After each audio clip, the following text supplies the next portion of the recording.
see the pair that got hauled into tires? Aye, all left. Clive. Go on, then.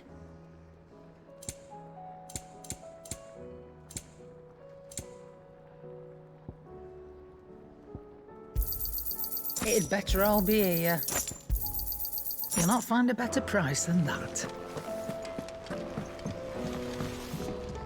Yep.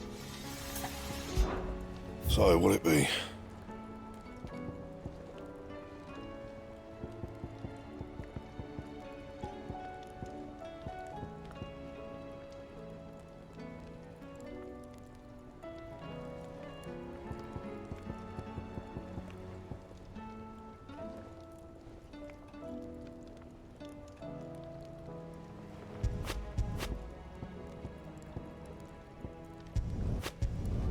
Could last you a good while. Not bad, if I do say so myself.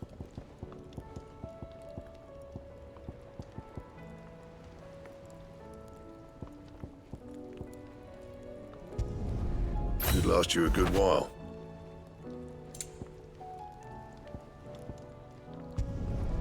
No scratches, right? That it? Fine.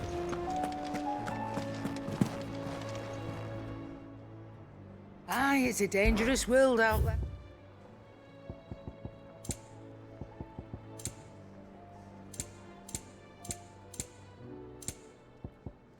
Come again. Or don't. I'm not much bothered either way.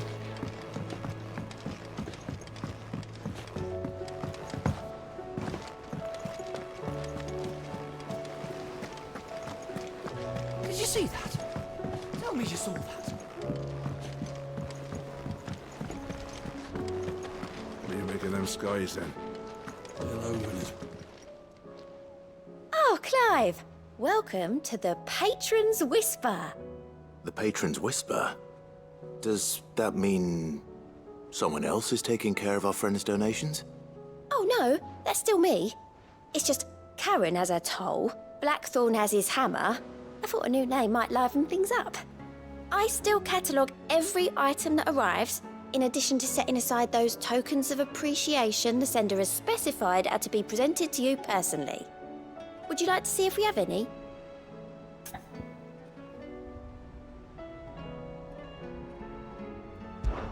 Come to claim your just desserts?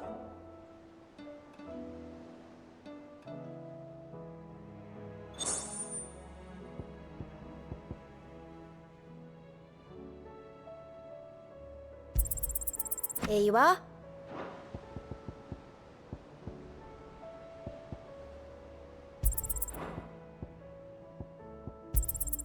You earned this. All done? Otto, how fares the realm? The realm? Oh, she's just fine. As long as you look past the fact storms out mother crystals and her skies are a roiling cesspit. And Gav? He's with your uncle in the Free Cities, helping Mid with her project. Sent an owl their way the moment the winds turned foul. Still waiting on a reply, though. Do you have any good news? Well, that depends on your definition of good. All right, fine. What do you suggest we do? Oh, no, I'm just the messenger. I'll leave the scheming to those more suited to the task. Could be that Lady Vivian and Old Tomes have their own thoughts on the current state of things. Could be that they don't. It certainly can't hurt to ask. I suppose not.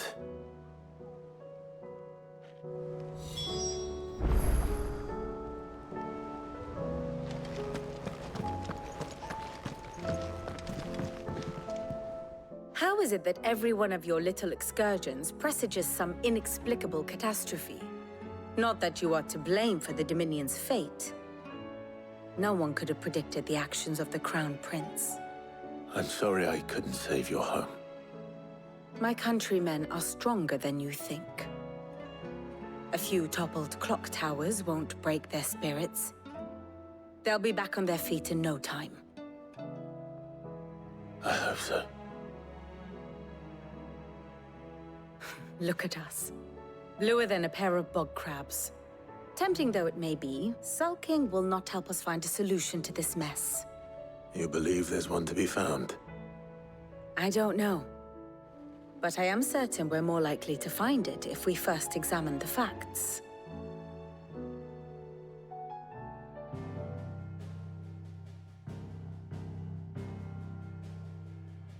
Beneath these darkened skies, fear and confusion reign over Valisthea. Oh, the lands around the fallen Mother Crystals had already begun to wilt for want of ether. But not like this. Crystals that filled wells and fueled furnaces, now nothing but pretty shards of rock. And those that hang from the people's necks cast nary a glimmer of light to keep the dark at bay. It is only a matter of time before the common folk convince themselves that the end of days is upon us. Yet I fear a swift end is more than we can hope for. While most of the world thirsts for ether, the remainder drowns in it, spawning Akashic in droves. And amidst the hordes of mindless beasts, with magics as like to fail as function, even the strongest nation would falter. Rosaria and the Iron Kingdom teeter on the brink of collapse, while the tragedy in Twinside has all but paralyzed the Holy Empire. Dalmekia fares little better. Rumor has it the ministers fled the capital after the fall of Drake's Fang, leaving their beloved republic to crumble. Waloed, meanwhile, moves in earnest. The Einherjar has been sighted off Storm. The world, in short, is in chaos. It would seem our civilization was nothing but a castle of sand, to be washed away at the whim of the waves.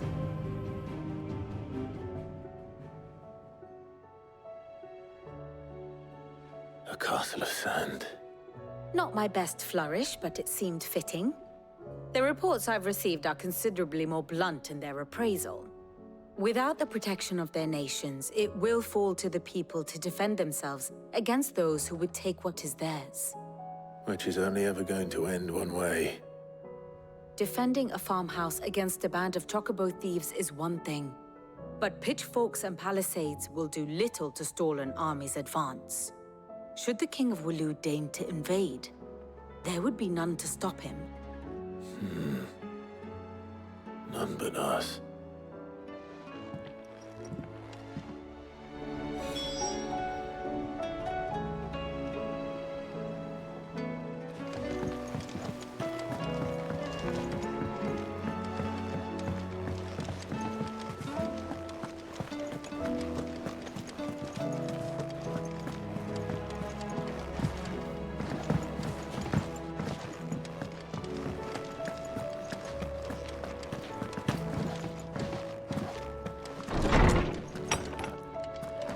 Is a storm coming, Sid?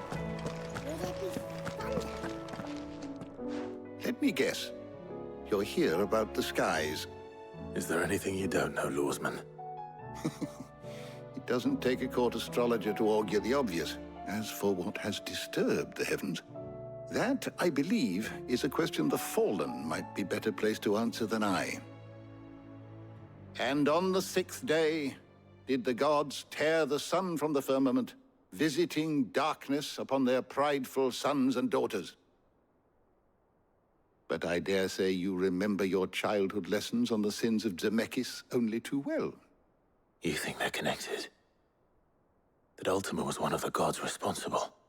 Well, he has certainly exhibited powers that we mortals would associate with the divine. There is nothing divine about him. But he wouldn't be the first god of whom that could be said, now would he? Yet for all the fairy tales that tell of the sins, there is almost nothing in the way of actual historical accounts. Had I the Journal of Moss the Chronicler, I may have been able to tell you more, but alas, I fear all remaining copies have been lost to time. You will forgive me, I hope? Certainly not. Because there is nothing to forgive. Even without this journal, you've provided us ample wisdom. And we will always be grateful for it. Perhaps Otto will be more inclined to share his thoughts when he hears what the others had to say. Good morrow to you, my friend. I have compiled some new entries, if you would like to see them.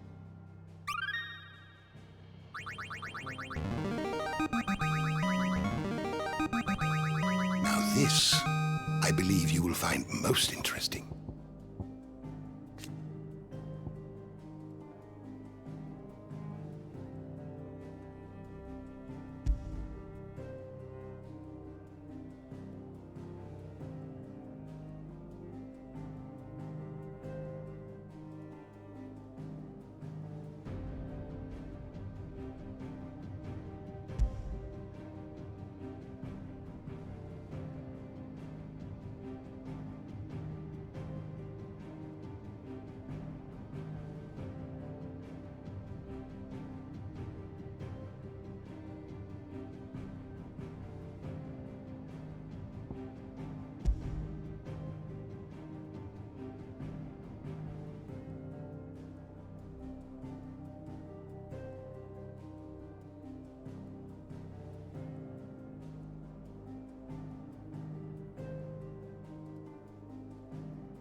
If you have a question for me, I should be happy to answer it.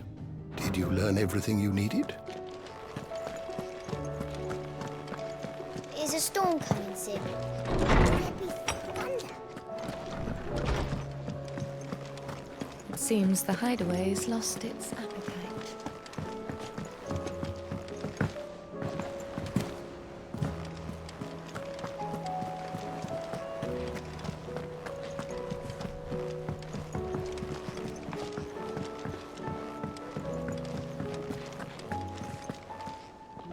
Clive, we have a problem. Only one. That would be a first. It would. Actually, there are three. We had as many owls arrive while you were at the shelves. Martha's got a Akashic out her gates, and talk of monsters roaming the hills outside of Northreach has put the wind up Isabel and her lot. And don't forget Dalamil. Lubor says the village was raided by bandits. When it rains... It fucking pours. The curse breakers are spread thin, taking stock of the damage in the Dominion. And even if I could get word to all of them, I doubt they'd get here in time to make any real difference. Which means... There's only two people who can. Jill and I. Let them know we're on our way.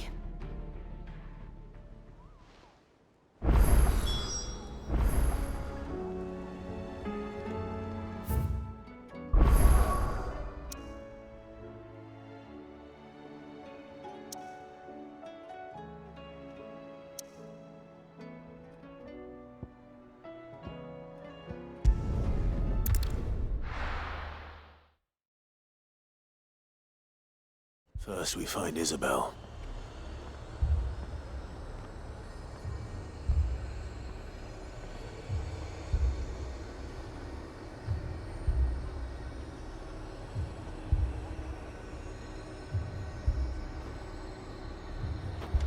Heard a bloke saying he saw ghosts on the far side of the wall. I saw it with my own eyes. The whole of Oriflamme under flood. And we're next.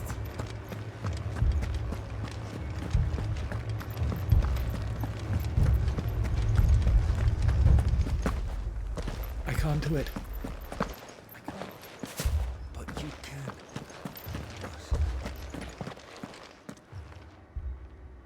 My lord.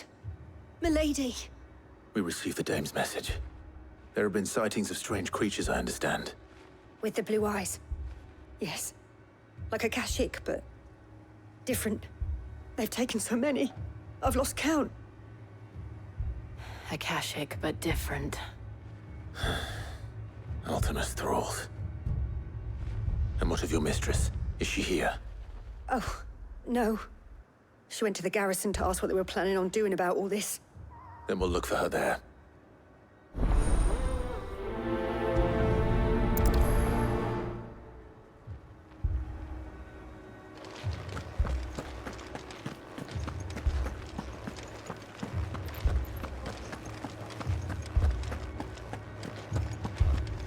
We could leave.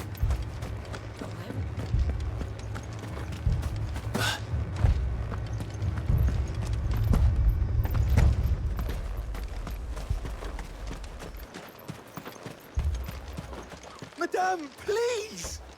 Half the garrison's been slaughtered by those things. We lost the captain this very morning. We've tried requesting reinforcements, but there's been no word from the capital or the Dominion in days! What more would you have us do? I would have you do your duty. Those at the Vale look to me for protection. And protect them I shall. Because they are my charges, and that is my duty. In case you have forgotten, the people of this town are your charges. But more than that, they are your people. Your sisters, your brothers, your lovers. So you have a choice. Lay down your sword and watch as they are slaughtered. Or take it up and do what is right. She speaks the truth, you know. This here, it's all we have. It's all that's left. What we have left is our lives! Do you really want us to lose them as well? Not if we don't have to. Look, there's a cask under the captain's bunk. Let's talk about this over a drink, eh? I'm listening. I'll have a word with him.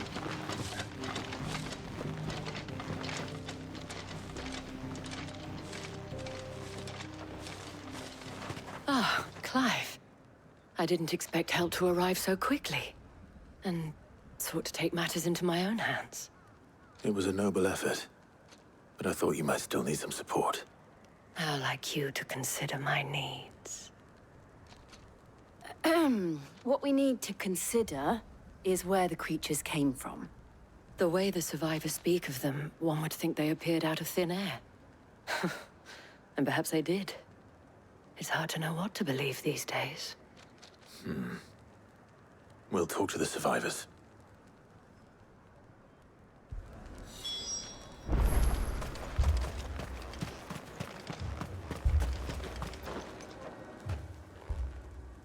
You're a pikeman, yes? What happened? I've got family in Moor.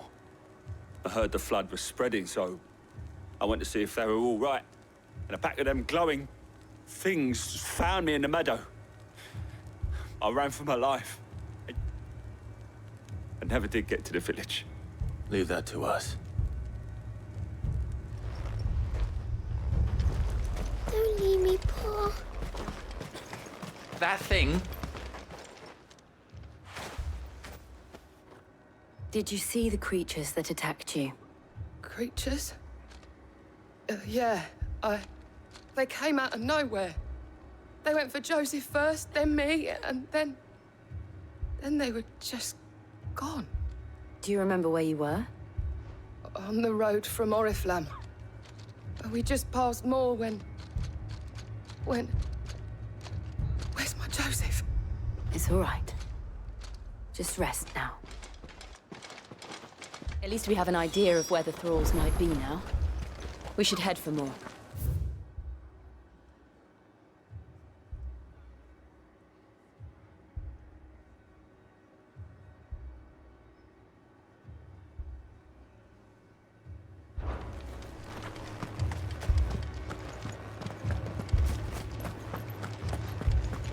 The two soldiers were carrying another.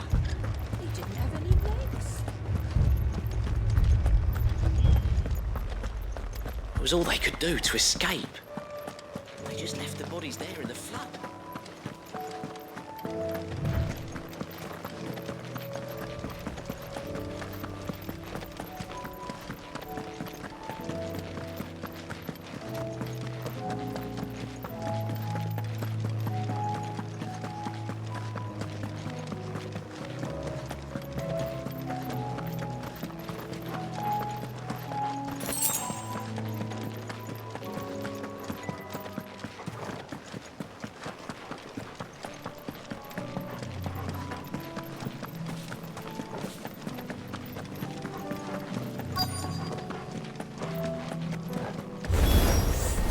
Clive, look! I see them. With me! This one!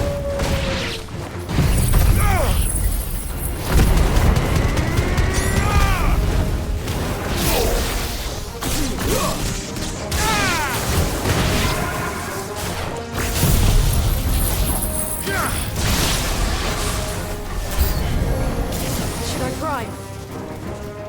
No. Save your strength. Get him! This one! Over here! This one! Go for it! Over here!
Do you think there are more?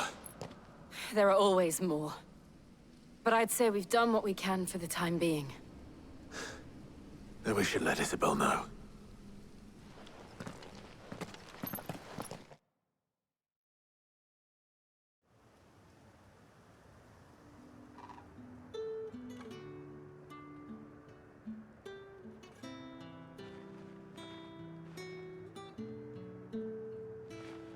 You have the town's thanks. Don't thank us yet. There will be more. Many more. And you'll need to be ready for them. Oh, we shall. Isn't that right, Captain? Yes, milady. The garrison will be ready. Philippe here has convinced most of the men to remain at their posts. For now, at least. Hearing that the Dane would look kindly on any man who committed himself to the task certainly didn't hurt. It's not the most selfless of motives, I'll admit. But whatever it takes, eh? Now me, I never needed convincing. I became a soldier to protect the people I love. And the people I love include the ones standing before me. Handsome and chivalrous. Now, if you don't mind, I have sentries to post. Milady.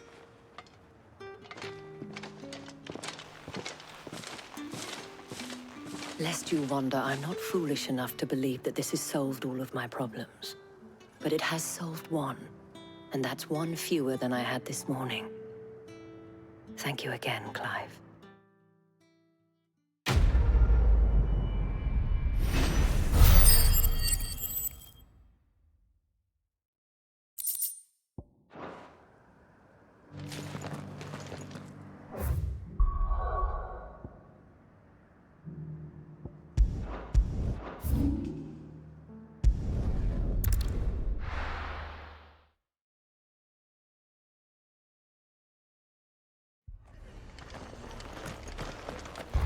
This man's gonna die if we don't get him to a healer.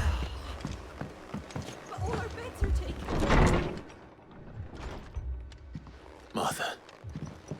It's good to see you. And you, Clive. Jill? Otto said you'd been attacked by a Kashik. What exactly happened here? Those skies are what happened. Not long after they fell dark, we had our first visit. There were hundreds of them. Tried to storm the hill. Only a handful made it up here, but that was more than enough. The rest are still down there now. And while we have a few willing fighters holding them back, they're sorely outnumbered. What do you think, Clive? That we join the fight. I thought you'd never offer. Now, where I need you is the Fallen Gate. That's where the fighting is fiercest. Let the men know you come to help. Something tells me they'll be pleased to see you. We're on our way.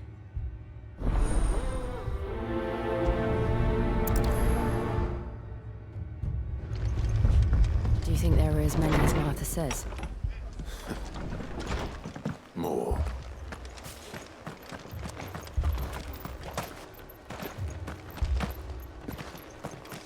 You don't think they've abandoned us, do you? Them not. Not a chance.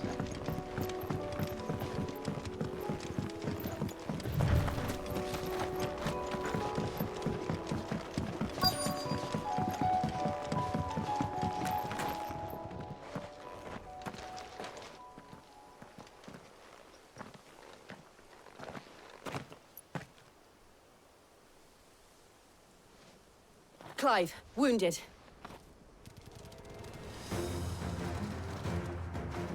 We deal with the Akashic first.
These men don't have the look of hired swords.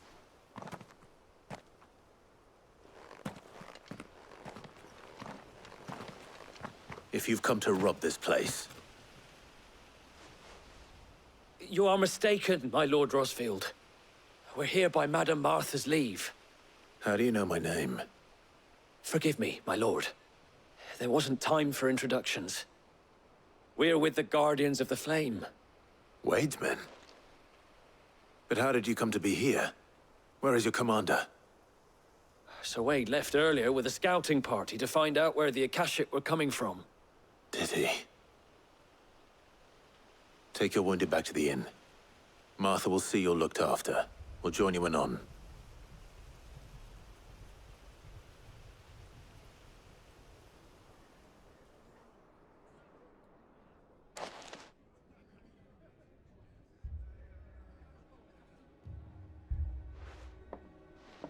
And to think you took them for thieves.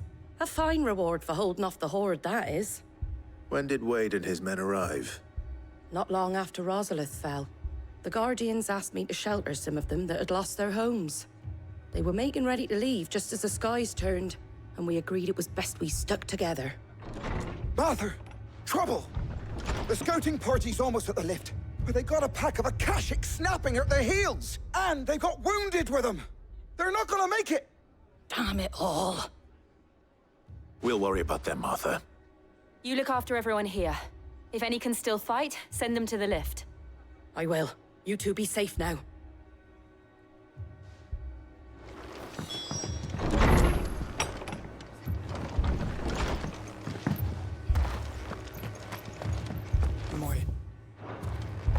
My brothers. Mad dogs.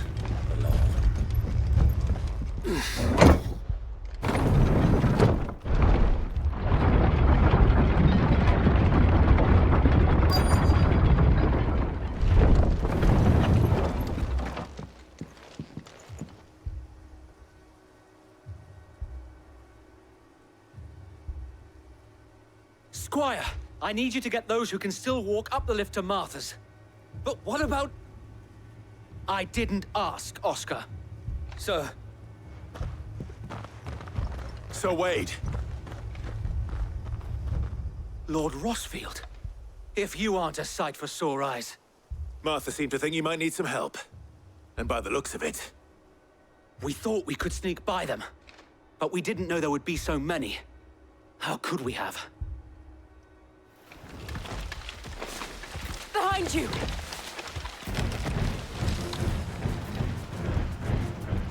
Damn it! We need to get the injured to safety. Do you think we can hold them off? We can certainly try. Are you with us, Sir Wade? Always. Then let's do our duty.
Is anyone hurt?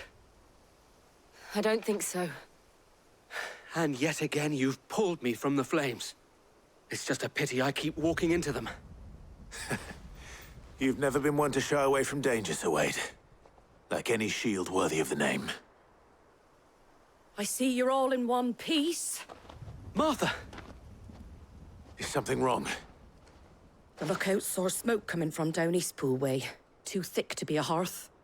A second horde. Feel like finishing the job? Always.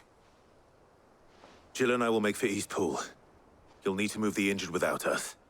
Don't you worry about them. The moment my men are safe, I'll follow. Good luck.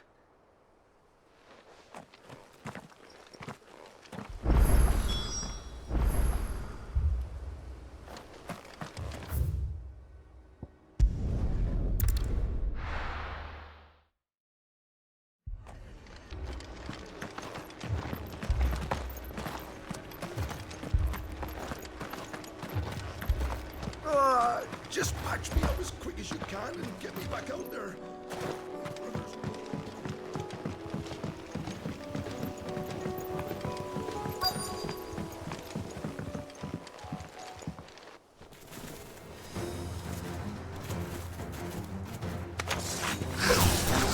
Get headed for the rest. We have to slow them down. Martha and the others won't be ready.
Something's coming.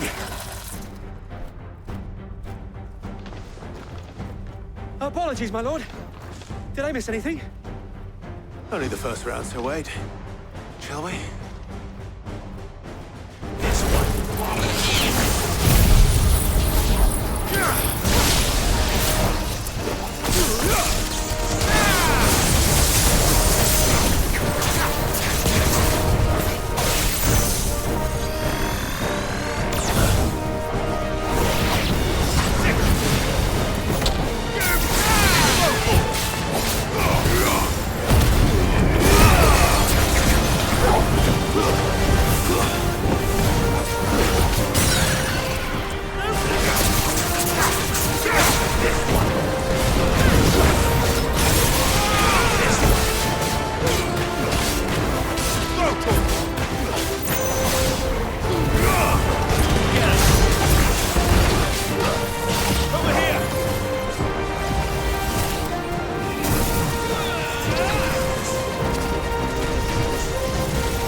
Do you see any more?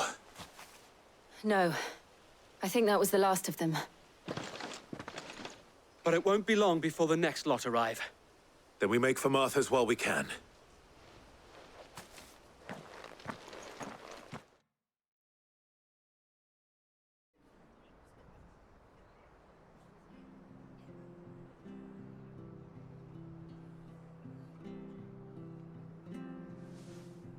What did you find out there?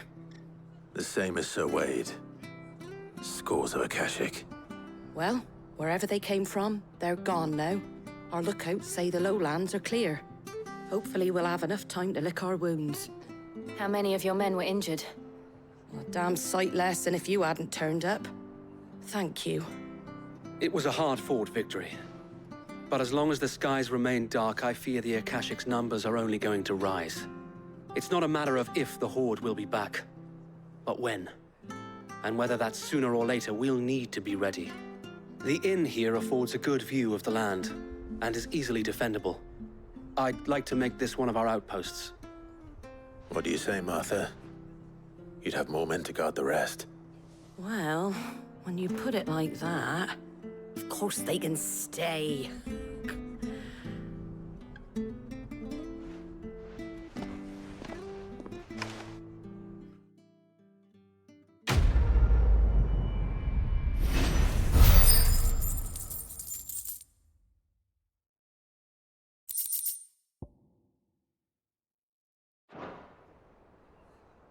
My lord, there's someone I'd like you to meet. Oscar, over here.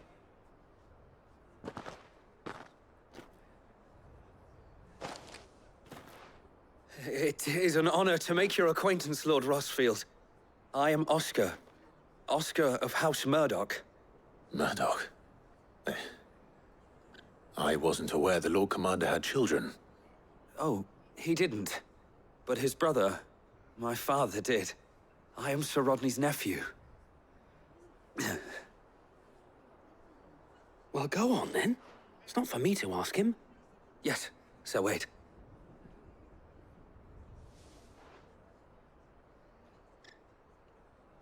If it please you, my Lord Marquis, might you take me as your squire? I would learn the duties of a shield from the finest. I'm sorry to disappoint you, Oscar, but I'm a shield no longer. Nor was I ever the finest. And spending time in the company of an outlaw hardly seems a fitting education for one aspiring to take his oaths. My Aunt Hannah once told me that a man is not defined by his title, but what he does in its name. You have accomplished much since taking on the mantle of Cid, winning no little honor in so doing. And I would sooner serve under an honorable outlaw than an unworthy shield. Not that Sir Wade and the other Guardians are... I mean to say that, they're... It's all right. We know what you mean. There is only so much the boy can learn from me, my lord. But a squire... Would that really be so bad? You were a squire once. And I'm certain Sir Rodney would approve.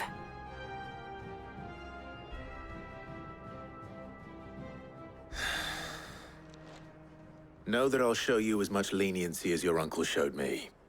I would not have it any other way.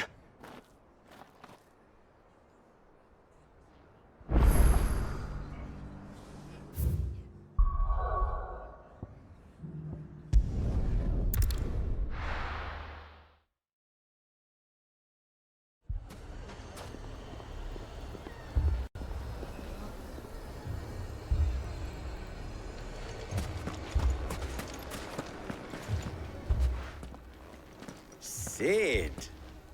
Your new companion appears much more formidable than your uncle.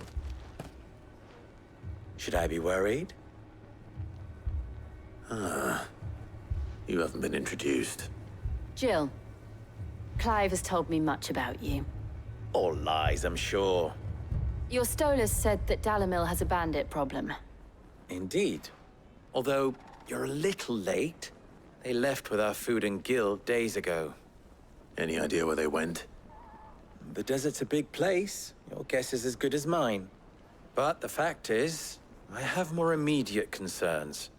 What did you say to me? What did you say? Ah, as if by magic. Let's just say we've yet to reach a consensus about how to solve Dalimil's little problem. And at this rate, it won't be the actions of the bandits which prove to be our undoing. It will be our own. I've tried reasoning with the dissenting parties, but even the Desert Hare has limits. Perhaps we could talk to them. What makes you think they'll listen to us? What makes you think they won't? She makes a fair point, Sid. And you won't have wasted much of your precious time if you fail. They're just across the courtyard.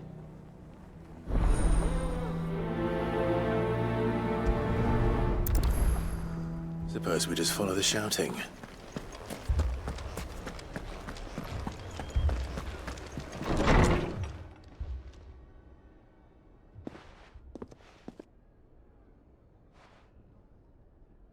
You wouldn't talk like that if it had been your men whose throats were slit. Blood for blood, it's the only way. We hire mercenaries and have them mount the bandits' heads on our walls as a lesson to the rest. And what happens when those mercenaries are slaughtered like your men? Are you going to hire more? We're better off using that coin to buy food and supplies. If we hire mercenaries, the only thing we're buying is the bandits' ire.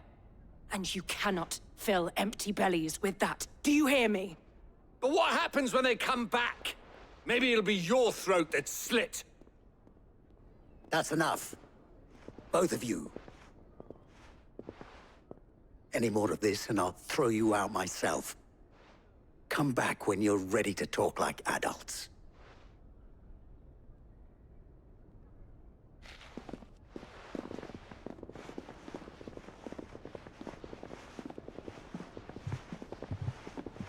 Victor. What's he doing here?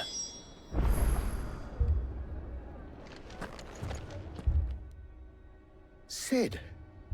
And Lady Jill. What brings you here? I was about to ask you the same thing. Costness is in chaos, and the markets have all but ceased to operate. The Briar's Kiss here in Dalimil is the only place I can reliably obtain supplies. I was here to do just that when Master Lubor told me of his troubles. He thought I might be able to talk some sense into these fools. But if you're here, I suppose his patience must be waning. Who are those people? Those were the thorns in Lubor's side. And the reason this place might be headed the same way as Costness. It's these accursed skies. The darkness is enough to drive a man to madness. Or an entire city, for that matter. We're still working on the skies. But in the meantime, perhaps we can find a solution to Dalimil's problems. I hope so. For all our sakes.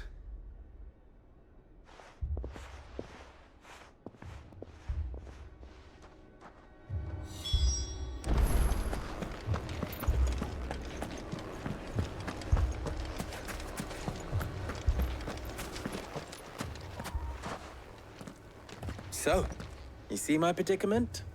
What I saw was a room full of people who were angry and afraid. And with good reason by the sound of it. But if left to smolder, that anger and fear could set the entire town alight. My thoughts exactly. What to do? Both sides wish to protect their homes and livelihoods, if only they could agree on how. But as long as they are divided, we are vulnerable. And if there's one thing bandits like, it's an easy target. What would Sid the Outlaw suggest? Well, if it were my namesake,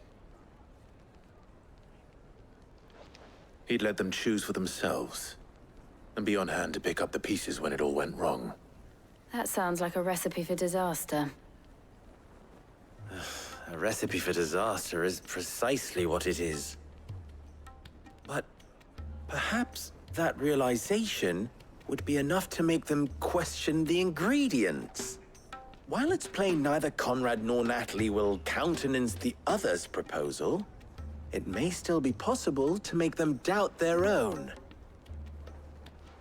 before presenting them with a third option. And that would be? To pool our resources and save the city ourselves. Why fight each other?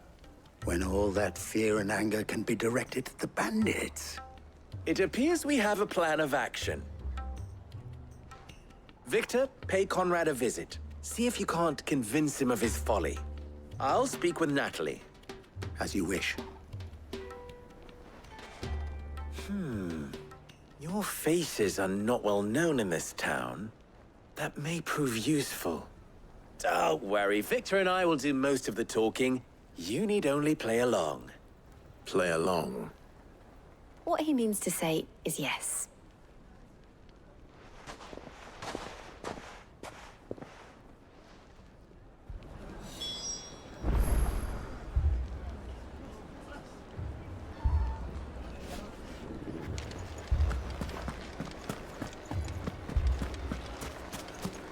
Picture it, Conrad.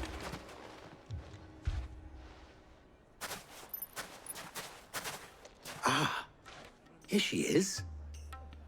The Lady of the Spear herself.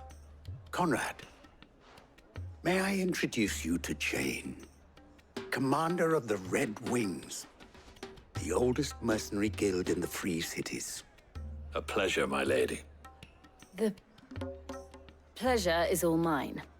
As I told you, I summoned the commander here from Canver to inquire about a contract. Victor says you told him no. That there aren't any men left to hire. Is that true? True as the crystals cracked. Nobles came and claimed every last one worth his salt. And not just from us Red Wings. You know of the 7 high houses. There must be 2 swords assigned each one. Granted, we have a few boys left. If it's boys you're looking for. Well, Conrad, are you saying that Dalamil's finest cannot defend this town better than a gaggle of unblooded striplings? That a band of beardless youths could better avenge the deaths of your brave men than you yourselves? Absolutely not. We'll show those bastards who they're dealing with.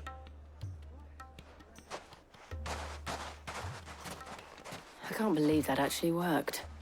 Conrad's not what you call the brightest candle in the crypt. And there's a reason why I had you do the talking and not Sid. Well played, my lady.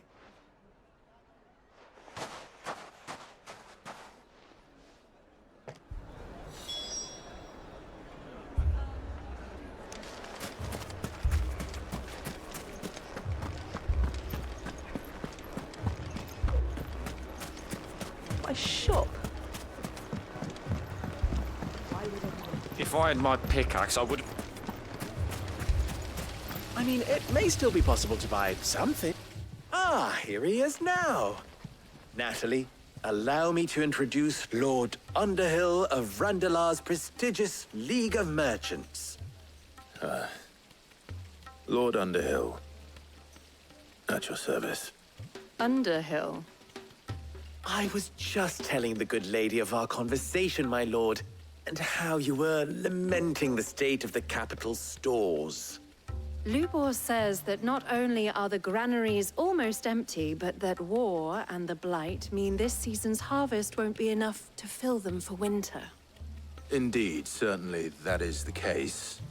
The nobles in the capital are buying up the city's stocks of barley and wine, driving the prices higher than most commoners can afford. It is only a matter of time before the peasants revolt. It is worse than I thought. If what Lord Underhill says is true, I fear we have little hope of supplementing our stores, meager though they regrettably are. And while I applaud your endeavors to dissuade our more bellicose citizens from seeking vengeance, I sense Conrad is not wrong in his assessment of the bandits' likely return. Which means that now, more than ever, we will need to secure what little we still have. Food, weapons, herbs, everything. If our humble town is to endure not only this hardship, but those that are certain to follow, we must stand united. All right. If it will help to protect my home, I'll do it.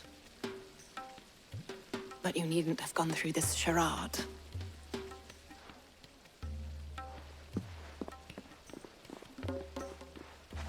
Thank you, Clive.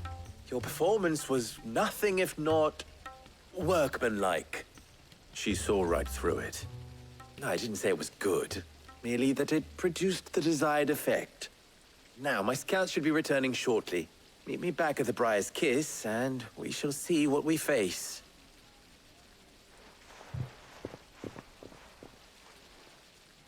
I'm not convinced our roles in this ruse were entirely necessary. I don't know. Conrad seemed quite taken with you. Mummy, I'm scared. Oh, I'm ruined. Good news, Sid. Both Conrad and Natalie have somewhat gracefully accepted their new roles. With time, they may even learn to. Time no longer appears to be the luxury it was before lunch. I take it your scouts found the bandits. Technically, it would be the bandits who found my scouts. It appears they march for Dalimil as we speak. All of them. You're not serious. They don't just want food, they want the whole damn town.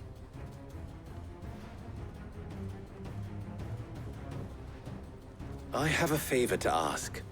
I'm told the bandits march in two groups, one from the south and one from the desert, in a move doubtless intended to stretch our already gossamer-thin defenses. Very well. Jill and I will meet those from the desert. But what of the rest? The rest, my friend, the city shall fight. Together. The stakes, I concede, are high. But if this does not unite Dalimil, nothing will. That is a lot of faith to put into those who had their hands around each other's throats but a moment ago. Then it will be for us to see that their hands are kept occupied. And I do mean us. I thought you might say that. We'll hold them off for as long as we can. And we will do the same.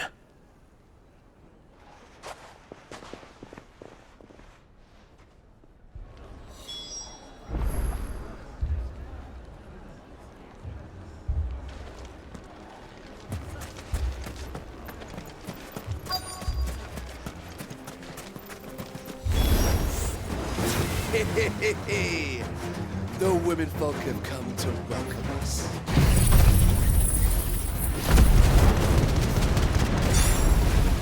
I'll take that one. He's all yours.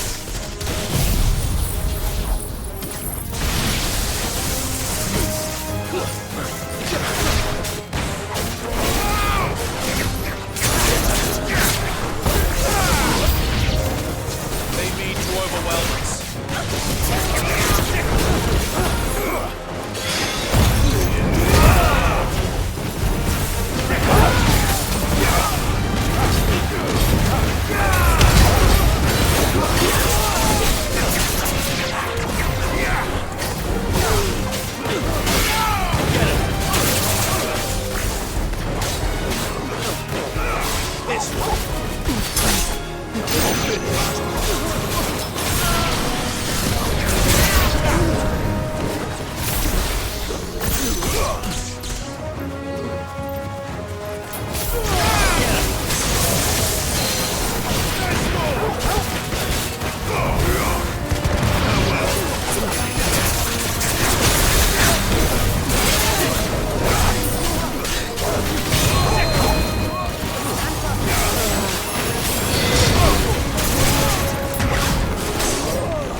The townspeople.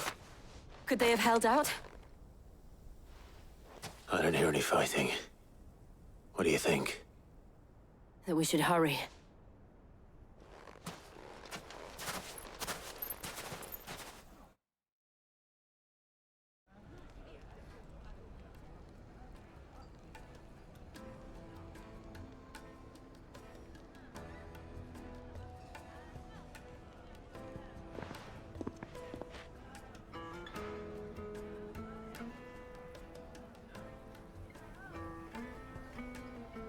Natalie, I owe you an apology. You did well out there. The inn would have been lost had you not held the line. Without you, there would have been no line to hold. You saved us, Conrad. You saved Dalimil. We all saved Dalimil.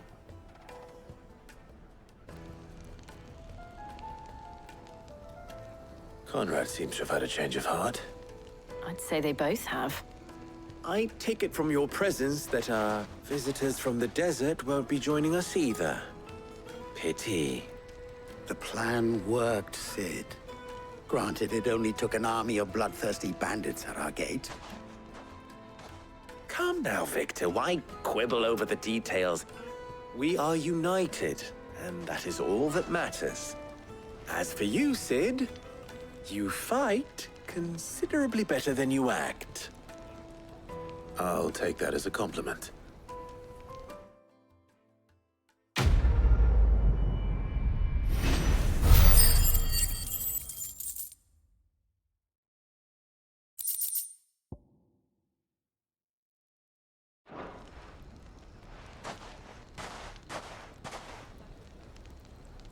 Our friends seem to have things under control. For now, at least. Let's go and put Otto mind at rest.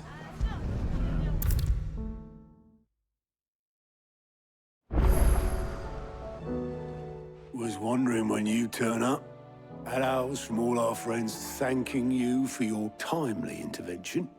How is it you always manage to arrive at just the right moment? Luck, I suppose.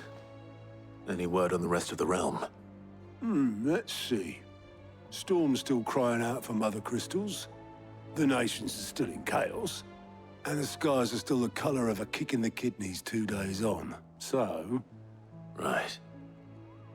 Clive, we knew this was going to happen.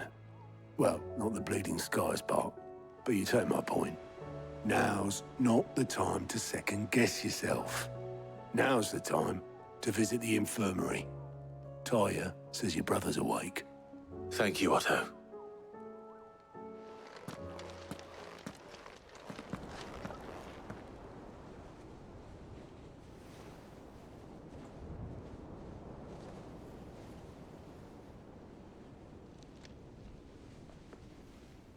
So it was not Sylvester, but Olivier who served as Ultima's puppet.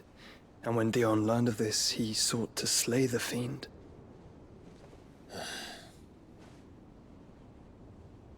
Only for his father to take the spear that would have freed him.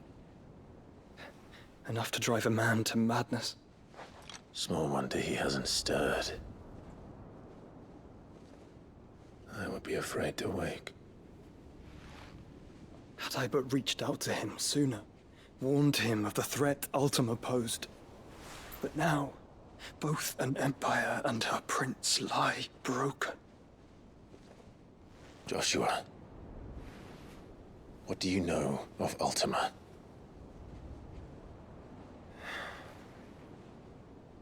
Very little, I'm afraid. Despite my best efforts. 18 years ago, as I lay buried beneath the rubble of Phoenix Gate, 'twas not death who came for me, but another. And it was while in my rescuer's care, I first heard of Ultima. I've been chasing his shadow ever since. Ultima is driven by some deep, dark purpose, and for whatever reason, it would seem you are crucial to his designs. He will stop at nothing to have you, even if that means toppling an empire. But why me? What possible use could I be to such a creature? That is one of many answers that have eluded me. Yet, I am certain of this. It is not mere chance. You were chosen for a reason. All dominants carry within them the might of an Eikon. Nigh limitless power that is at once acutely limited. I wield fire, and only fire. And I only ice. 8 wardens for 8 elements. But you, Clive. You are different. You're special. Your abilities begin with the flames of Ifrit. But they do not end there. The fact Ifrit can even exist goes against everything we thought we knew of dominance.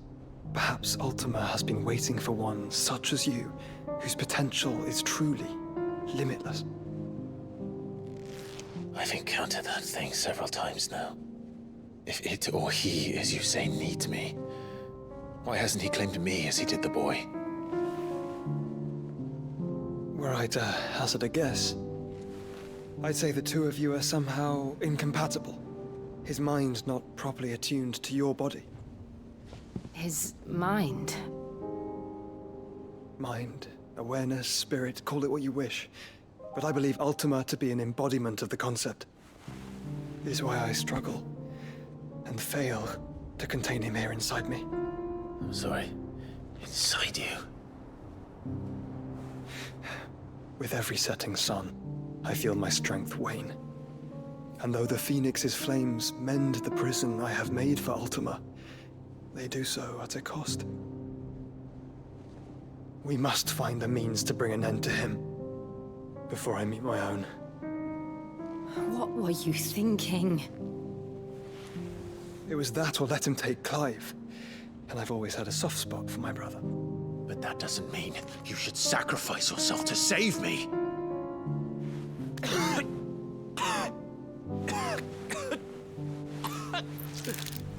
Joshua! Clive! It's Gav!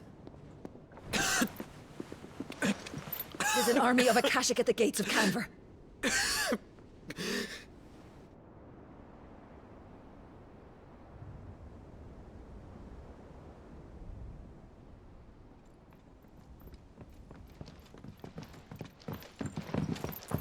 Well, what's the short of it? Thought Tyre told you. The capital of the Free Cities is under siege by an army of monstrosities. The City Guard are doing their best to stem the tide, but numbers ain't on their side. What of Lord Byron and Mid? Were they able to escape? No, but they're all right for now. They're hiding with Gav at midship. We have to get them out of there. And we shall. Otto, prepare a Stolas. Tell Gav to stay exactly where he is. Understood. Vivian, what's the swiftest route to the Free Cities? That sounds like a question for the map. Look here. This road, through Tabor, should provide the least trouble. Good. What a coincidence. Tabor is exactly where I'm bound. Joshua, bed is where you should be bound. You don't think I told him the exact same thing? Were Tyre not such a talented healer, I would surely have been inclined to agree. But, thanks to her ministrations, I feel I may safely rejoin my attendant, who was to wait for me in Tabor if we became separated. All right, we travel together. Clive! If he stays close to me, he'll be fine. Thank you, brother. I'll look after him.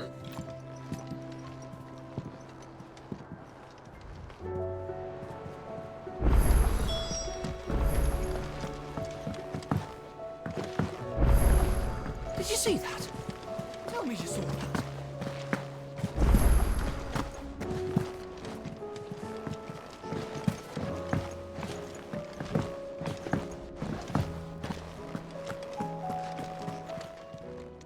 Still alive, are you?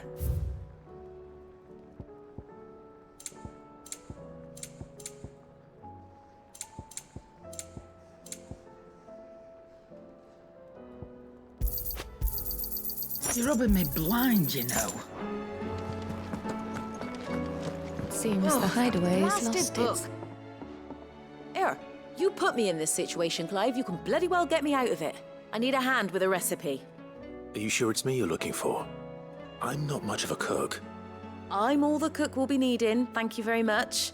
What I want from you is a little of your time, right? Oh, and perhaps your sword. You remember Ivan's stew, right?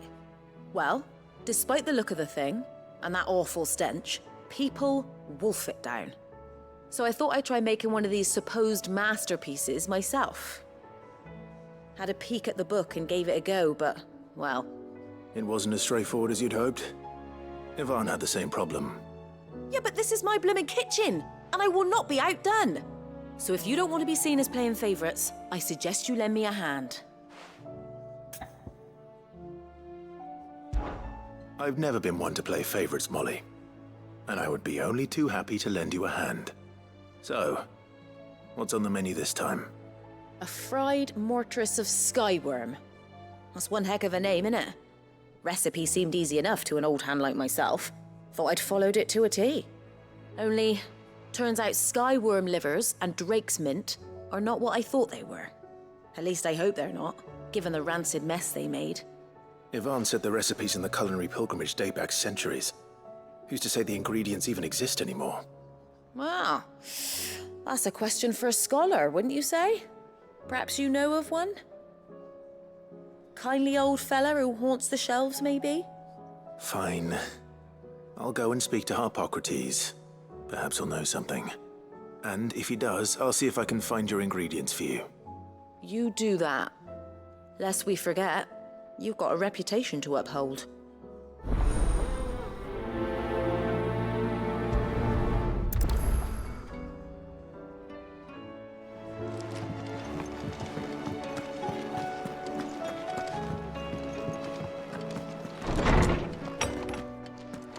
Is a storm coming, Sid? Will there be... Sid, perhaps you can help me solve a mystery. I can certainly try. Who's gone missing this time? It's not who, but what. Mid's scales, the ones she made for her workshop. I borrowed them to teach the little ones about weight, and shortly after the lesson, well, they vanished. My first thought was that they'd taken them off somewhere to play, but when I asked, they swore they had nothing to do with their having disappeared. Which almost certainly means they had everything to do with it. Perhaps a visit from Sid will jog their memories. I think it just might. Thank you. I don't like to imagine that my pupils would lie to me. But if they have, I'll have no choice but to discipline them accordingly. They were in the atrium when I last saw them, as always.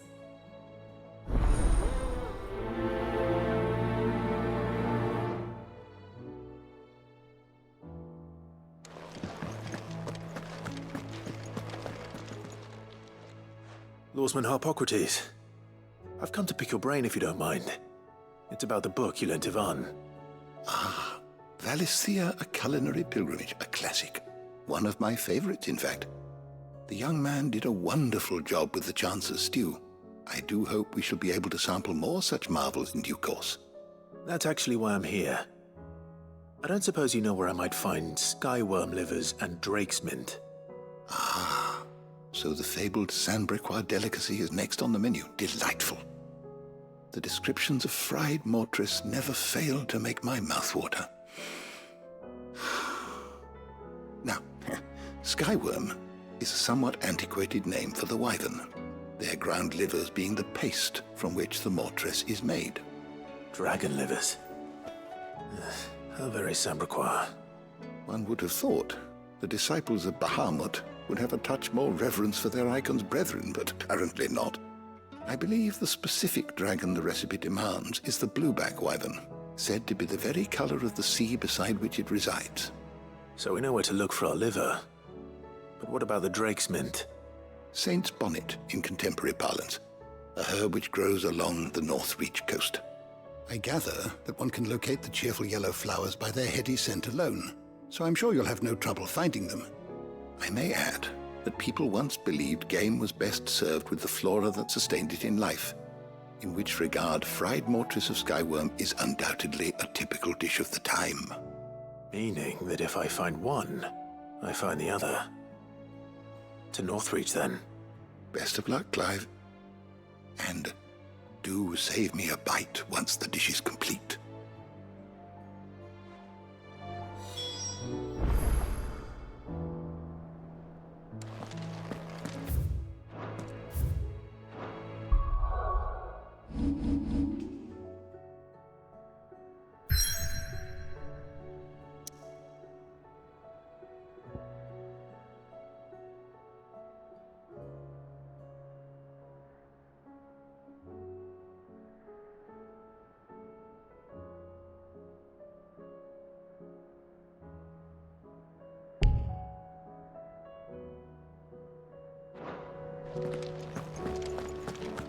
Is a storm coming, Sid?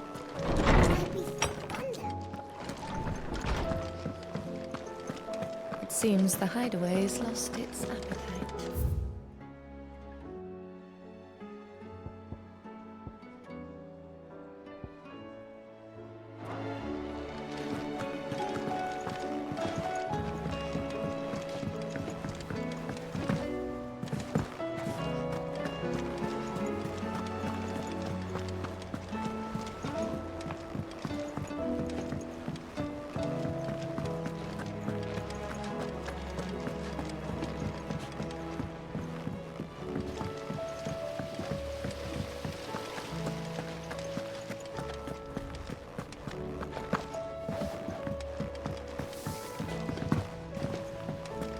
What do you reckon we should do?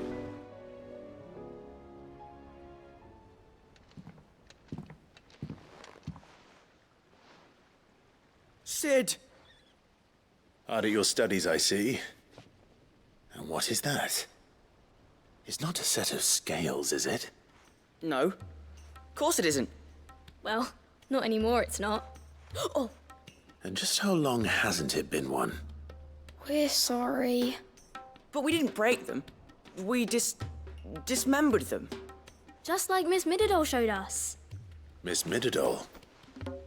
And why would she have you dismembering her creations? Because that's the only way to become a ninja-neer. Miss Mididol said, the best way to see how something works is to take it apart and put it back together again. Well then, your work is already half done. Carry on. About that. The taking apart was easy enough, but it's the putting back we can't work out. Speak for yourself. The heavy thing goes at the bottom. Then...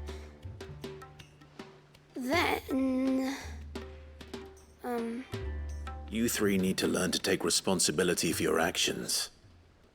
So let's have a look at these parts with fresh eyes, shall we?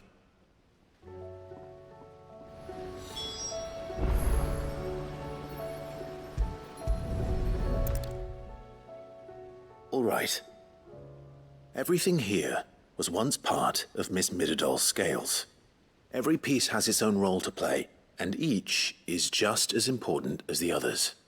If even one of them is missing, the scales won't work. So let's think about what those roles might be. You already know one of the pieces, the body.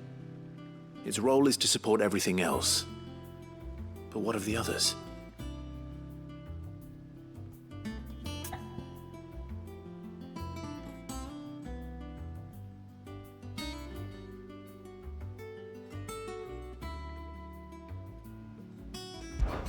This is called the arm. Why do you suppose that is? It doesn't look much like an arm. You're right. It looks more like a wing. Like a chocobo wing! You've ridden a chocobo before, haven't you, Sid? Will you teach me to ride one day? I'll think about it. Now, what do arms do? Hold things. So wait, maybe this arm holds things too? Good thinking. You're on the right track.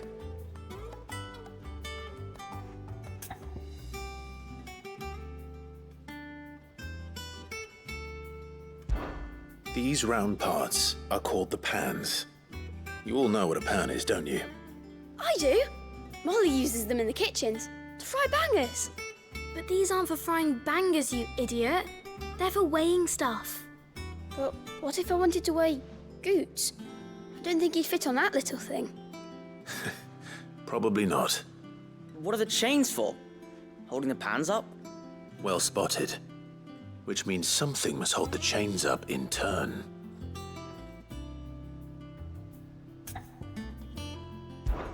This tiny piece is what's called a cogwheel, or gear. Have you ever seen one before? I have. Miss Miradol's dungeon is full of them. Most are on the floor. She puts them in all her inventions. They spin round and round and round and round and... That's right. They're very useful when you want to make things move.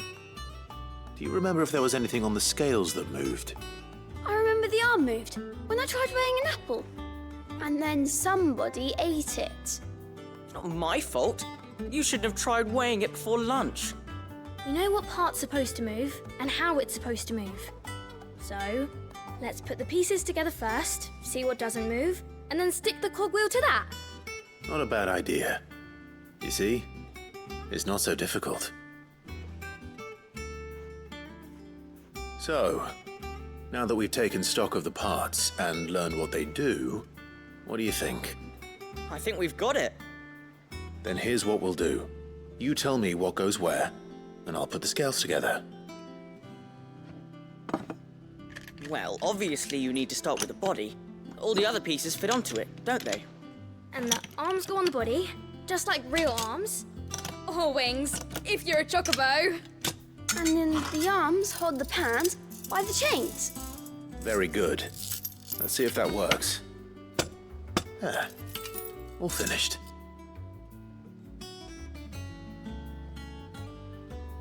Yes! We did it!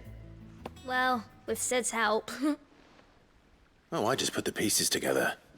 It was you three engineers who showed me how. That's right. We're Miss Miradol's hairs. Her hairs? Yeah, hairs for the future. She's showing us her secrets now, so we can help out the hideaway when we're older. What do you think, Sid? Are we almost ready? With a little more help from Miss Miradol and Miss Shirley, I'd say it won't be long at all. You hear that? It won't be long.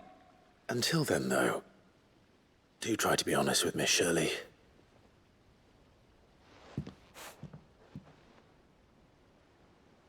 Hey, look! We never used the cogwheel. You don't think Sid forgot about it, do you?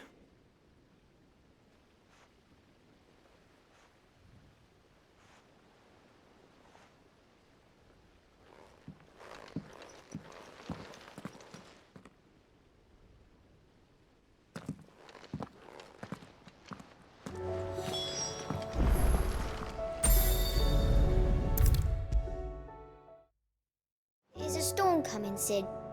Will there be thunder?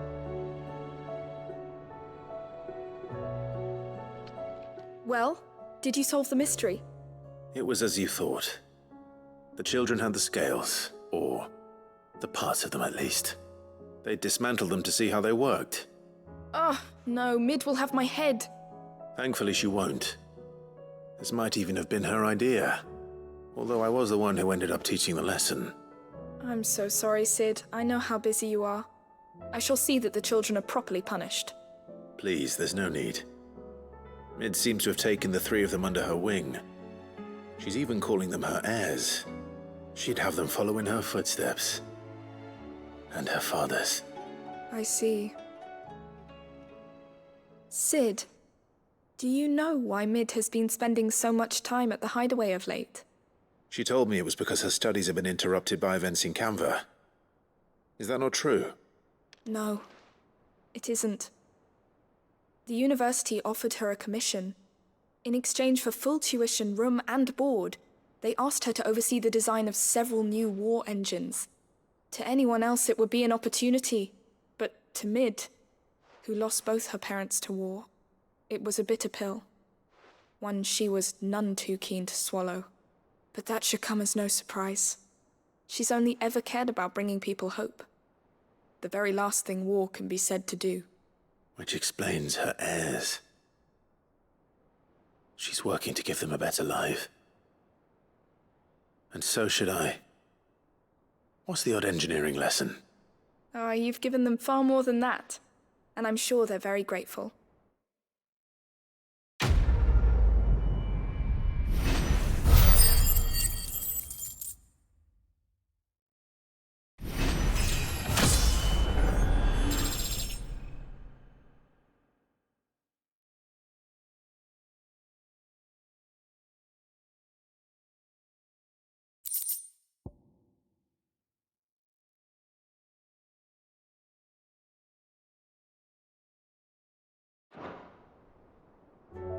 There's a storm coming, Sid. Will there be thunder?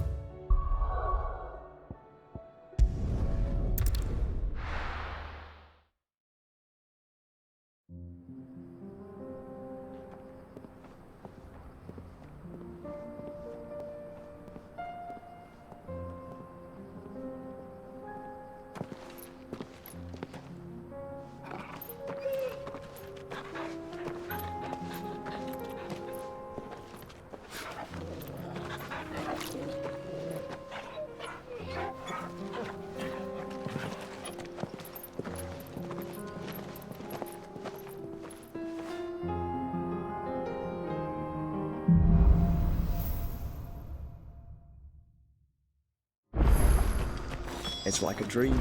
The four of us out walking like we used to. Enjoying this, are you?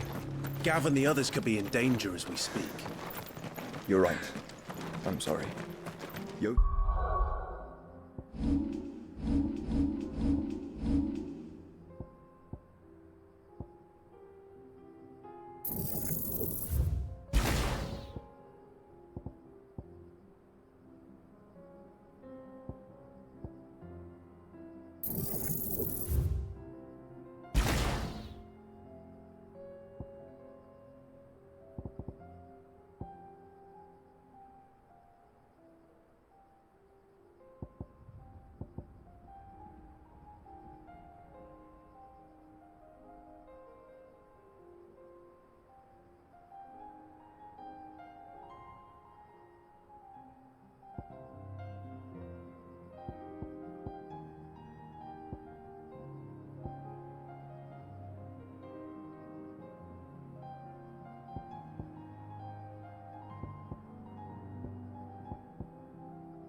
Is a fine scout.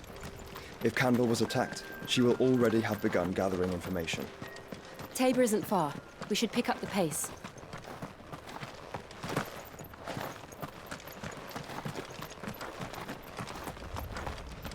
We can use the ruins to cross the ravine.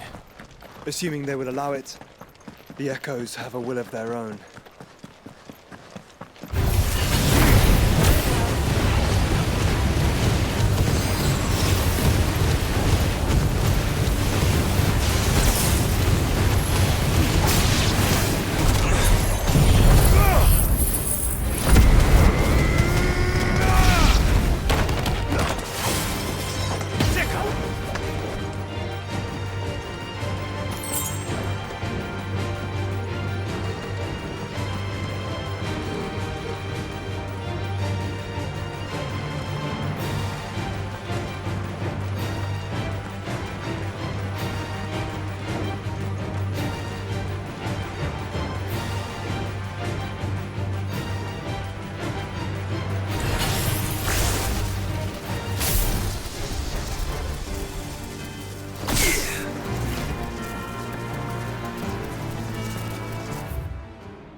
Tell us about Yote, Joshua. She's strong-willed, loyal, and deadly with a blade. Much like Clive, but with better manners.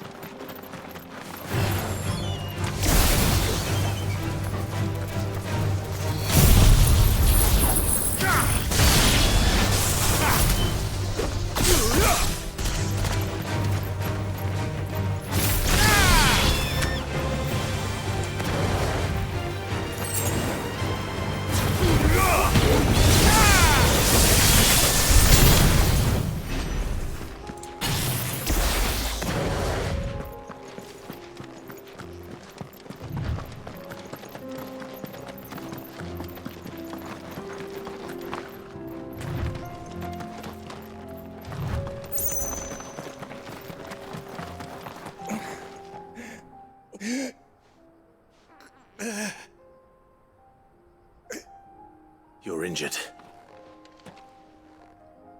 What happened here? Where are your comrades?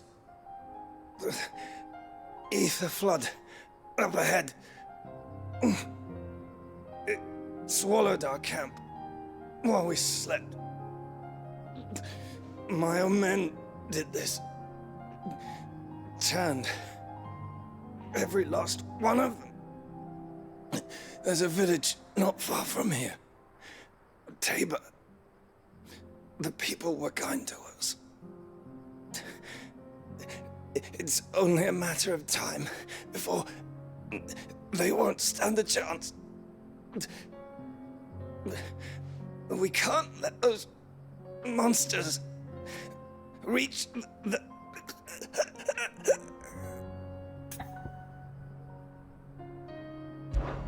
I'll go. You catch your breath. Thank you. Our encampment is up ahead. Just off the track. They must not reach Tabor. Forgive me, Lord Kuka. Rest well, soldier.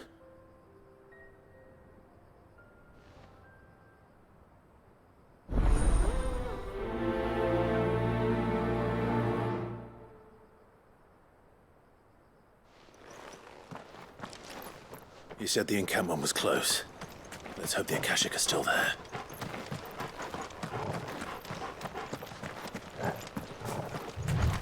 Another ether flood. They're everywhere now. We can't go around it. Then we'll just have to be... Right. I got here in time.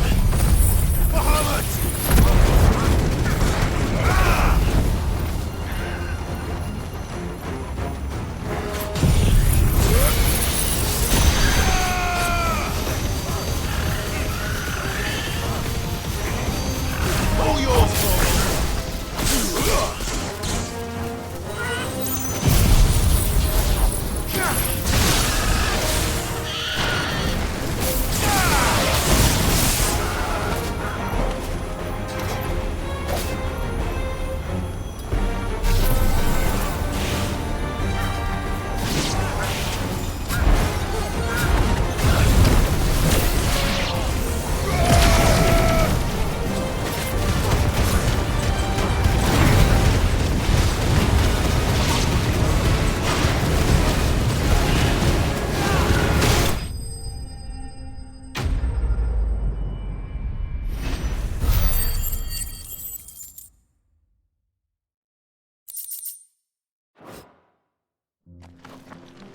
Someone there! Please, I can't move my leg! That doesn't sound like an Akashic.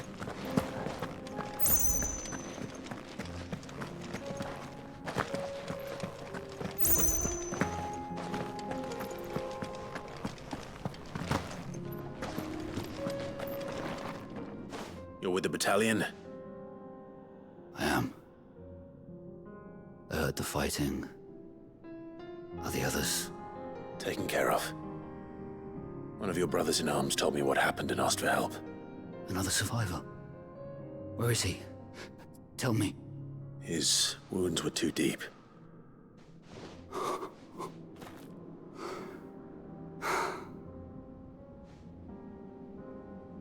He was right to send you. Those things you slew are no longer my brothers. Tabor is safe thanks to you. Here, you've earned it.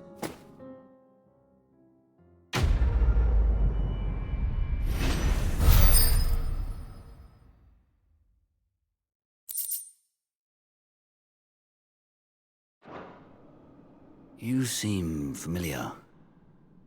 Have we met? You must have me confused with someone else.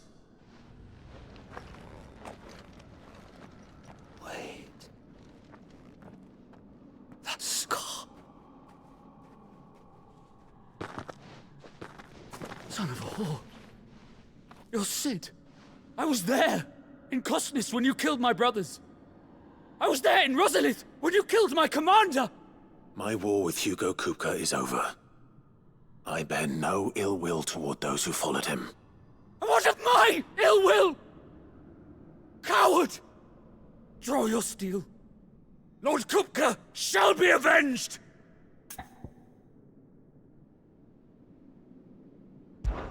When your wounds have healed and your head has cooled, come and find me if you must. Though I hazard your life would be better spent in service of those who need it. Or have you forgotten your oath to the Republic? My oath? What would you know of oaths? I know how hard they are to keep. Which is why I'm giving you the chance to keep yours. No. I won't be deceived. Lord Kupka told us of your crimes. You are an outlaw. A murderer, not some man. Like you or anyone else. I am nothing like you. But if you're not gonna kill me, then go. Leave! Just know that I will find you, Sid. Someday.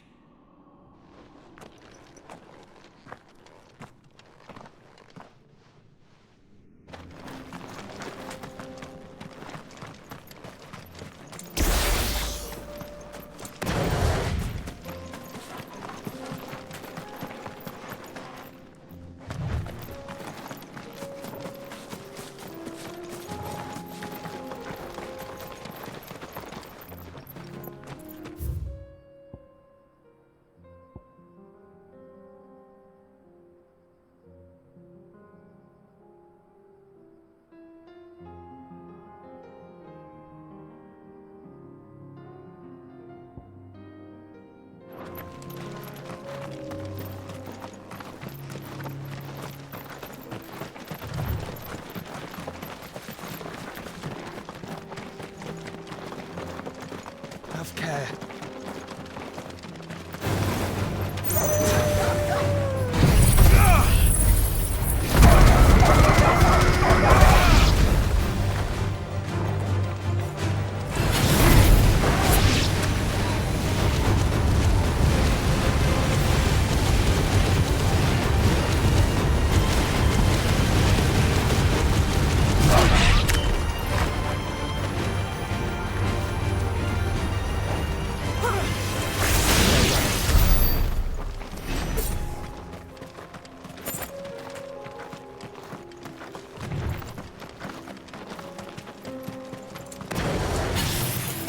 There. Have you been to Tabor before? There are a few places I haven't.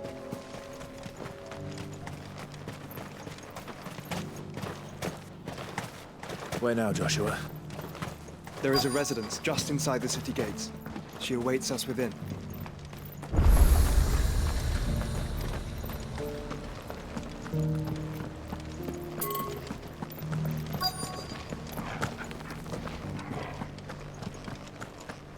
Yes, the finish.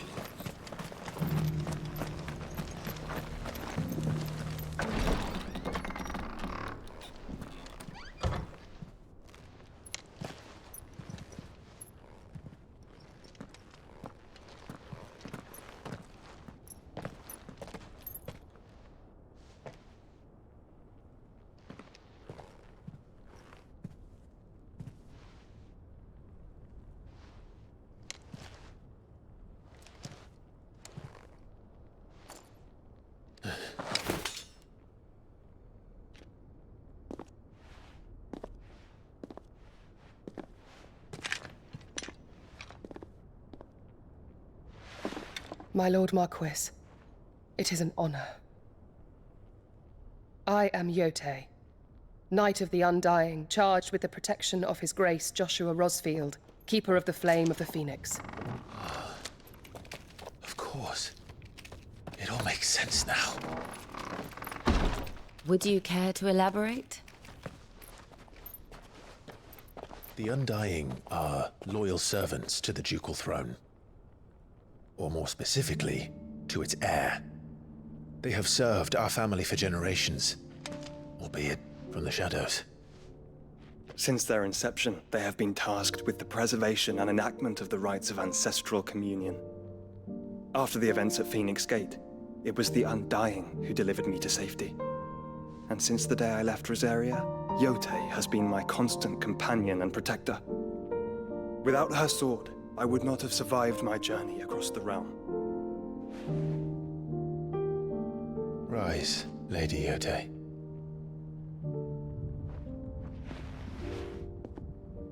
You saved my brother.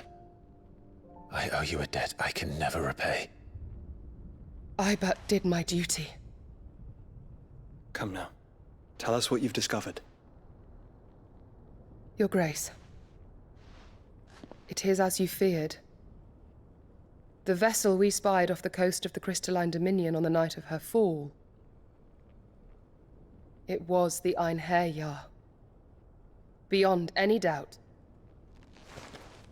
The Black Galleon. Joshua, the Einherjar is the Royalists' flagship. What business would they have in the Dominion? Upon learning of Waloed's involvement in recent events at Drake's Fang, I sensed the malign influence of Ultima, and bid Yote and the Undying look into the matter. We have reason to believe that the Black Galleon weighed anchor shortly after the fighting began, and set a course due south. For Canva. Then it is Waloed knights who besiege the cities. What is left of them? Yes. And the Black Galleon sails at but one man's behest. Barnabas Tharm.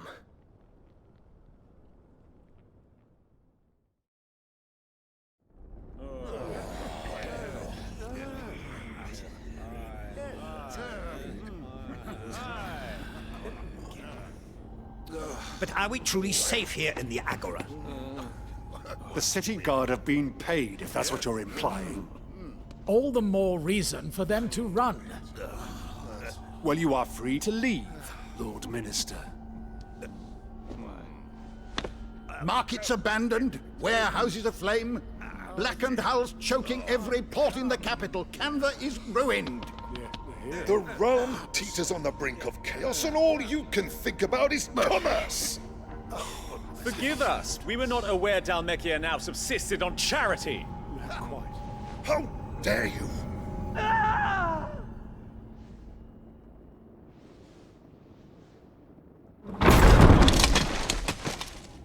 Distinguished members of the Council, you must forgive His Majesty this intrusion. What is the meaning of this? A trifle crowded, but I fear it will have to serve, my liege. Very well. My colleagues, do you not see? The King! He has come to save us from the Akashic!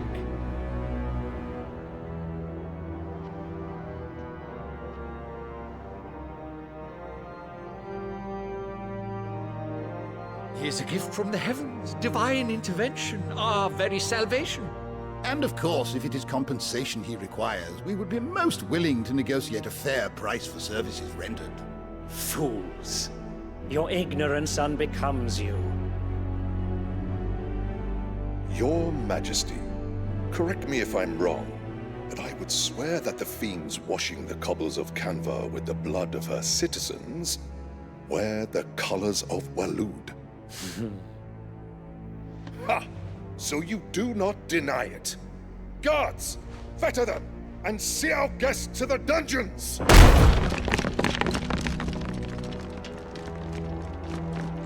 Enough.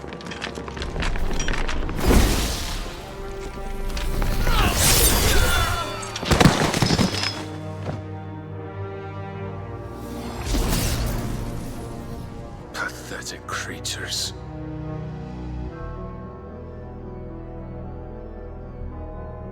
That you should imagine yourselves worthy of salvation. The girl is still here, somewhere in the city. Her consciousness fair dripping with her late father's hubris. A consciousness to which Mythos is inextricably bound and inexorably drawn. See that he is made welcome. Yes, Your Majesty. Come, Mythos. Surely the prince's light cannot have sated you.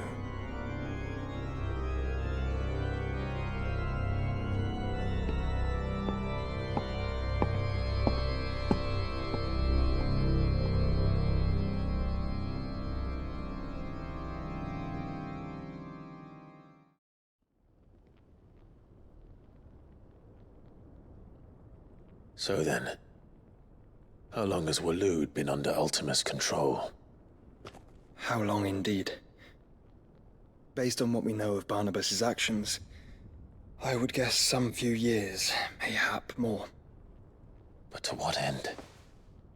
What does Ultima want? The tapestry. Show them.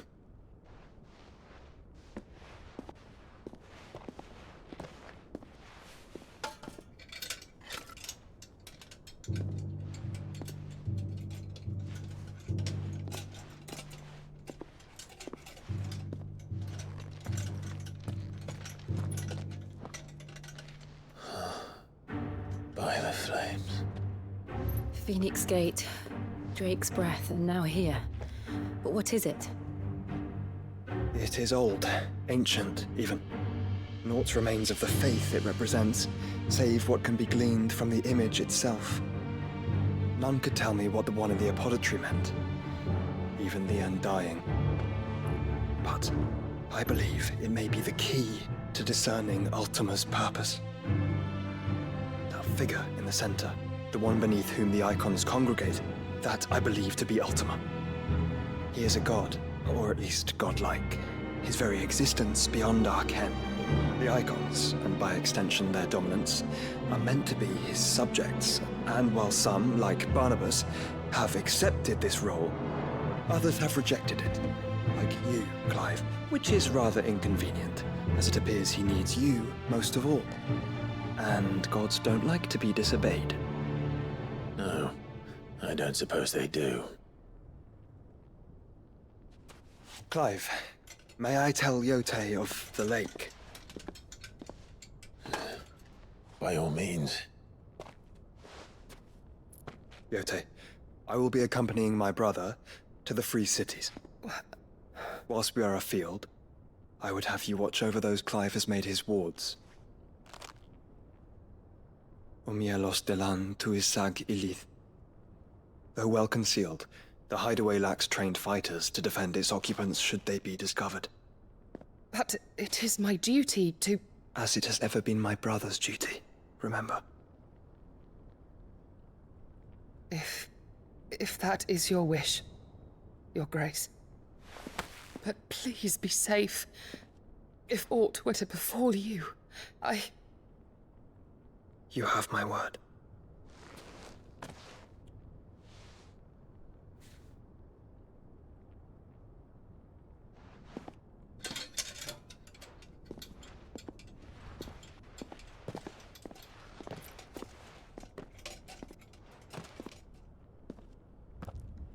Farewell, my lord, my lady. We are in your debt, Yote.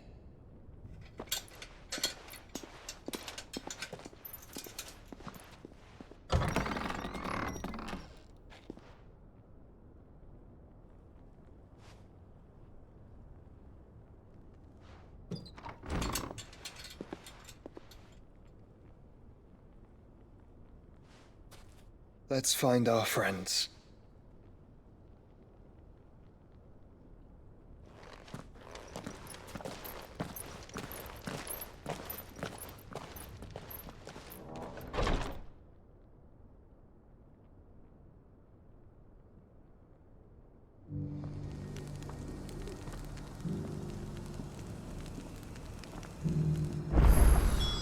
It's plain she cares for you very deeply. And I her, which is why I had to let her go.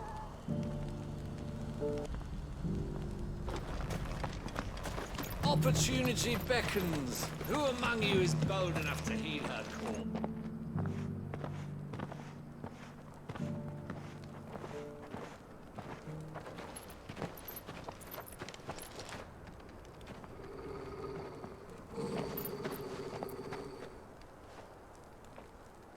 Cyril. How fares the search? Well, Your Grace, my report shall be with you ere long. Ah, yes. Yotei is otherwise engaged, at my behest. And the duty of wardenship? Fulfilled. For as you see, I've been reunited with my first shield. I am Cyril, Knight of the Undying and bearer of the Burning Quill, charged with chronicling the mortal deeds of His Grace, Joshua Rosfield, Keeper of the Flame of the Phoenix, and rightful Archduke of Rosaria. I entrusted Cyril here with overseeing the investigation into Ultima's origins.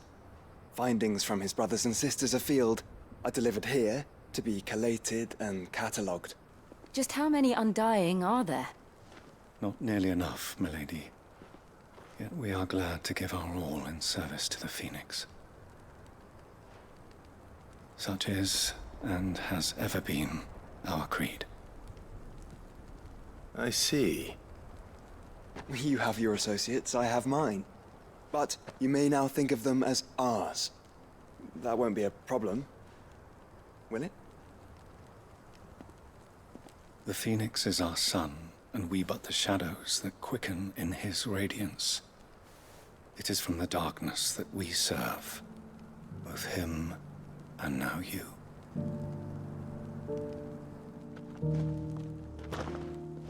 Pray accept this token.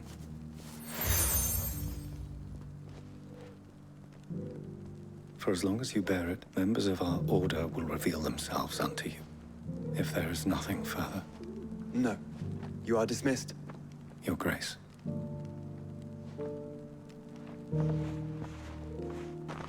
To Canva, then. We'll talk about this later. Cyril seemed very, You certainly keep strange bedfellows, Joshua.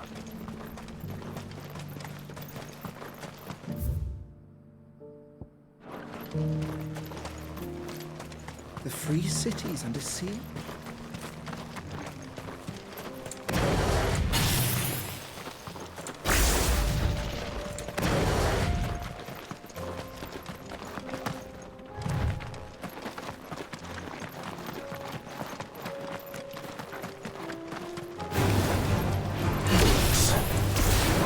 Then let us be rid of them.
Clive.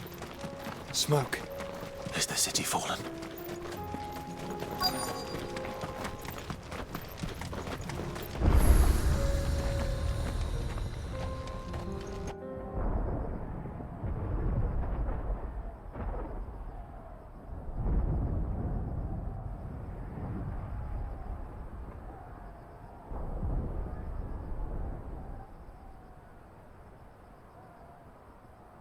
The free men are still holding their own, then. Do we have any idea where Gav and the others might be? There's a warehouse near the docks where we agreed to meet if there was any trouble. We should hurry.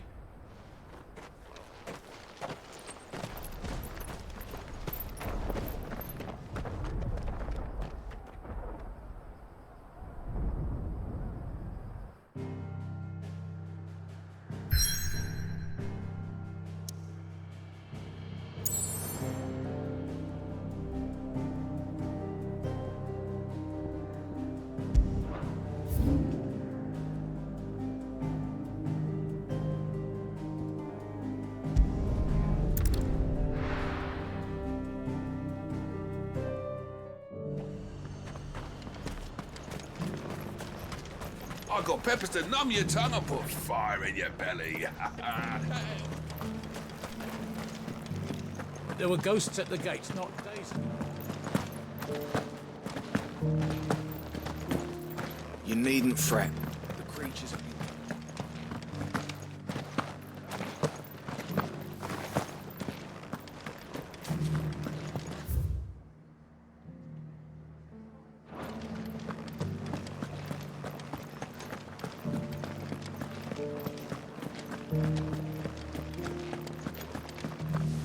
To the meadows, then. That's what the cat is.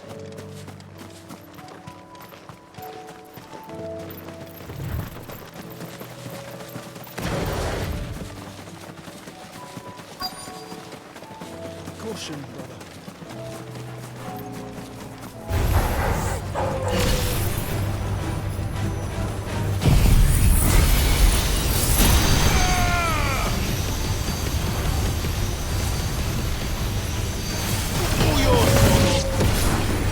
This one. Farewell.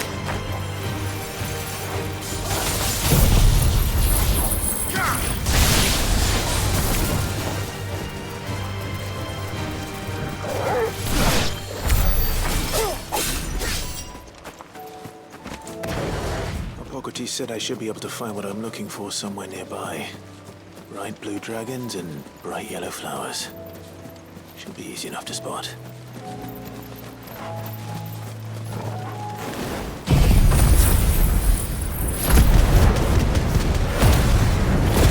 This must be our wyvern. Right. Let's get this over with.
That's the wyvern's liver.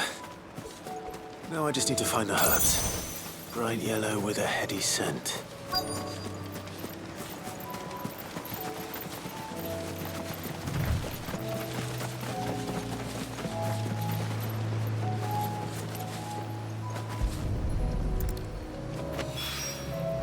I think that's everything Molly needs to resurrect her recipe. Better head back. Seems the hideaway's lost its... So, did you have that word with Tomes then? I did, and he was as helpful as ever. He told me exactly where to look, in fact.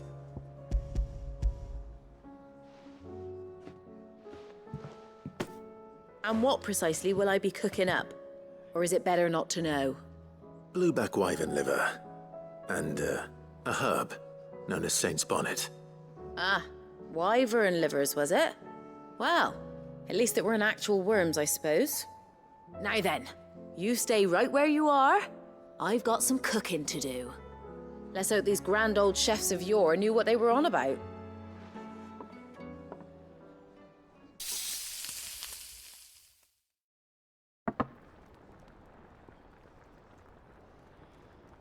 And here we have it. Fried mortress of skyworm. Ivan's offered to make sure it's fit for consumption. Well, I say offered. He as good as begged. And rightly so. Is there any higher honor than partaking in a slice of culinary history?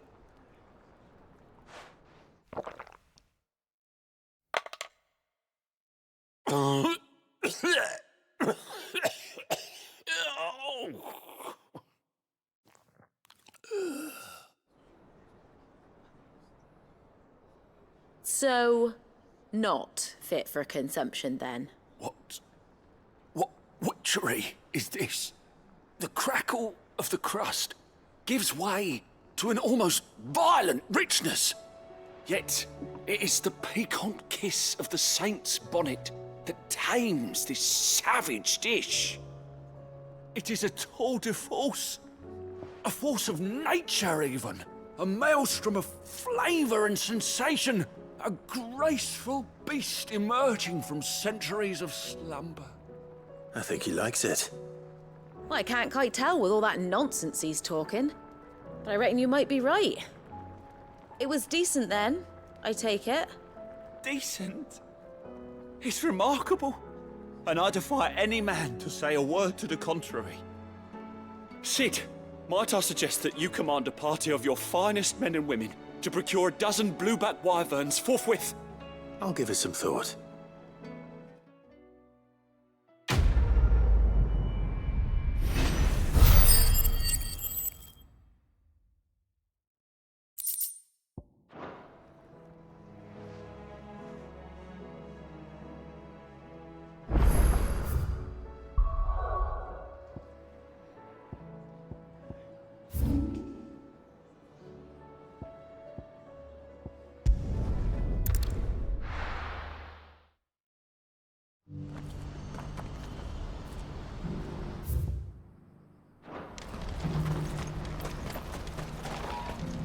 What's happened?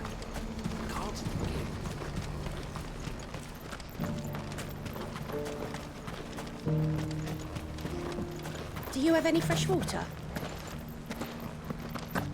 Tell me, traveller, do the other villagers of the realm suffer as ours? I want to know right away. Bad news. Good, actually. Something worth celebrating for a change. Only trouble is, the serving girl's still new to the job, so I can't leave her while I go and invite those I'd like to celebrate with. What exactly are you celebrating, if you don't mind me asking? I've come by a particularly fine bottle of red. A Gotan 66, no less. Gotan Rouge is the only good thing to have ever come out of the Empire, and most wouldn't part with a 66 if you held a knife to their throats. So I've heard. Oh, so you know of it then? Clearly you're a gentleman of taste. A gentleman who might sympathize with my predicament, perhaps? Would you pass the good news to a few friends of mine?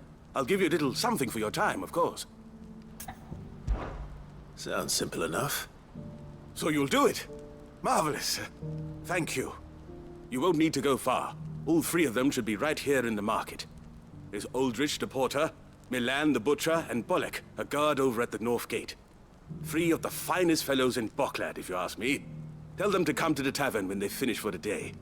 Stop by again when you let them know, and I'll give you your little something. I'll be right back.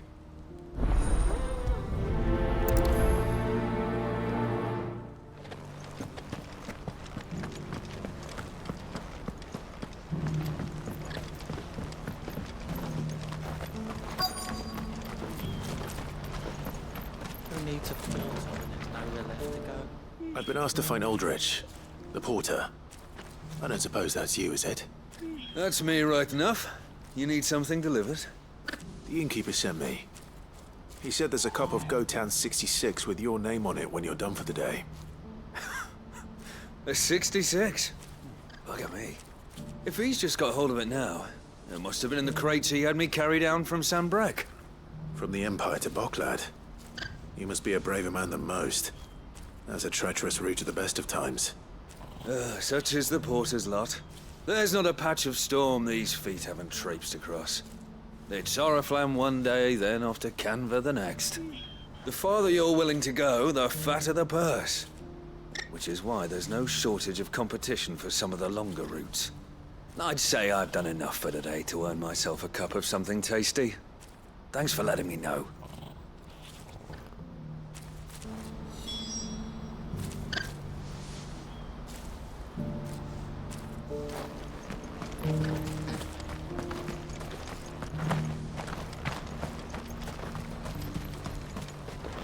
Well met.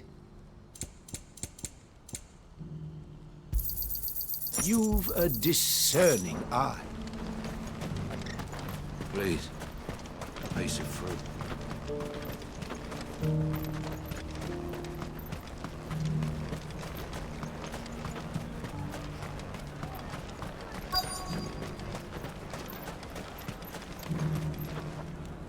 Are you Milan, the butcher? That's me. What can I do for you? The innkeeper's just had a special delivery. He thought you might like to join him for a cup of wine after you pack up for the day. He knows me only too well. And I've got a ham here that will go handsomely with a nice drop. Wine and ham to spare. Boklad clearly isn't suffering then. Comes with being the place everyone has to pass through to get to everywhere else. Those who travel the Crystal Road bring all manner of goods with them. We get meat from Sanbrek, herbs from Rosaria. Why, sometimes we even see curiosities from across the Narrow. Or rather we did, till not so long ago.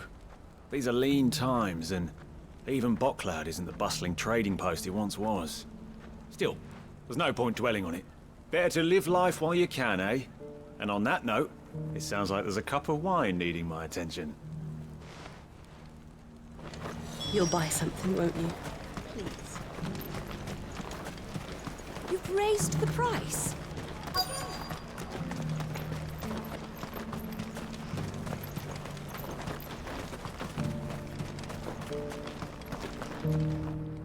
I'm looking for Bolek. I was told he'd be guarding the gate. Well, you found him. You're not here to enlist, I take it? The innkeeper sent me. He's just taken delivery of a rare vintage, a Gotan 66. He thought you might like a cup. I've never said no to a goat hand. I'm not about to start now. Thanks for letting me know. You must be a busy man. No one's making for the refugee camps anymore. Not after what happened in the Dominion. Meaning, they linger here instead. I spend more of my days moving beggars along than I do manning these gates. What gets to me are the gangs that prey on the poor sods. As if they haven't suffered enough. Some days you can't help but wonder what the world's coming to. You know what? That wine's sounding better by the moment. Well done. I wonder if the innkeeper might spare a cup of that wine.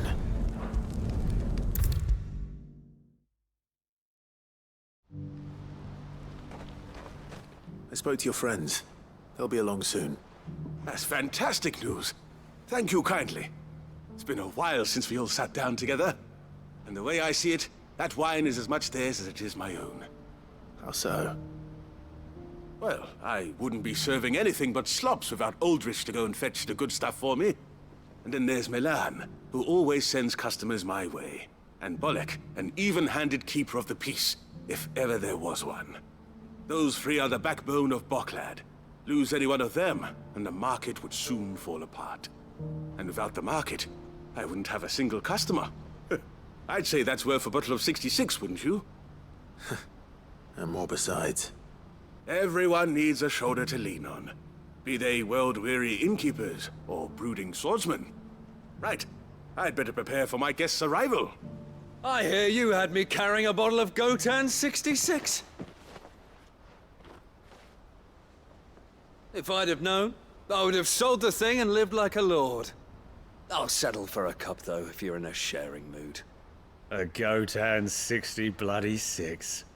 Just as well I had something special of my own set aside. A bottle between the four of us might not be enough to drown our sorrows, but it can't hurt. Here they are, the free pillars of Boklad. Sit yourselves down, gentlemen. The woes of the world may be monstrous in many, but there's nothing like a few good friends to keep the misery at bay. Never a truer word spoken.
Do you have any fresh water?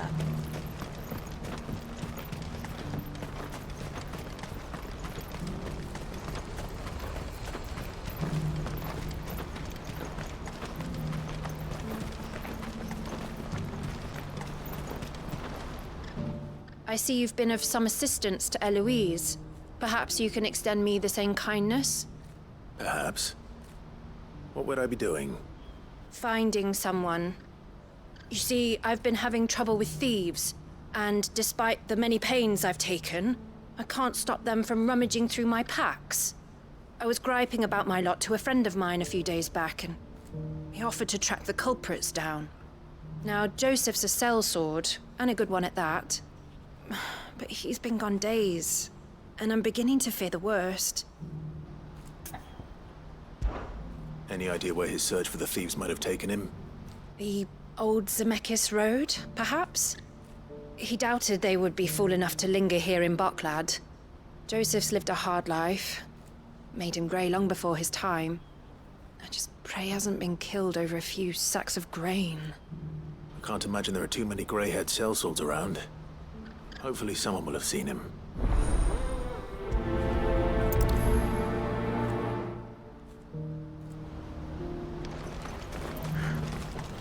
What I wouldn't give for a hot meal. When are they gonna let us through? What do you want? I've no coin on me. Just information. Has a sellsword passed through here? Grey hair. Now you mention it, there was a young man with salt in his mane sneaking around out there a while back. Which way did he go? How am I supposed to know? Buggered off down the road, I expect. Now why don't you do the same and leave me be?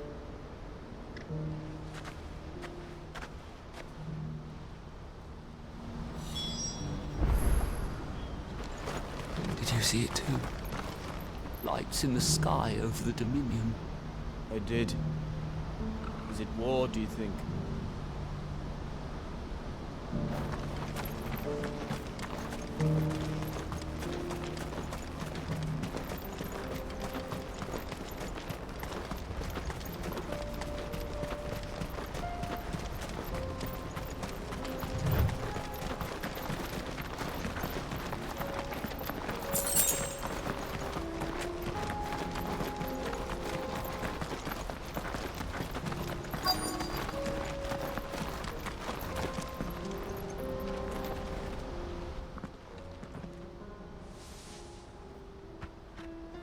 We don't want any trouble.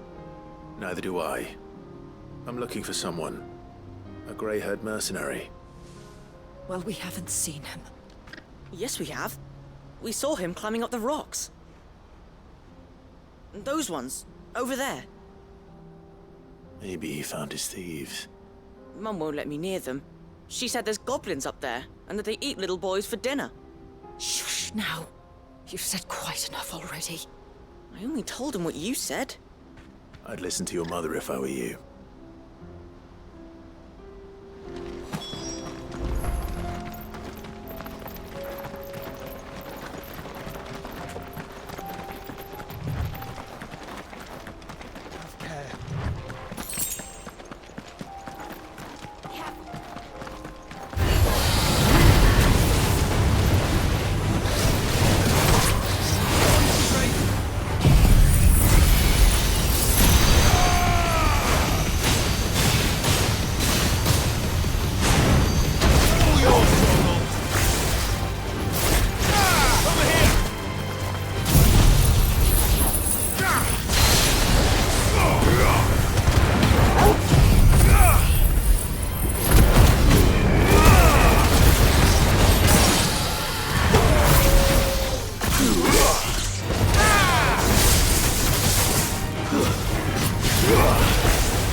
Joseph's thieves really lug their stolen wares all the way out here.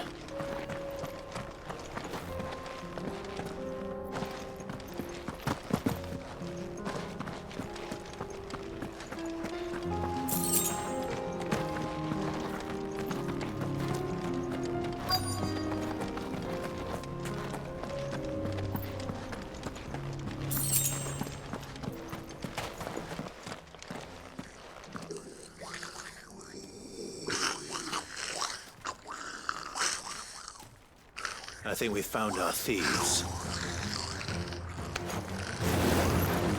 They don't look happy to see me. Get him!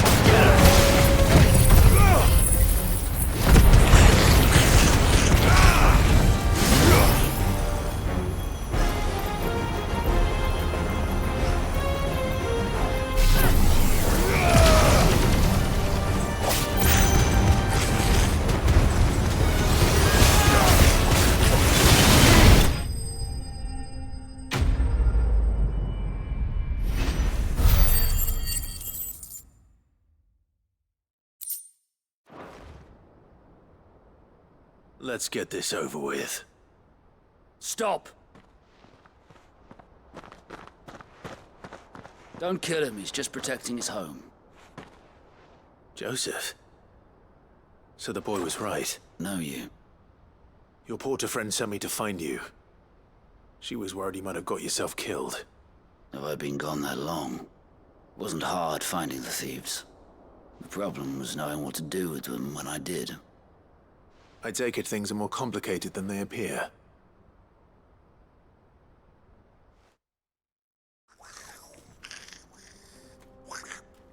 I'd all but ruled out bandits before I even left the market. You know why that is?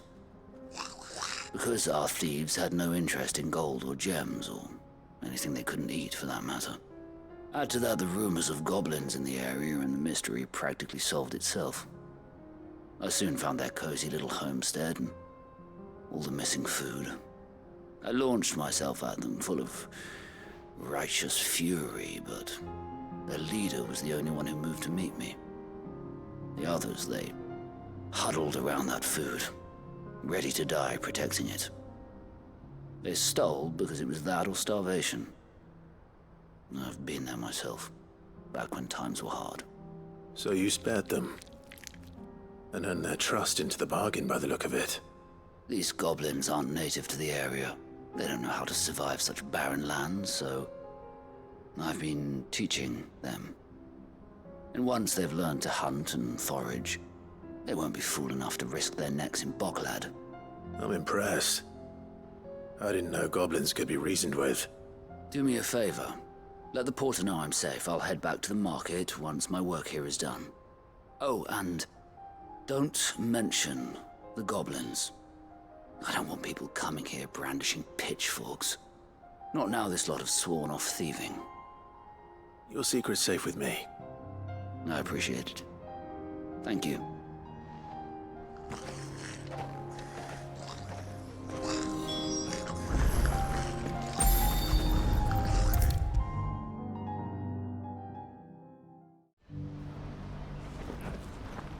Joseph's fine. He'll be back once he's tied up a few loose ends. That's a weight off my shoulders. He certainly knows his business. He found your thieves all right. And I dare say they won't be coming back. A good man to have around, that Joseph. And if he says there'll be no more thieving, that's good enough for me. Thank you for putting my mind at ease. Here, for your troubles.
So what do you think? Really? It's as bad as that?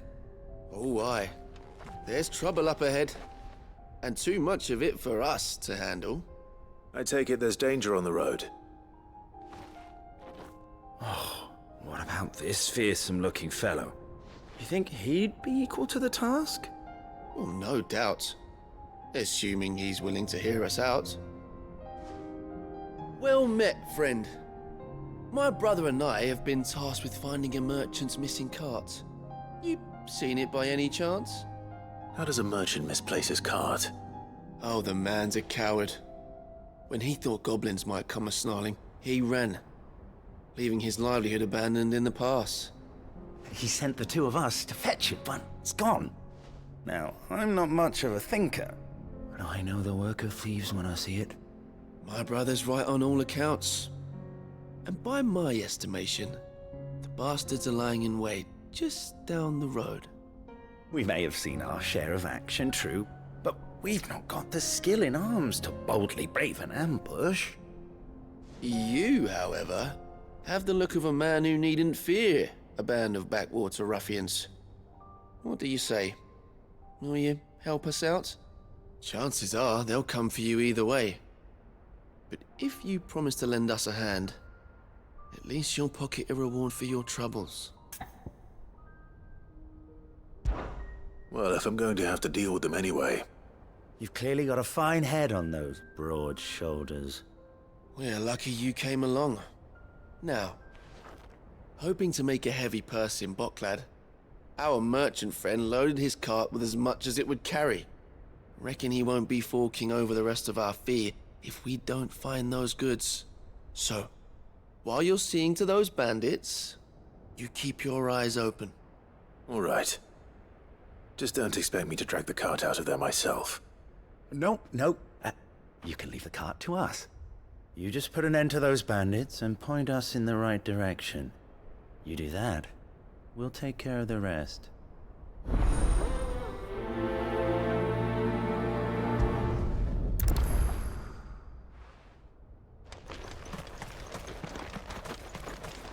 I'm not sure I trust those two. But if there are bandits lying in wait, I should probably take care of them.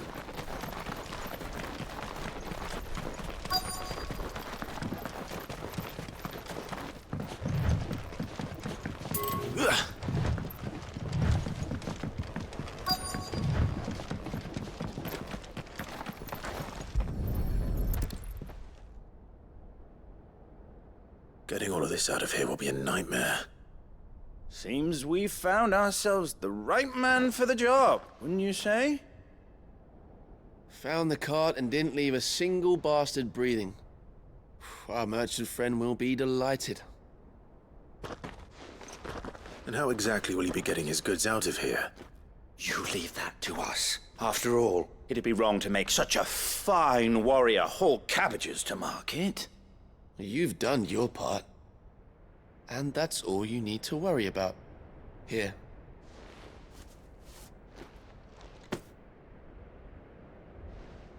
It's been a pleasure. Now piss off. There's no need to be so rude, brother. What if we want his help again next time?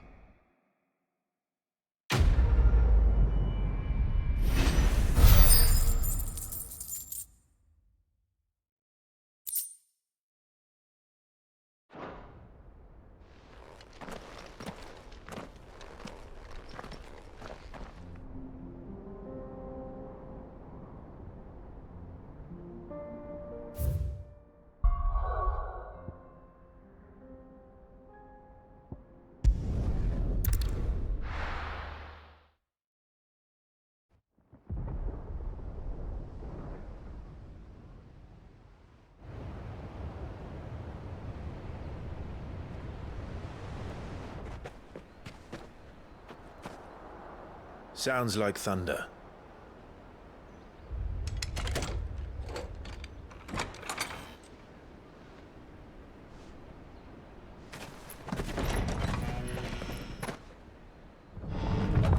You're late. We're starting to think you'd stumbled off a cliff. I seem to recall that was you, Gav.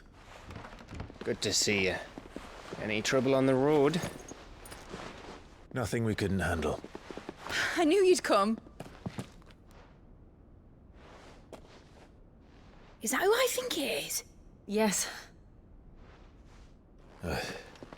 Allow me to introduce my brother, Joshua.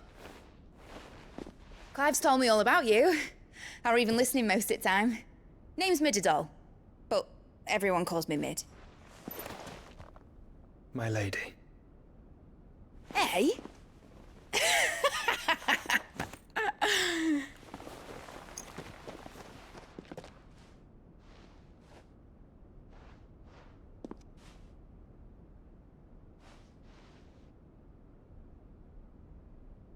My boy.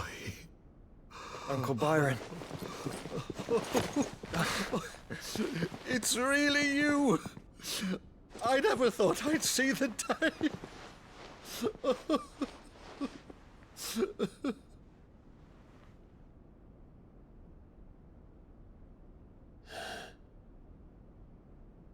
So these Akashic are being controlled? That's what it looked like. Empty eyes, eerie blue glow. No doubt they were turned, but silent as monks, every last one of them. Your man here speaks true, Clive.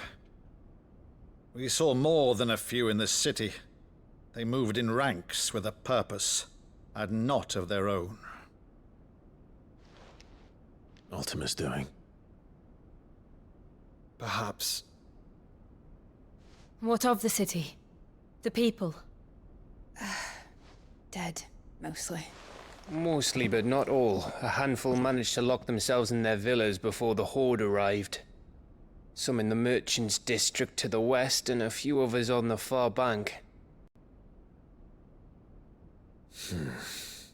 If the Akashic stumble across either hiding place, a few bolted doors won't hold them for long.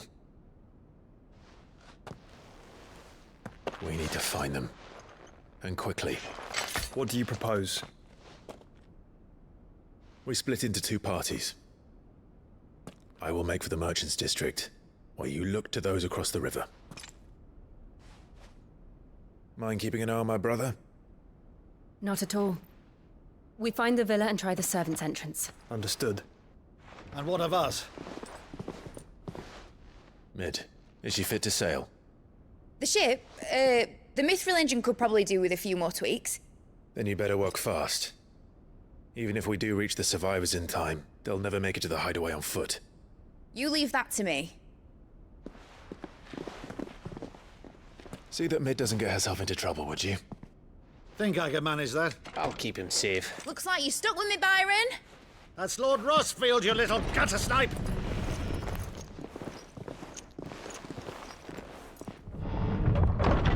Shall we then? And you keep Clive safe. Be careful. Both of you. You too.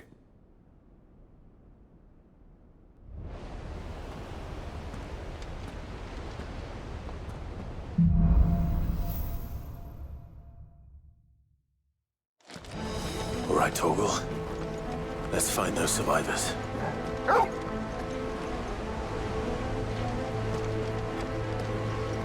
They don't stand a chance against those things.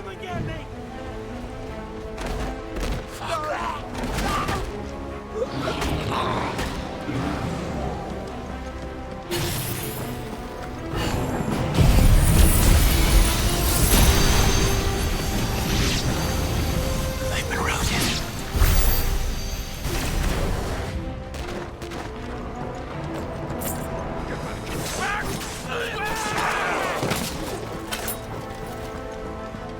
They're well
monsters here.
be survivors inside.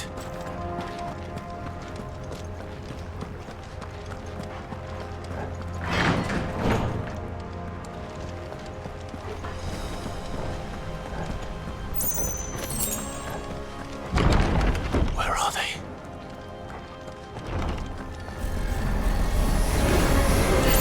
These creatures. Does Ultima's reach extend this far? What the hell is going on here?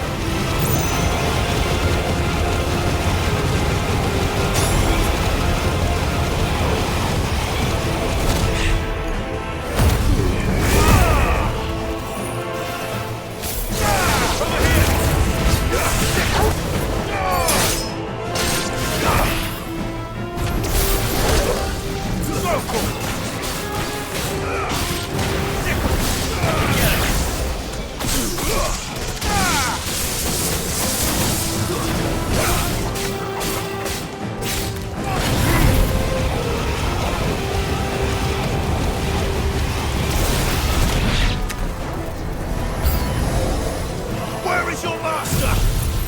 What does he want?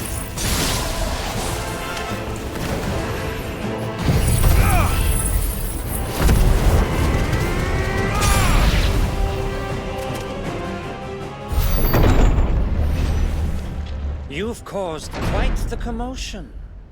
But then I would expect no less from you, Muthos. You again. I don't believe we've been introduced.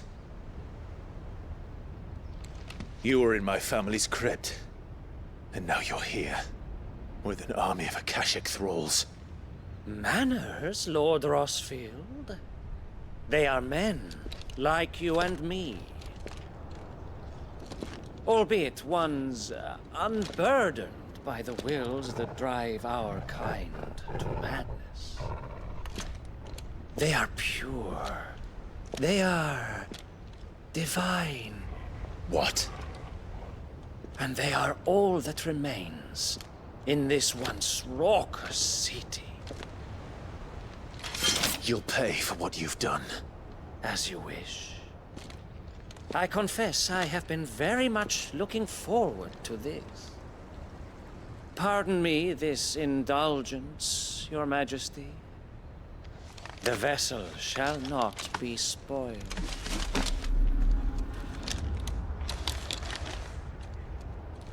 I am Saintmere of House Harvard, and you will yield.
I wouldn't.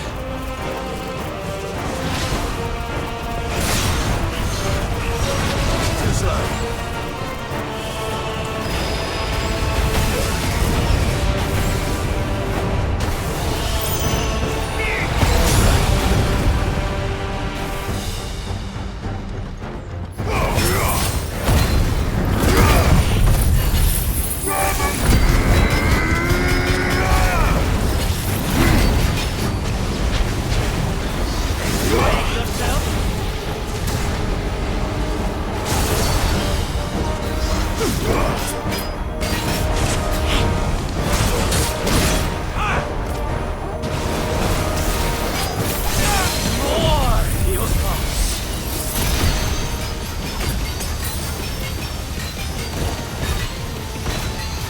Give me more!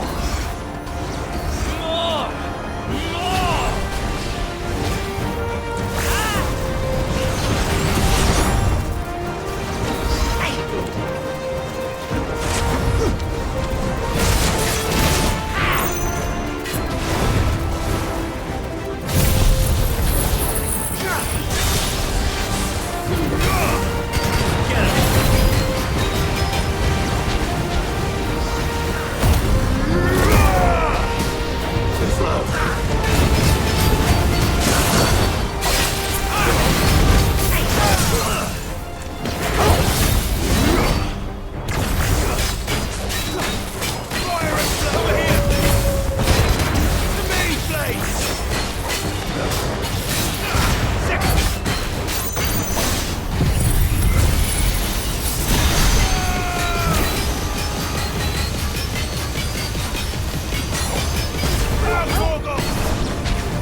Nice try.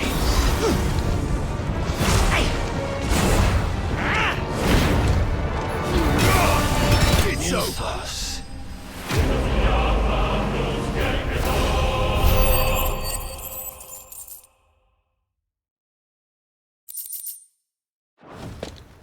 The vessel is strong.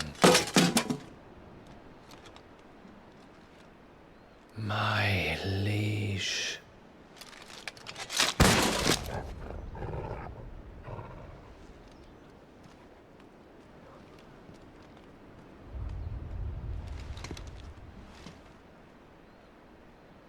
Clive! You're all right. As are you, I see. We are, yes. I'm sorry, but we couldn't save them. It was over before we arrived. Well, you did what you could. I fear we were all too late. What's wrong? Nothing. I hope.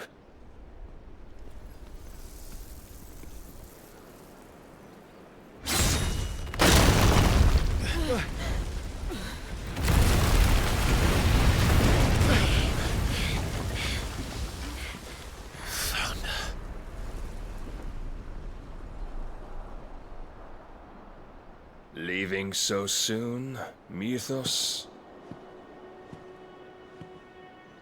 It's the king. Indeed.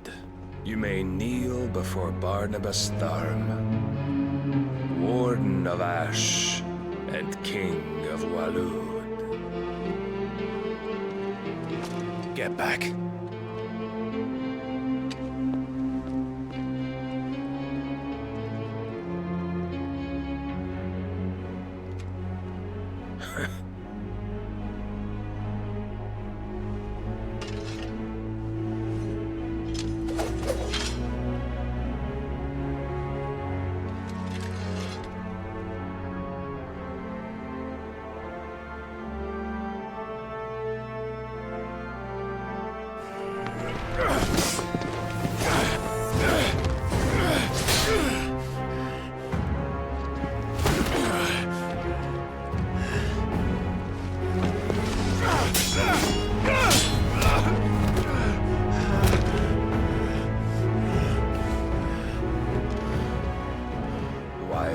impetuous.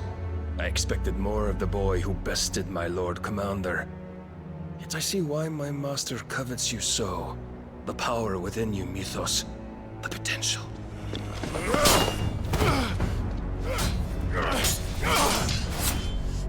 Stop calling me Mythos. But Mythos is everything. The cornerstone of all creation. The Lord's vessel. Your purpose. My purpose? To surrender my mind and body to that thing.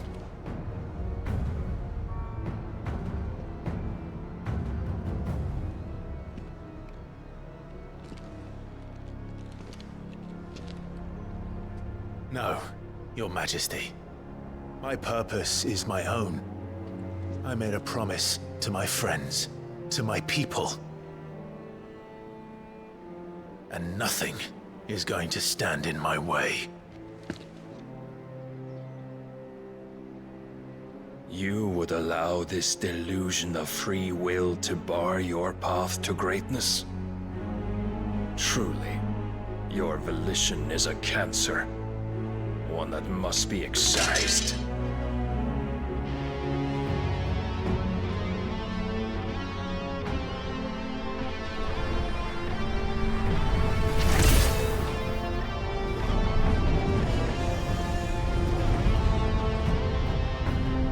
Try it.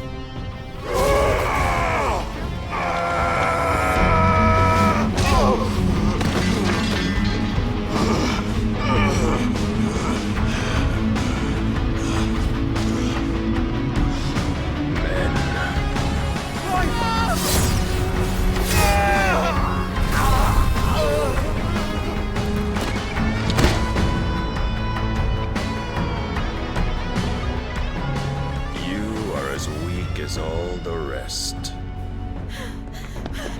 Joshua!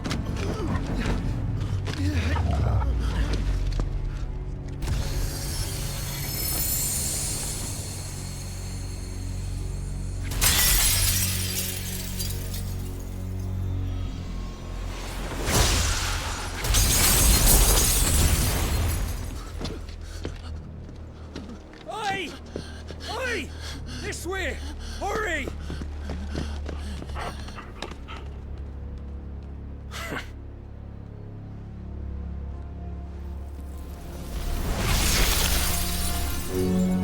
Power beyond reckoning, and they use it as a crutch. Such a waste.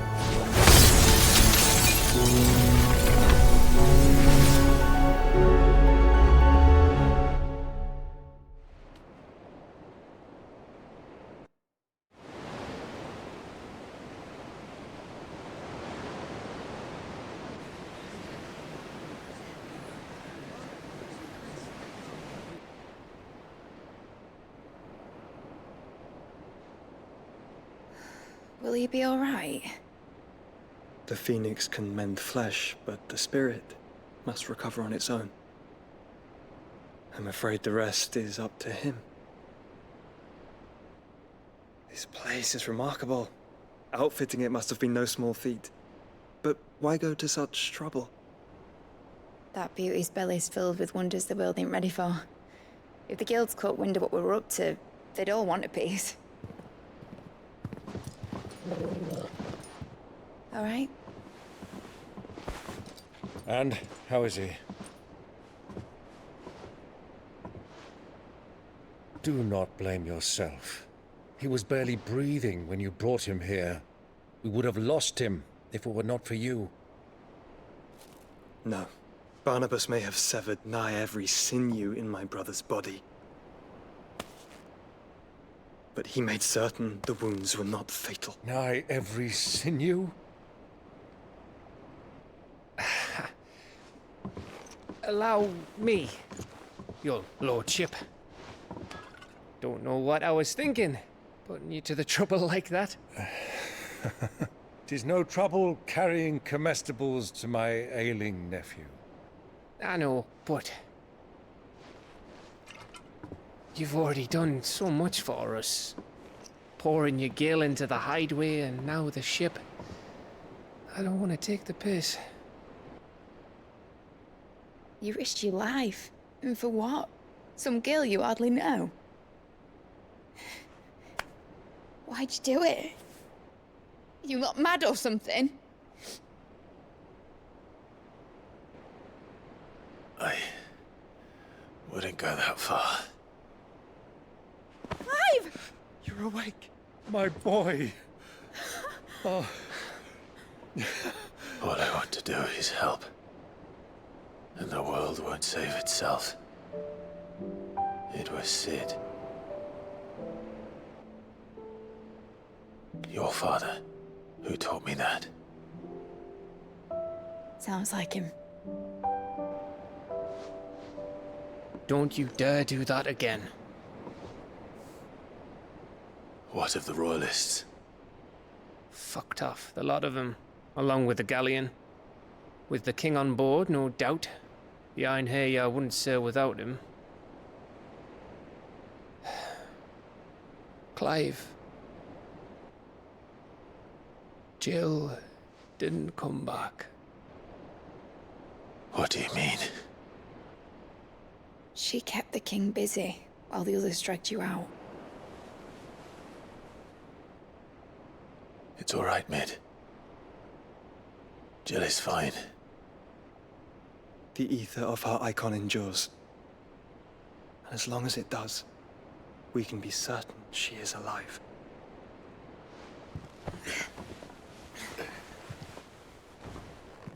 We must pursue the Black Galleon.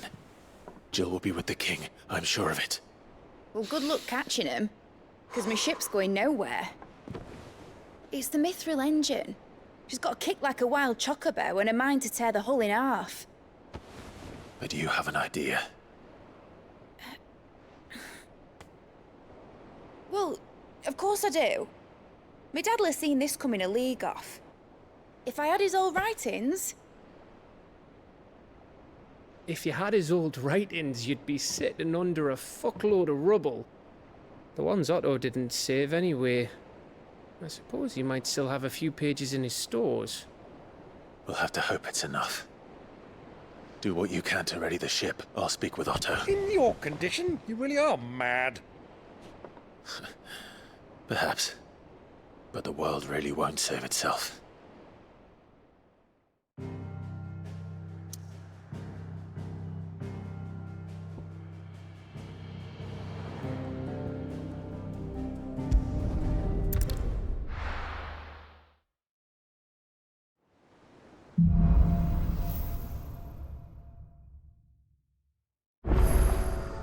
Right.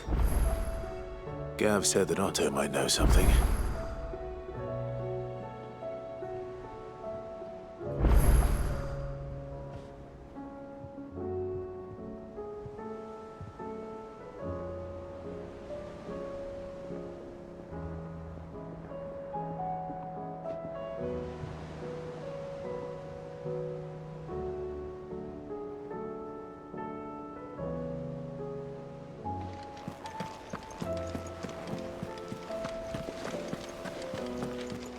Cole said it was an army of Akashi.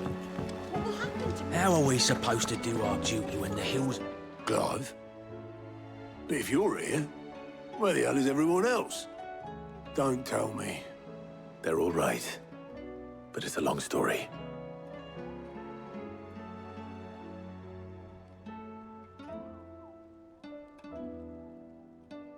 You lot don't do things by halves, do you? Well, at least everyone's still breathing. Now, as for these writings, I'm sorry to say, Clive, but if you had those, you'd be... Sitting under a pile of rubble, I know. But we were able to save a few bits and pieces from the ruins, most of which ended up being used to build this place. The more personal items we gave to the next of kin. In the case of Sid's things, that would have been Mid. Then I'll check the workshop.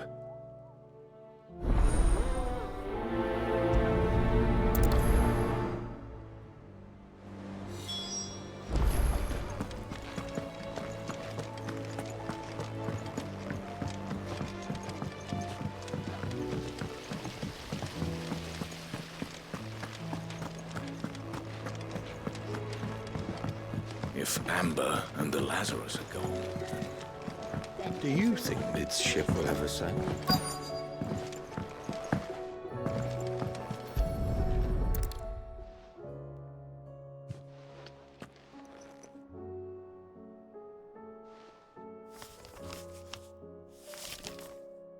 This looks like it's from Sid's old diary. But you'll already have read it. I'd better keep looking.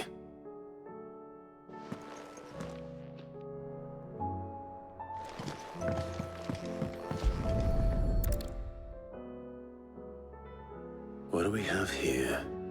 Oh. Sid's pipes. Something tells me Mid won't be needing these.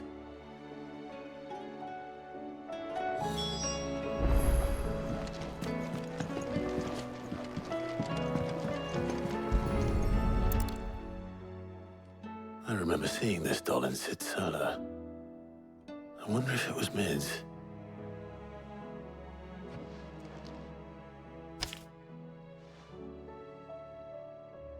Huh. What's this tucked inside it?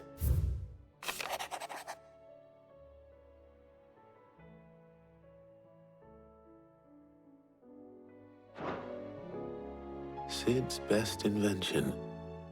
Huh. That sounds promising. So Sid hid something in Mid's first opus. But what would that be? Perhaps Otto might know.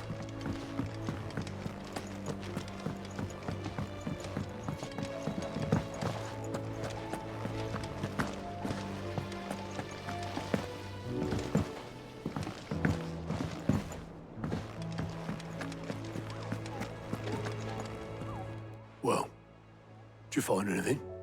Possibly. You wouldn't happen to know what Mid's first opus was? Opus? That girl's as tone deaf as a banshee. Unless you mean the orchestrion. She couldn't have been more than, what, 11, 12 when she cobbled that thing together? It surprised us all. Not least her dad. You should have seen how proud he was of the little scamp. What's that battered old box have to do with anything? I think Sid may have hidden something inside it. Wouldn't surprise me. Those two and their bloody treasure hunts. Half the things in the hideaway were hidden one time or another.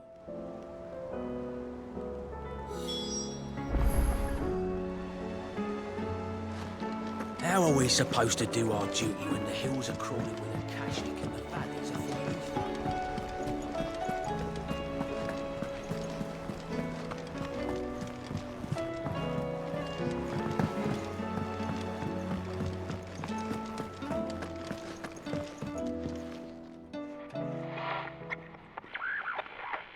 I didn't break it. Well, I didn't break it. What didn't you break? Nothing. We didn't break nothing. We definitely didn't break the orchestrion. What's wrong with it? It's broken. Except when it isn't.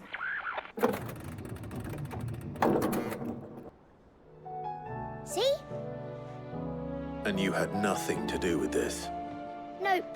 Nothing. We just wanted to listen to all the songs at once. So we pressed all the buttons. Like this.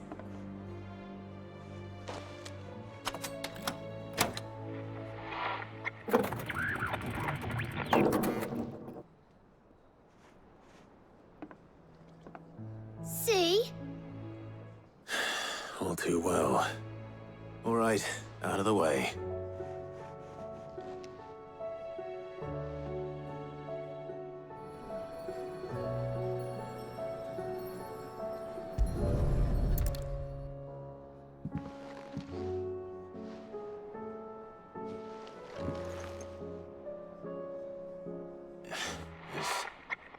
Something caught on one of the gears.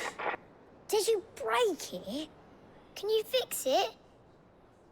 No, I mean, yes. There. How about now? You fixed it! Sid fixed it! He more than fixed it! Yeah, new music! Huh. Never heard this one before.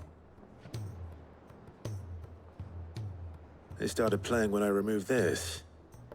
Whatever it is.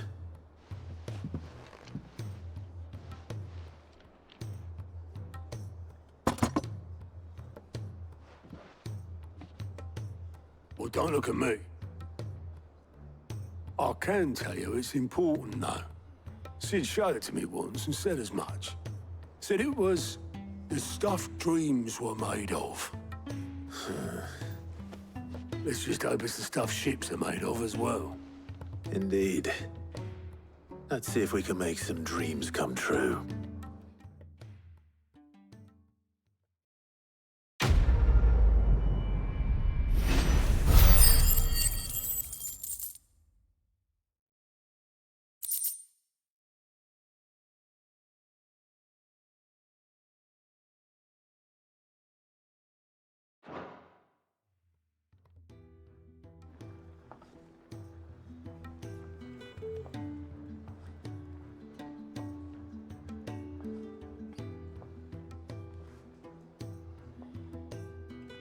Just the two I was looking for. Aye. Who's a patient? Actually, yes. The Crown Prince just left. Dion left? Unless you've another word for stood up and walked off. Yes, left. He did have the decency to leave a message with Obelisk before commandeering one of his dinghies. Should we go after him? No. We're not the Prince's keepers. He's free to do as he sees fit. I'd rather he did so in bed. His wounds are nowhere near healed. Much like yours, I suspect. Otto told me what happened in Canver. What is it with this realm's princes and their aversion to rest? Ask me when I get back. Though I may be sometime. Then at least try to stay safe. And if that fails, try to stay alive, eh?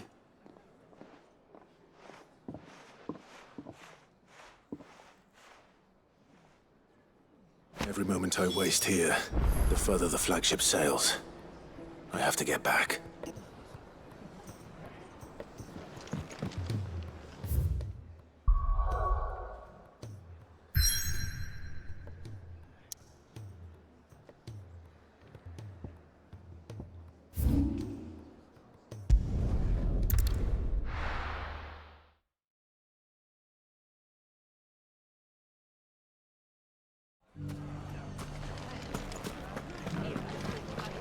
The bandits may be no more, but look what they've left.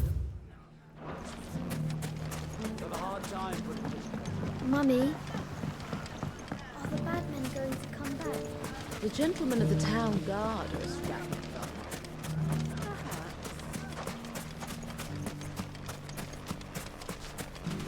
Are you looking for something in particular?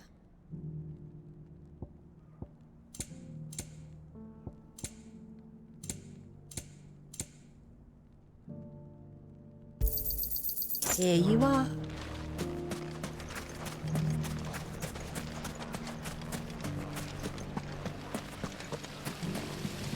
Everything I've worked for, all those years of toil, every coin I've ever earned is tied up in this place. You all right? The baths are closed. Leave me be.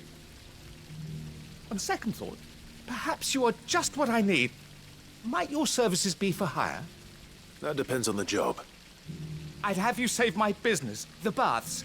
The water's turned scalding hot and all the crystals in Dalimil wouldn't be enough to cool it. I've no doubt that my woes stem from the water's source. But I can't go and investigate for fear of my customers thinking I've abandoned the place. I'm bound to these baths in more ways than one. I beg of you. Go to Dusnoff Terraces. Tell me what you find there. All right.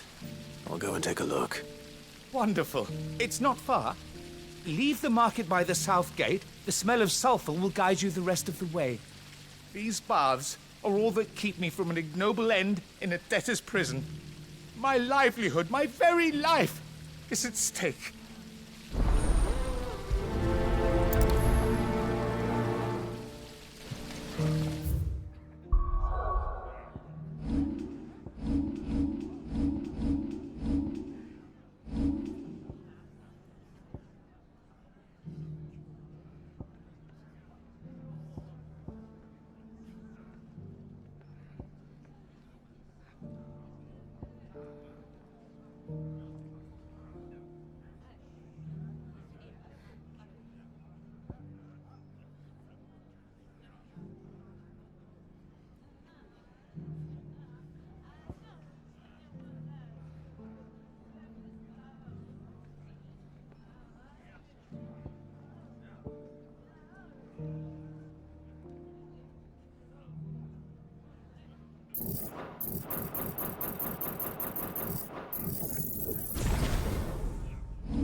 What the hell are those things?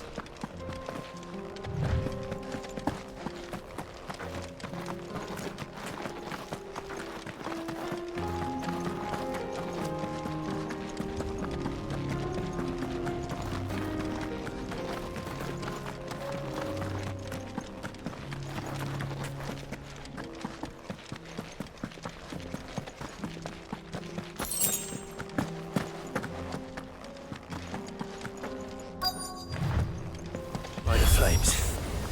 That explains the heat.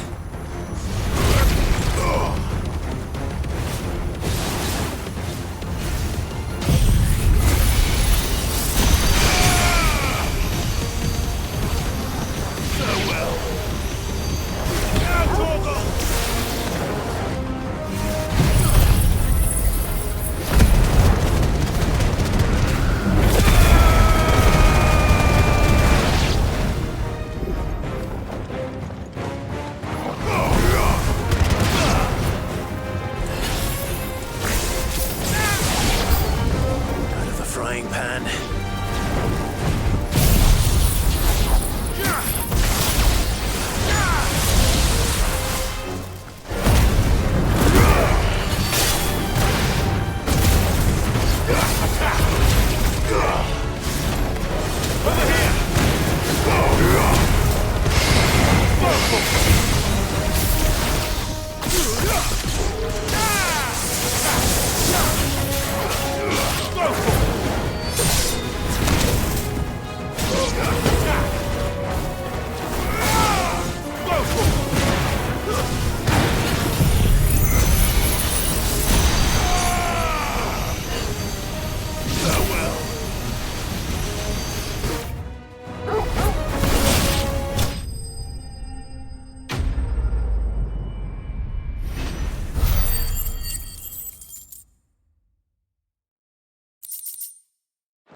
Let's cool things down a bit. Let's hope it's enough to keep the baths from boiling.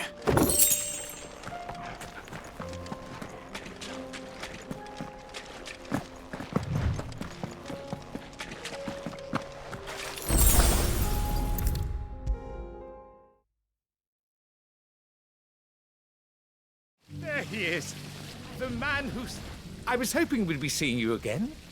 The baths grow more bearable by the moment. It won't be long now before we are back to business as usual. I'm glad to hear it. Now, tell me this. What did you find at the terraces? What threatened to make me a pauper? Not what I expected, that's for certain.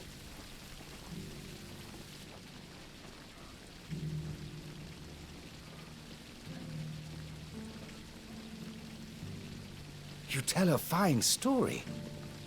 That's not to say I don't believe you, though. Creatures made of flame, eh? That's something new to worry about. But I burdened you with my worries enough already. Here, a small something by way of thanks. Right. It's high time I got back to work. With a little luck, the day might yet be salvaged.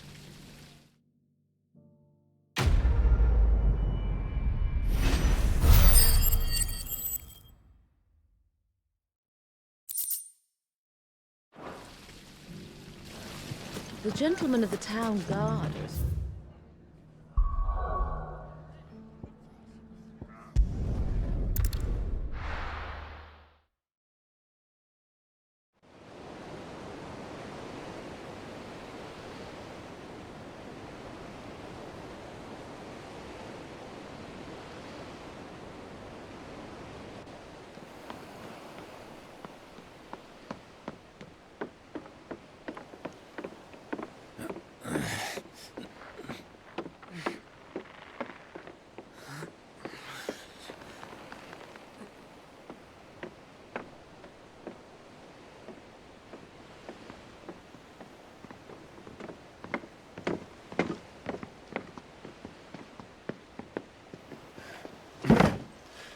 I were right, Clive. My dad had it all worked out. He'd be proud of you, Mid. His writings may have helped, but this achievement is all yours. Can we catch them? The Ainayar's one of the largest, fastest vessels ever built. And it won't help she has the wind at her back. Any other ship would be hard-pressed to keep pace with her, let alone reel her in. But this isn't any other ship. This is the Enterprise!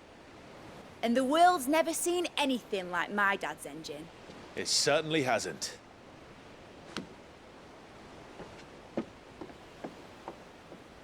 Clive, what do you know of Barnabas Tharm? Only what the bards sing. That he sailed to Ash from southern lands. That it was his mastery of the blade which won him the throne. And that his sword, Odin's sword, can sever the very threads of creation. But don't lose any sleep over our last tilt. We'll do what we must to survive. What we must. The light! I thought this cove was meant to be hidden.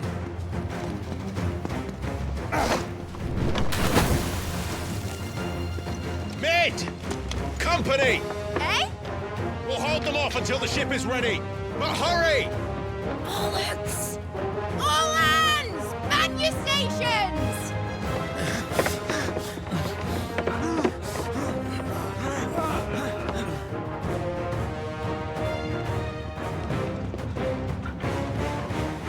Everyone with me?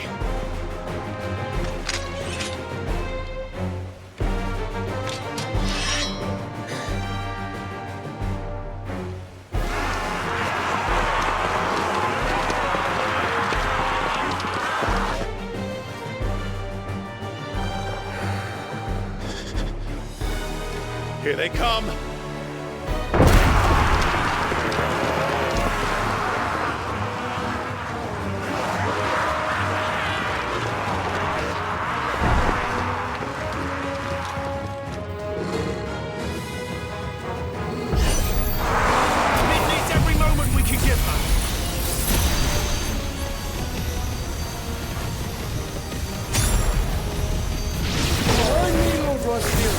I'll take care of these fuckers. Behind you! I'll have you know, Earthbreaker here, one struck fear into the heart of every man in the Twins.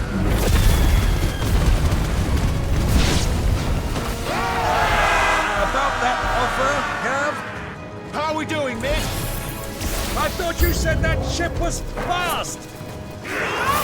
What is it going for that next time? You ain't fancy giving us a push? You ain't the old second jack? Oh? I haven't felt this alive in Don't break the classic, you turds. We don't pay and I'll stand it back going first.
That was easy enough.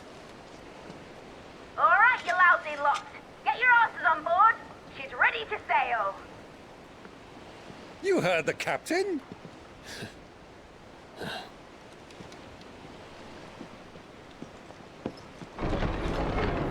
Clive?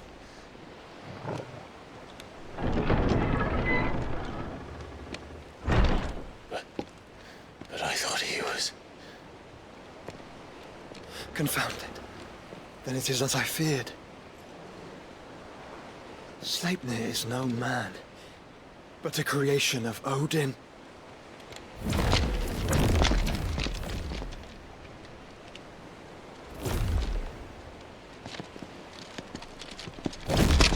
Phoenix's fiery fundament.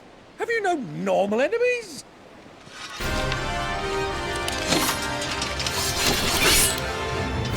Up for another round? Of course we are. Right, Lord Rosfield? My boy, there was a time people called me the Executioner. Or was it my efforts? No matter, heads will roll all the same. Mate! New plan! You leave! We follow! Follow? Swimming, are you? Oh, bugger me! Weigh anchor! Engine's dead slow ahead!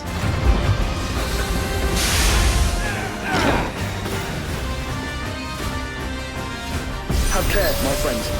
'Tis not blood that runs through a lady's veins.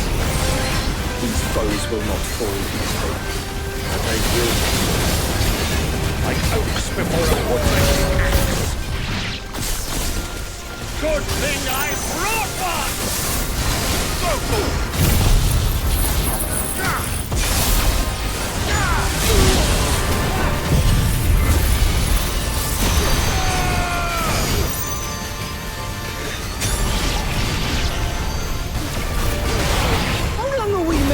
This up? As long as it takes. Unless you have a better idea. Well, I've already killed at least 5 of the bastards. Fuck it. Let's do the lot. This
What do you want?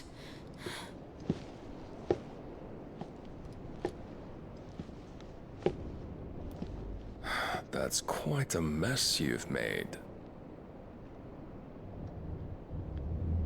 And wholly unnecessary. You are my offering to Mythos. I would not see you damaged.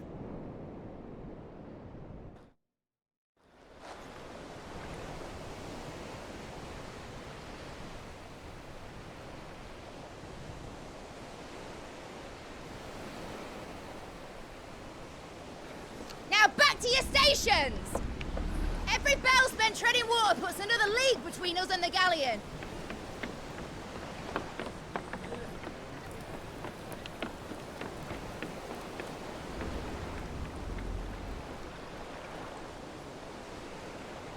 I don't suppose Mid has a spare engine? Since you rose from the grave, my fortunes have plummeted. Are you absolutely certain of this quest of yours, Clive? The foes you face are as terrible as they are numerous. Aye, and they'd have us live and die on their terms, which should answer your question. Ha! You have that same stubborn look as your father did when he set his mind to something. On the battlefield, I am but a single axe. A deadly one, mind, but a single one nonetheless. Yet what you require is 1,000, and I believe my old friend in Brandalar can provide them.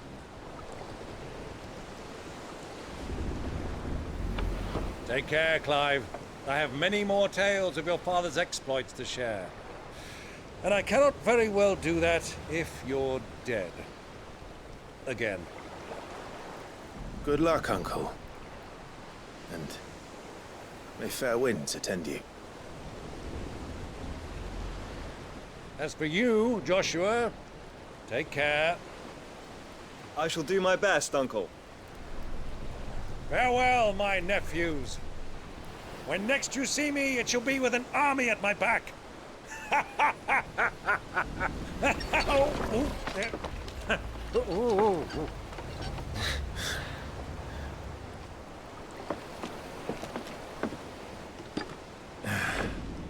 Cheerio!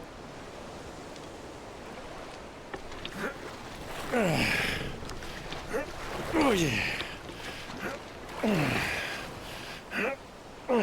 Do keep up, my boy.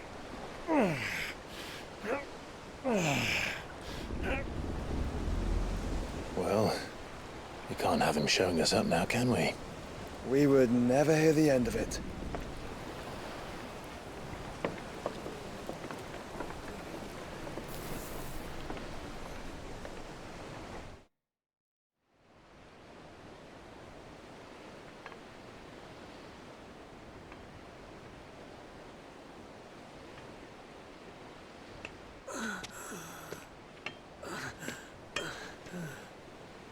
Great God of mercy.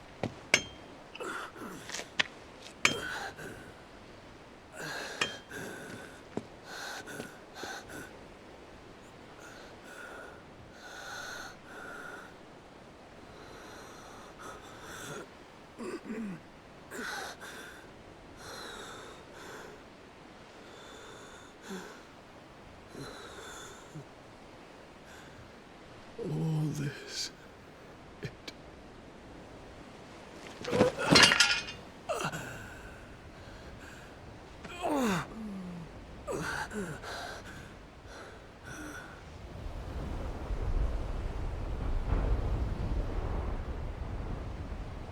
What have I done?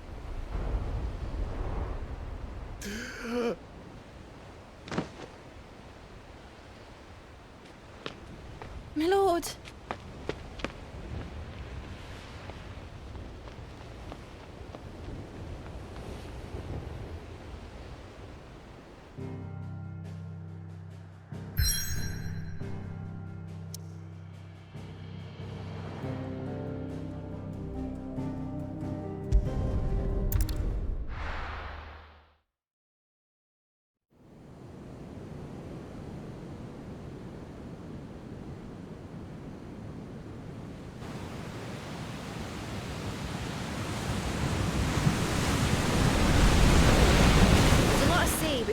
in Waloed, but any ship heading north has to round Zemeckis and put through the Narrow.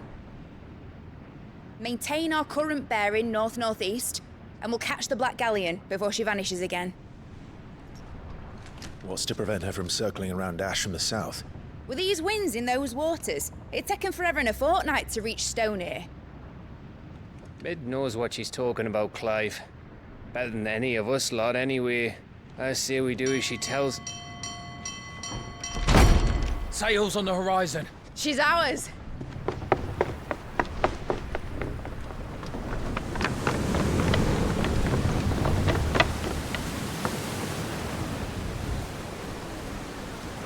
Look alive, boys! Full ahead! And keep those furnaces fed! Aye, aye! Do you feel that, Jill? All hands! Battle stations!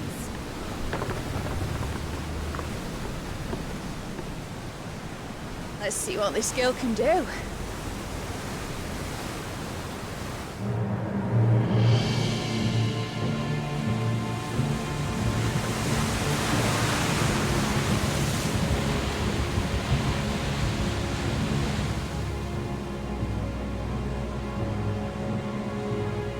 Where one leads, so does the other follow.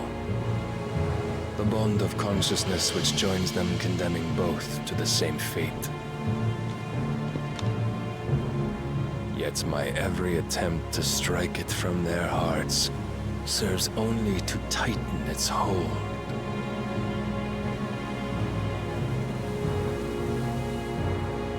Fascinating.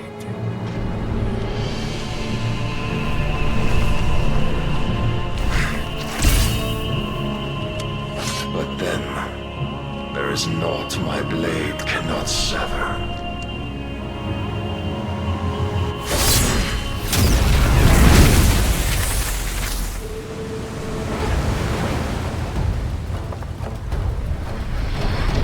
Great Grigos, gosh!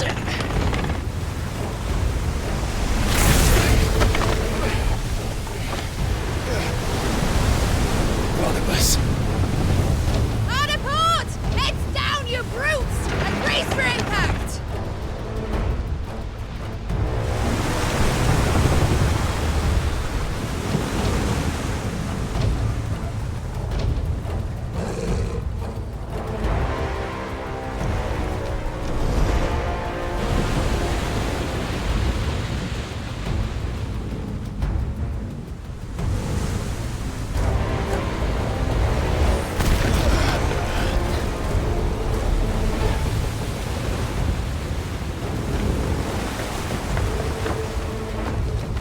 It's now or never. I'll find her.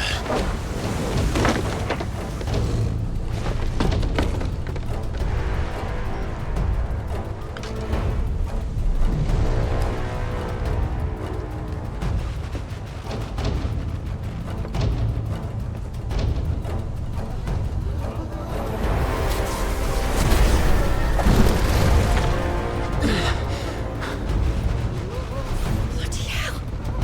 Out of starboard!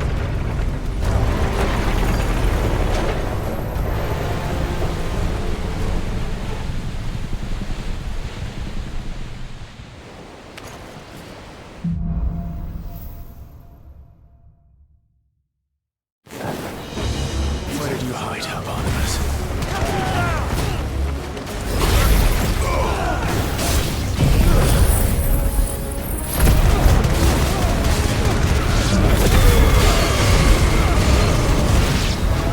It's this one.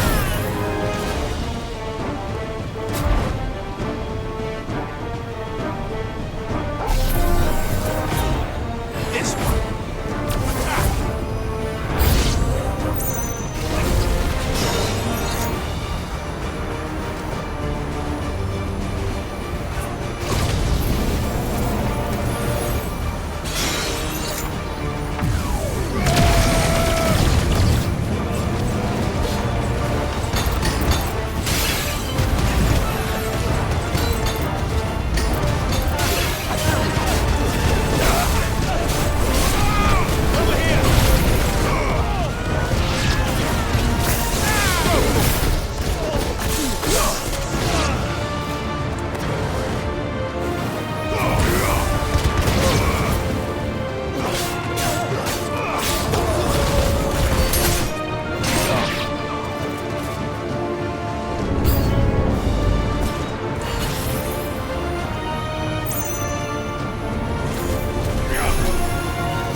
boss.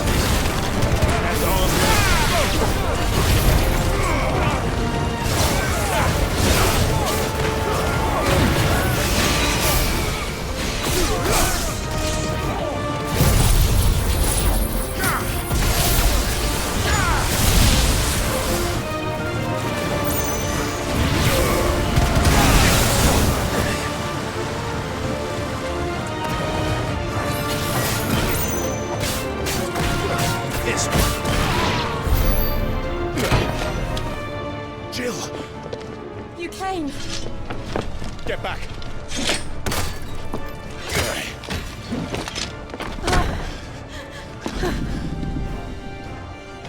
Clive, how did you... I'll explain later. Hands!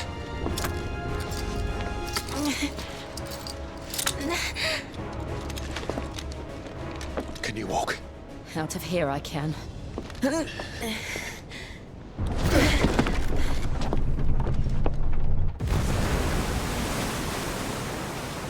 Stand still!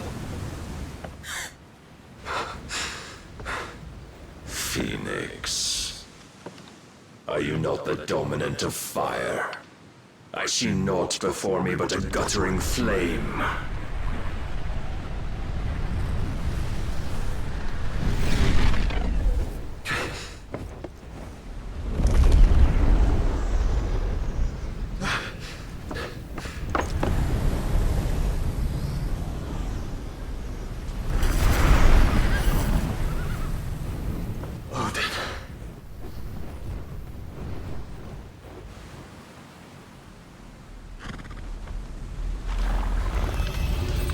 In earnest, then.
Can you go on?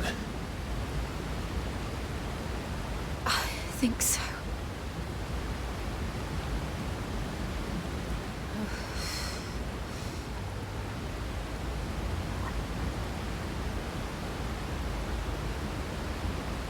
But to where?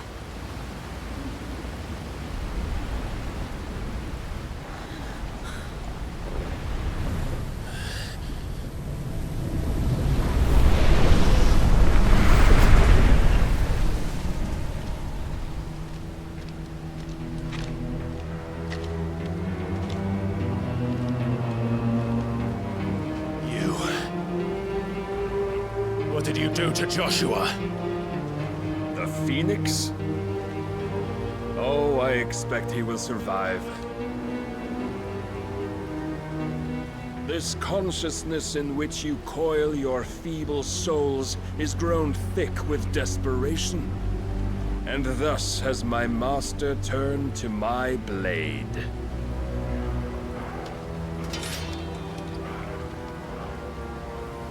The world will soon be painted in black.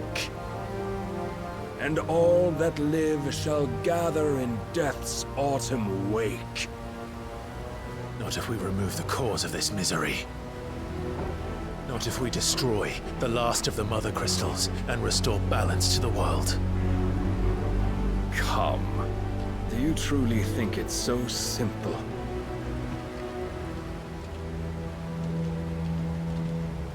The Blight is inevitable. Not even the Almighty might stop its endless march. Your efforts will avail us naught. Naught, that is, but suffering.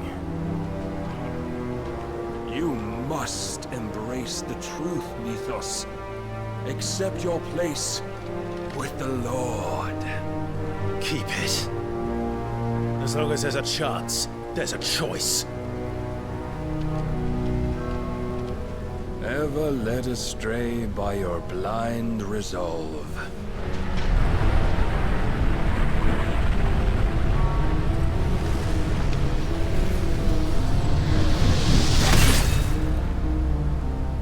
Now, it is time you learn the inevitability of your divine fate. However much it may hurt. Get as far away as you can. Clive, no. Trust me, Jill.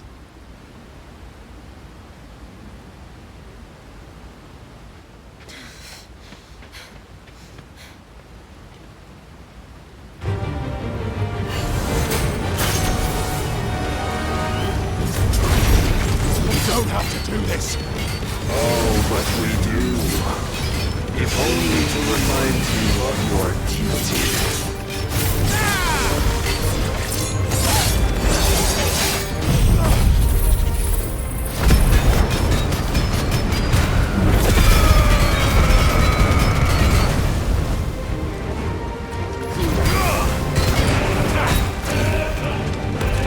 In the short time since our last meeting, you have grown much.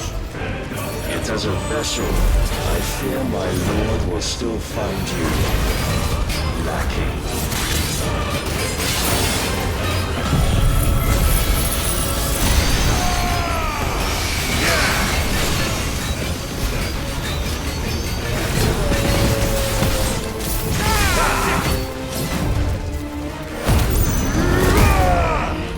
All this fire and fury, and for what? Stopping the blight. A foolish notion put to you by a foolish man. How dare you? I don't know of this world nor of our place in it. If our fates were so easily rewritten, we would all be gods.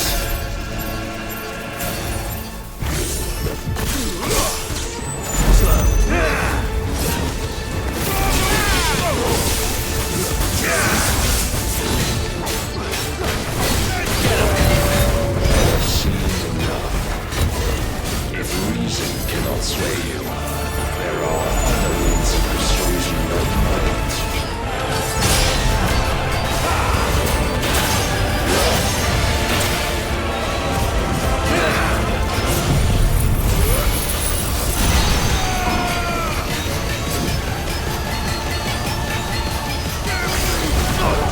Defend yourself!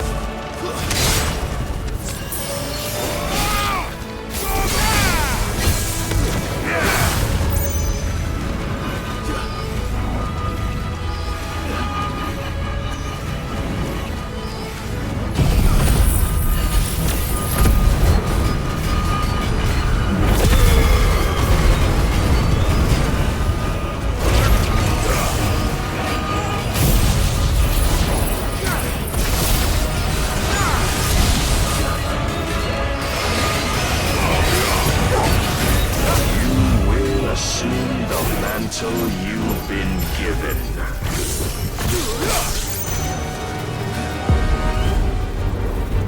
And thus is the light of hope severed.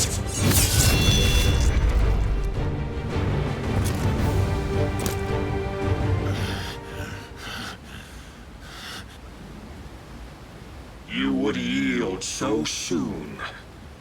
Never. Clive!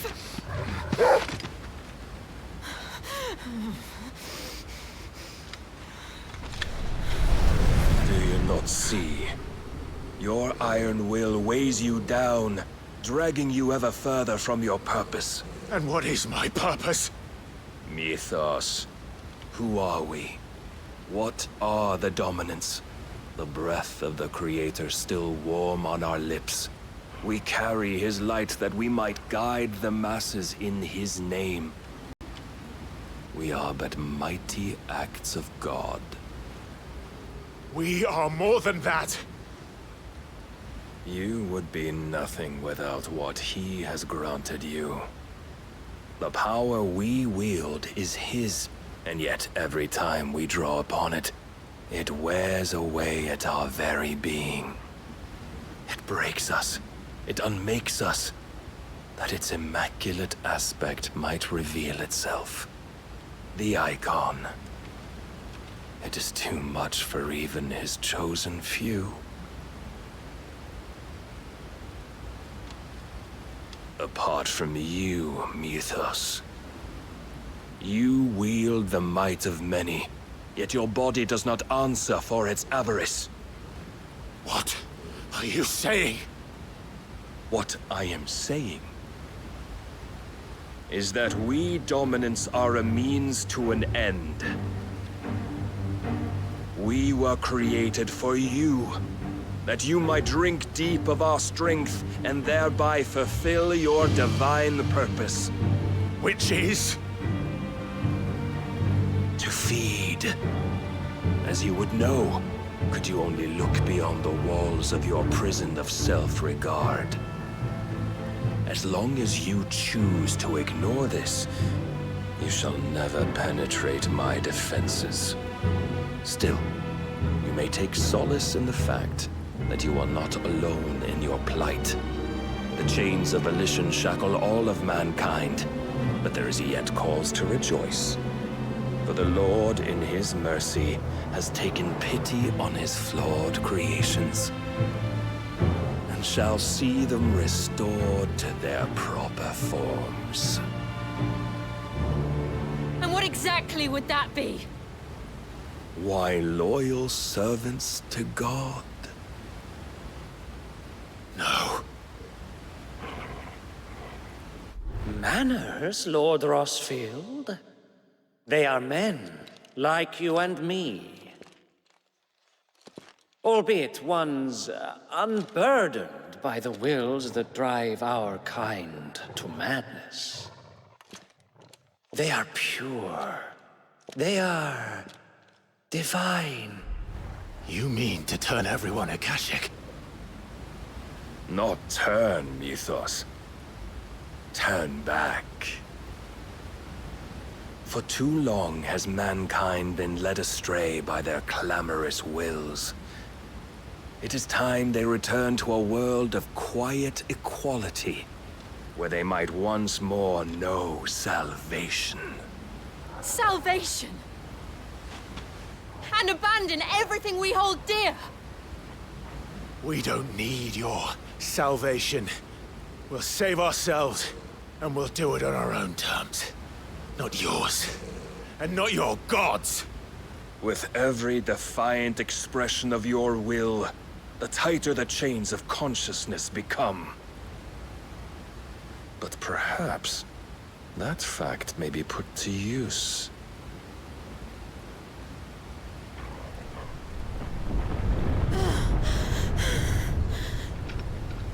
Clive! The faster it binds you to the remaining dominance, the stronger your hunger will become. Until it leads you back to the only answer there ever was. Mayhap not by the path my master intended, but back all the same.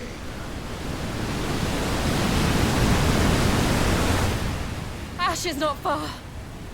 I could freeze a path. You're in no fit state. Probably not, but I can try.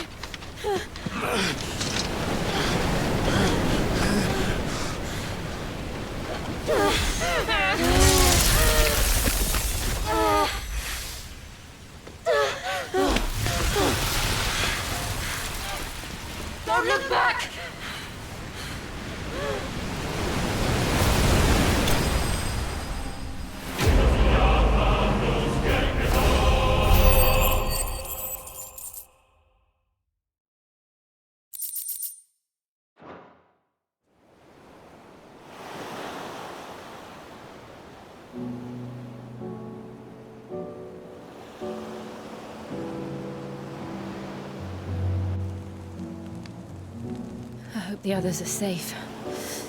The Enterprise was clear of the gap when we fell. They made it, Jill. And they will have seen the ice, where it led. We need only wait till dawn.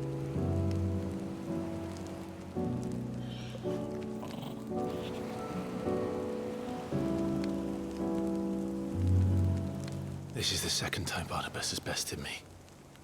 I'm powerless against him. And maybe there really is nothing else for it but to give yourself to his master.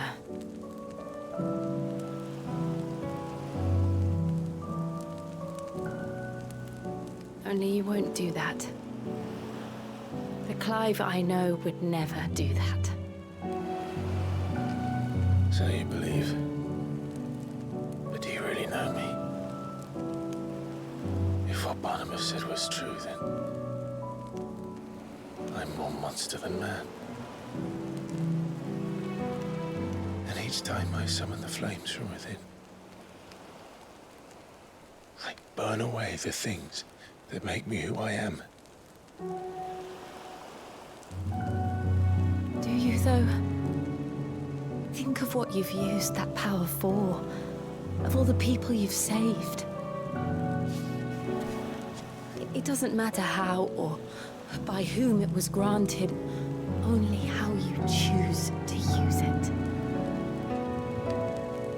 And you've chosen to use it for good, haven't you? I've also used it to kill.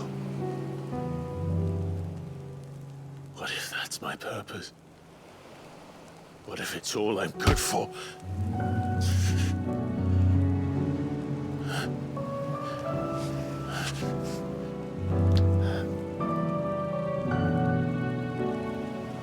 You're still that same boy I grew up with. Always so eager to save everyone around you, and yet always so lone. Because you failed to realize the one thing that needed saving most of all.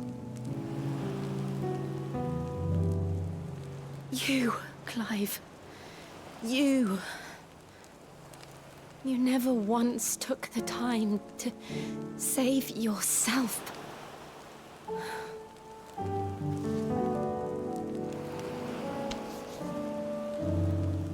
Myself.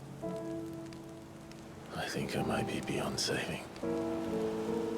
No one is beyond saving, provided they want to be saved. You fight to survive. And you survive so that you may protect those you love. It's what you do. What you've always done.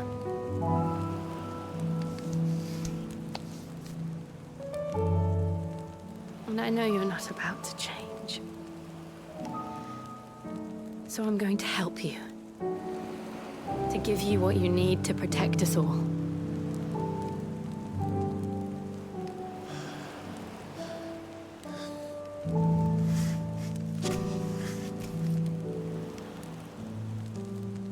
Jill. Are you sure?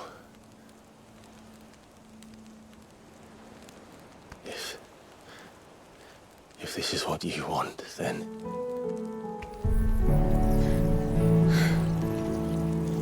Don't worry, Clive. It is.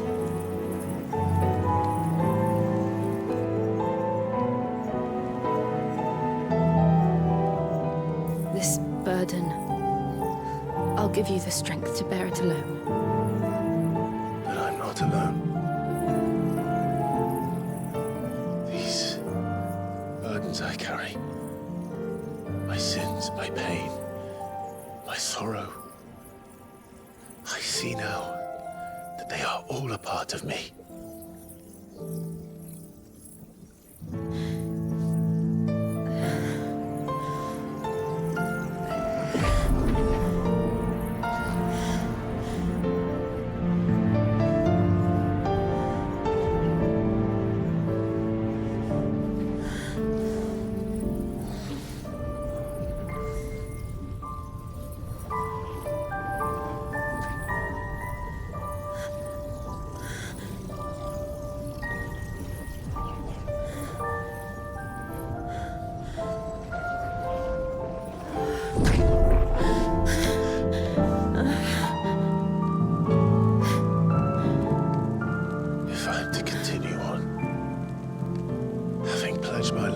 those I love. And I will gladly bear your burdens too, until my last breath. Clive.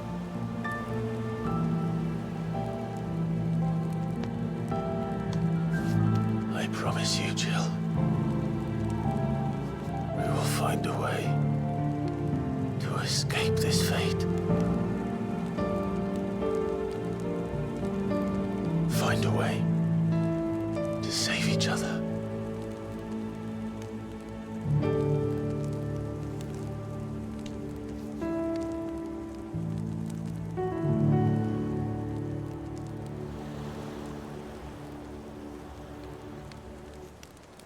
That we might one day look upon the moon again, together.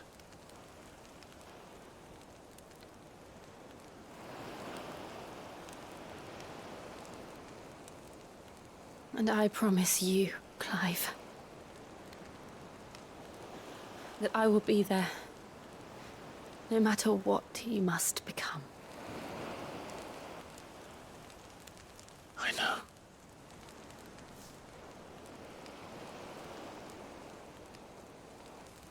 I never thought a smile could bring me so much joy.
What of Barnabas? Do we pursue him? No. Our paths will cross again soon enough. Whether we like it or not. Besides, there is something we must do first.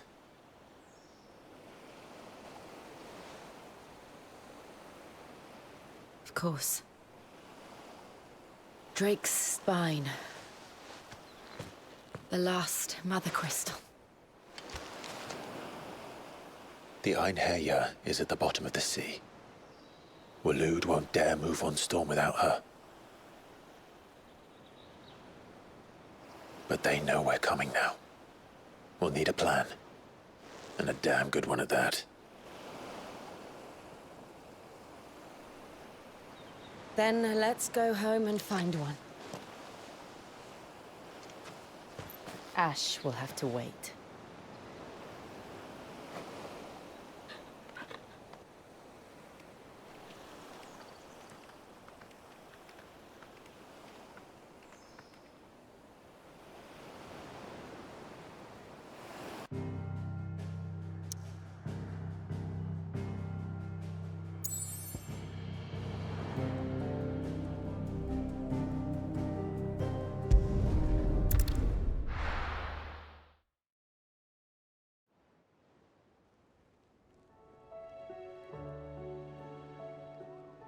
Mid says Odin split the sea in two. She's always been partial to a tall tale. But there's tall, and then there's tall. I struggle to believe it myself. I see your uncle isn't with you. He stayed with the Enterprise. After our brush with the Einherjar, she was in urgent need of repair. And my uncle knows a shipwright in Randalar. We're to join him there when we're ready to sail for Ash. You sure that's wise? Last I heard, the place was still overrun with Akashic. Show me a city where that isn't true. Ultima's plague is spreading. We're running out of time, aren't we? We've done our best to shore up that hideaway. But I doubt a few planks will stop what's coming. Still, we'll keep at it. Every little helps, I suppose. Let's hope so.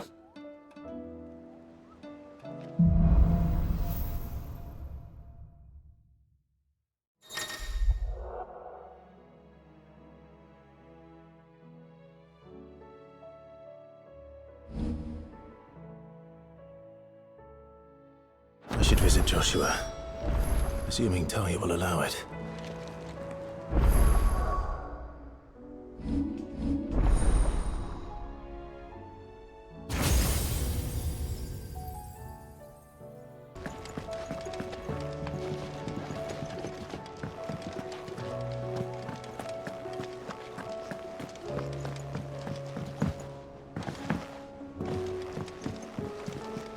Covered in nicks and lumps, the lot of them. It's a wonder they can still walk. Come back.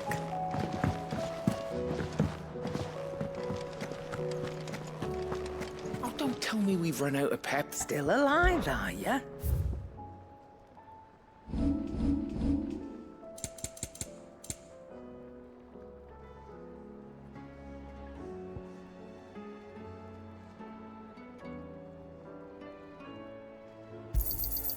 You got out else? I reckon I can find a buyer. The stew's awful these days. So what do I owe the honor? What do you want? No scratches, all right?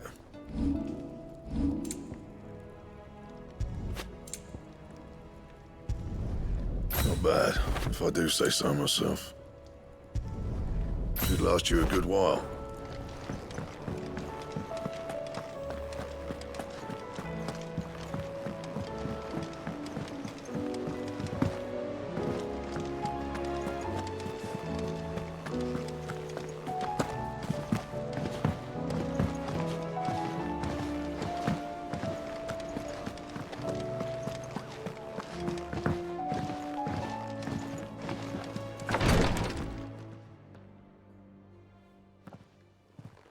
How are you feeling, Joshua?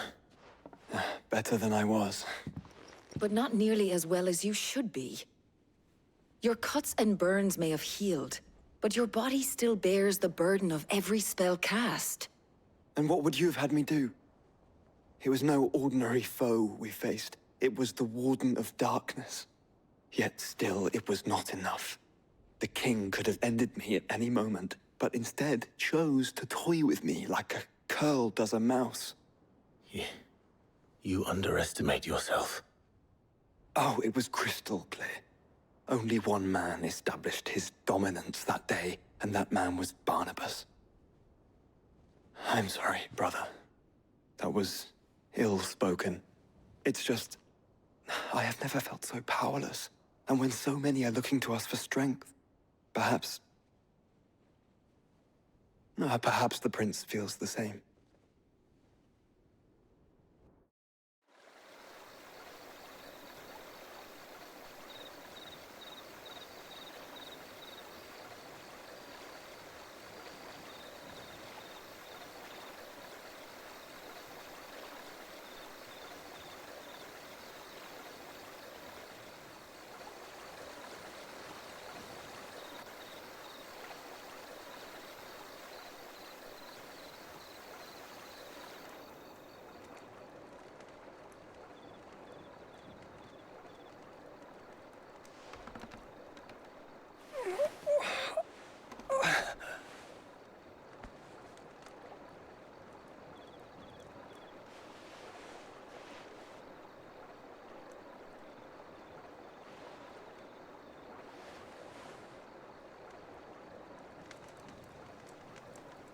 What is this place?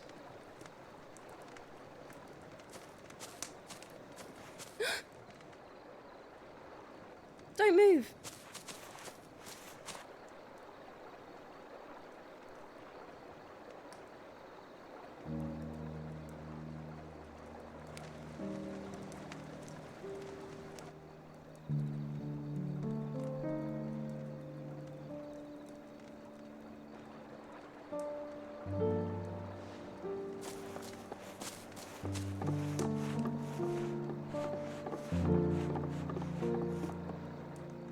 Here, it's fresh from the well.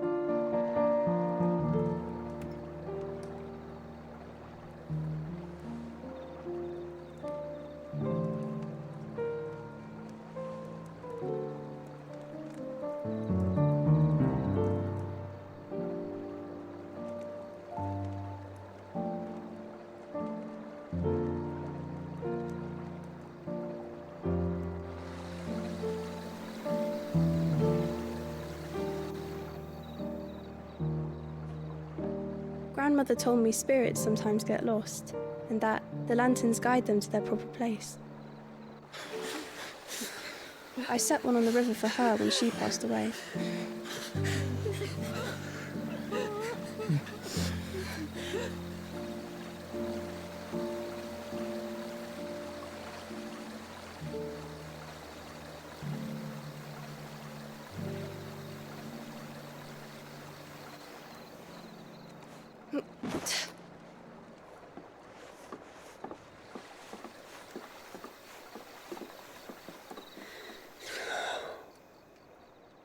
The fiend works from the shadows. Was it you who guided my hand then, Ultima? No, not you.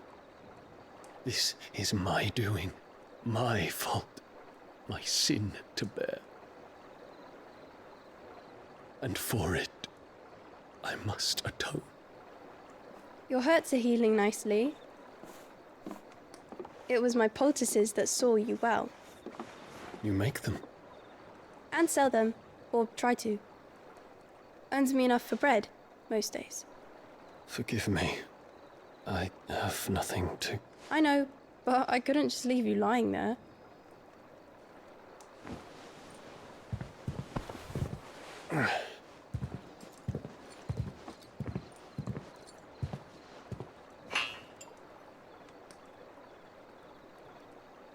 You're going then? Of course. I'm healed. Thanks to you and your poultices. Will you promise to come back and visit?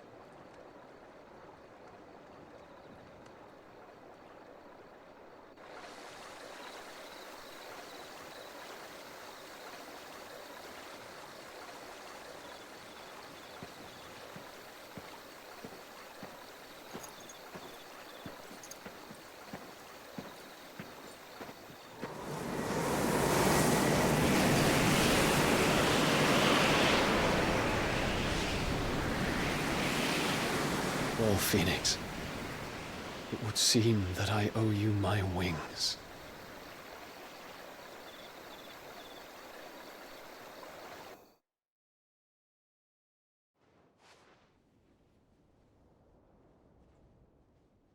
Perhaps he can find an answer. You will be returning to Waloed soon, I gather. I see no reason to wait. Then neither do I. I can think of a few, but I doubt they'll stop you. You will take your medicine. Of course, Lady Daya. Set on leaving already, are you? How long will it take us to get back to Ash? Dunno, about the same amount of time it took us to get here. Maybe less, if your uncle can find someone trustworthy to patch up the Enterprise. All depends on where we're putting into port, mind. Yes. It's not as if we can put ashore wherever we choose. We have to assume that the whole of Ash is hostile, and that we'll be attacked on sight. Then we must find a place they won't think to look. And I have an idea who might know of one. The Professor! I'll go and tell you coming. While you're plotting our course, I'll be in the shelves with your lawsman. I wish to pick his brains about Ultima. Then I'll talk to Karen about supplies for the journey. They may not be easy to come by in Ash.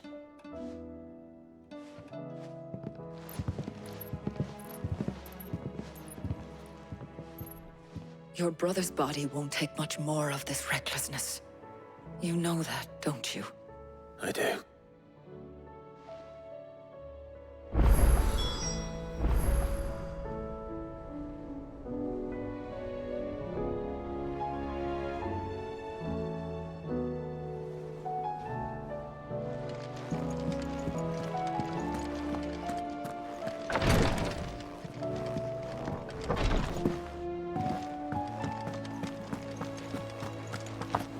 still say it were a compliment.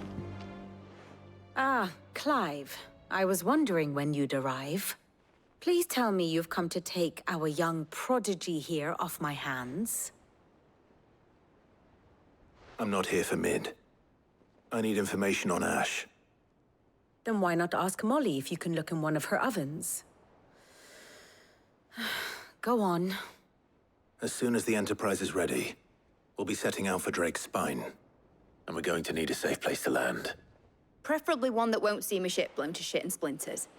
If it were that easy, do you think Waloed would have resisted invasion for so long? Very little is known of Ash, and the information we do have is spotty and outdated. We have the good King Barnabas to thank for that. Waloed's borders have been closed to outsiders since the day he seized the throne. If there is anywhere safe to land, you won't find it on my map. Then tell us what we will find. I'm sure you know better than we do. But no splinters! All right. If it will get you out of my hair. But interrupt me, and it's over. Understood?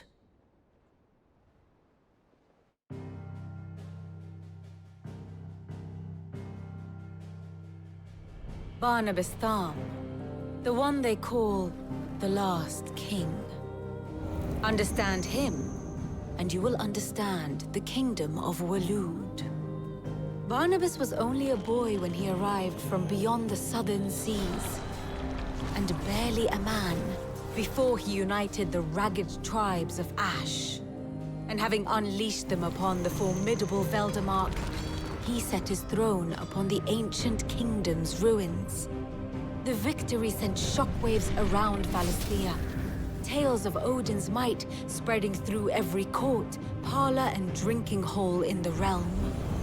Note that this was in the year 843, and that the king still sits upon his throne some 40 years later, quite untouched by time. Waloed's recent inaction left many wondering if Odin had lost his appetite for war. And yet here we are. The Einherjar was committed to the fray, a bold declaration of intent. Orcs swarm around Drake's Fang, and throngs of Akashic haunt Canvas streets. Though how precisely the havoc they wreak serves Waloed remains unclear. Regardless, if the order to attack truly came from King Barnabas, then one thing is certain. Waloed has achieved the impossible, and made bedfellows of beastmen and the ether-addled alike. All of which is a roundabout way of saying that you will be in unknown territory when you set foot on Ash. Much of the continent has already been lost to the Blight, and what few ports remain will be fiercely guarded. And that is to say naught of its natural defenses. Offshore currents will cast an ill-equipped ship out to sea one moment, and dash it against the rocks the next. But then the Enterprise is anything but ill-equipped, and Mid has made land there before. Now, if only there were someone with an intimate knowledge of the Shadow Coast, and where a daring gentleman might put ashore.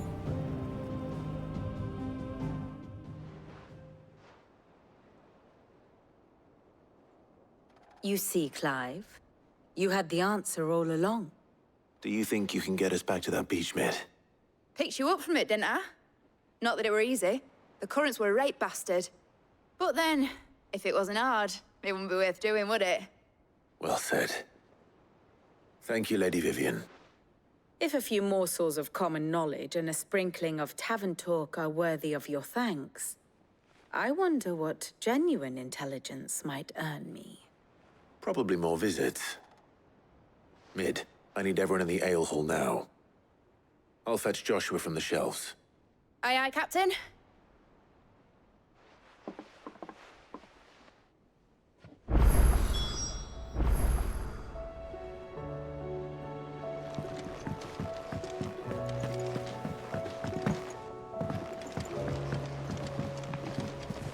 Covered in nicks and lumps, the lot of them. It's It's a wonder they can still walk.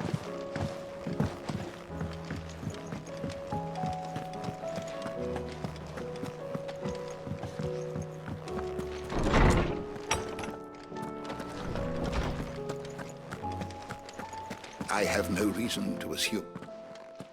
Clive, you must listen to this. Lawsman, tell him. Do you recall when we spoke before on the divinity of Ultima? Well, it inspired me to delve deeper into the subject. And what I discovered appears to agree with the findings of His Grace.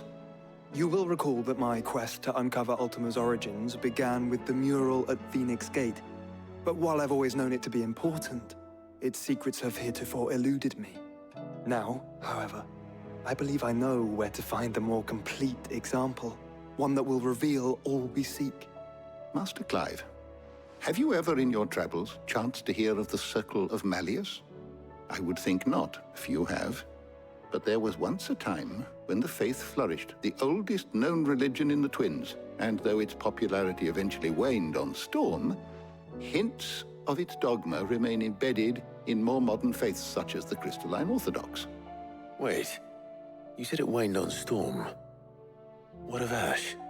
Religious monuments are often torn down or repurposed when new faiths rise to prominence. But if no new faith arose, then perhaps the ancient temples might still stand. And so, you see now why I must accompany you to Waloed. It would appear the past still has much to teach us, though in this case, it would not have been possible without the musings of Moss. To think that you carried a copy of my old mentor's chronicles all along. I am relieved to discover it in good hands. I shall guard it with my life. Joshua, if you're finished here, join me in the ale hall. I need to speak to everyone before we leave. Right away.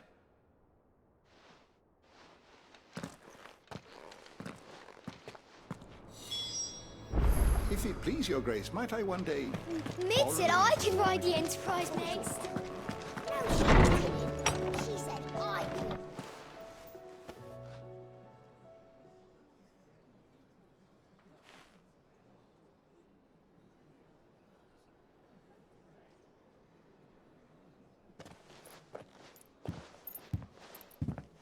My apologies. By now you've all heard where we're going and why. So I won't bother you with the boring details, only the important ones. If we attempt to approach Stone here by sea, there's a good chance we'll be sighted and fall prey to the capital's artillery. So instead, we'll disembark on the southwest coast and make for Drake's Spine on foot. I say we, but it's highly likely the entirety of Ash is under the rule of Ultima. A large party would only attract unwanted attention, as well as slow our march and require supplies which may be difficult to obtain. Only Joshua and I will be going. And a scout. Preferably a good one. Gav, do you know of any? You bet your ass I do. Might still borrow some of Lady Vivian's maps, though. Just in case, like. Once you've dropped us off at the Shadow Coast, you need to retreat into neutral waters, fly merchant colors, and stay inconspicuous. If you sense any danger at all, you leave us behind and return to Storm. Inconspicuous is my middle name. But like hell am I leaving anyone behind. The ship ain't going nowhere till your scurvy mugs are smiling on deck. Jill, the Enterprise will appear a tempting target for royalists and pirates alike. You're to stop anyone boarding. Don't worry. I'll keep the ship and her crew safe. You'll be needing passage home, after all. But... very well. If there are no questions, I'll see you all at the docks.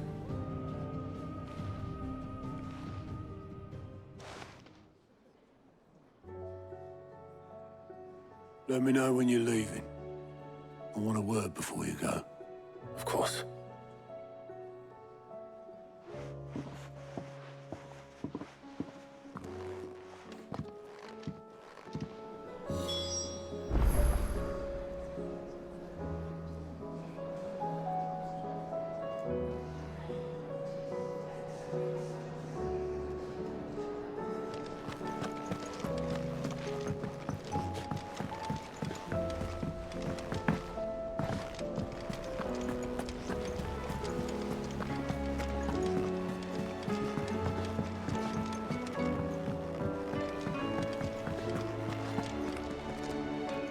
Is something wrong? Not at all. Honestly. Can't a man wish his friend farewell? Just wanted to let you know that I'll keep things in order while you're off saving the world. I'll hold you to that.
Reckon it'll be a long walk to the capital if we follow the cliffs. I'll scout ahead, see if I can't find us an inland route.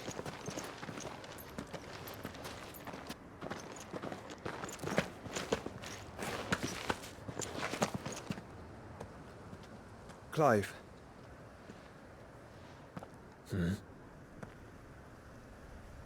There's something I've been meaning to ask.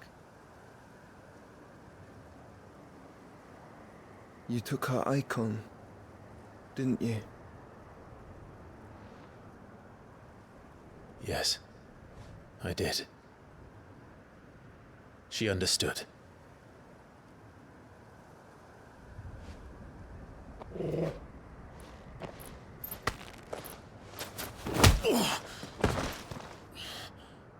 Oh, she understood.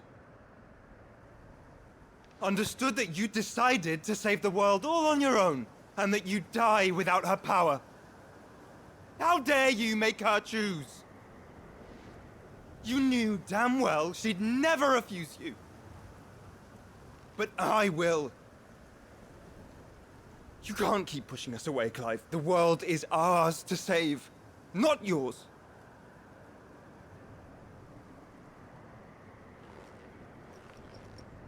I used my gift because I thought it was the right thing to do.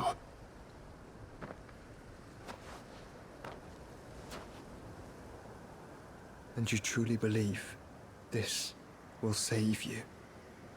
Will save us all? I do.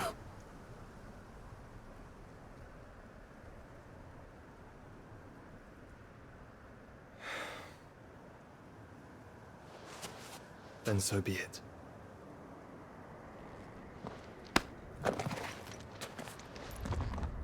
Just don't forget, you're not alone.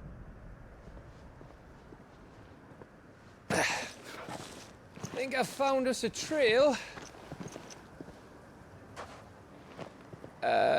Did I miss something?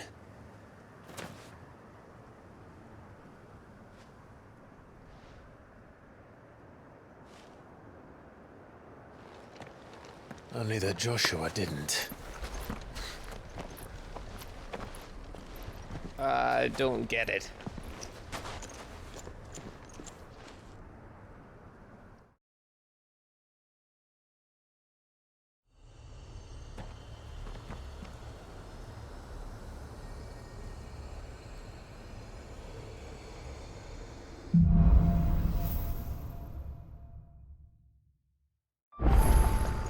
Always wanted to visit Ash. We're in Waluda territory now. Don't expect a warm welcome. Oh, I don't know, Clive. That castle over there looks inviting enough. Shall we sample its inhabitants' hospitality?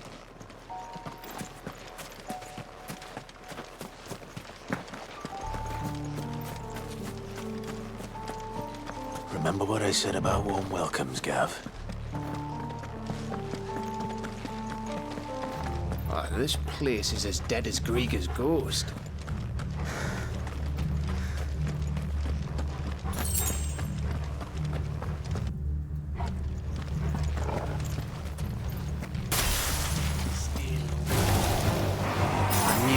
smelled something.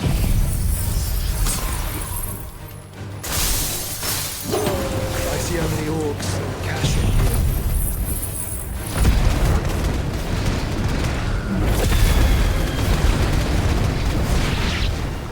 Let's hope the villagers made it out in time.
It's Camber all over again. Where the hell are the royalists? Seems you were right about that welcome after all, Clive.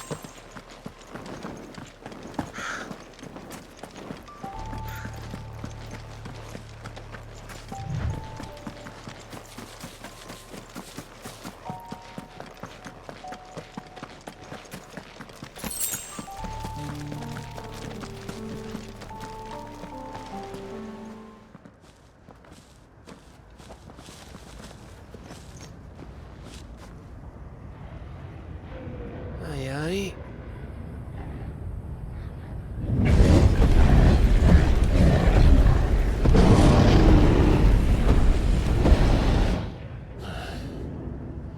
Is the whole of Ash fallen into Ultima's hands?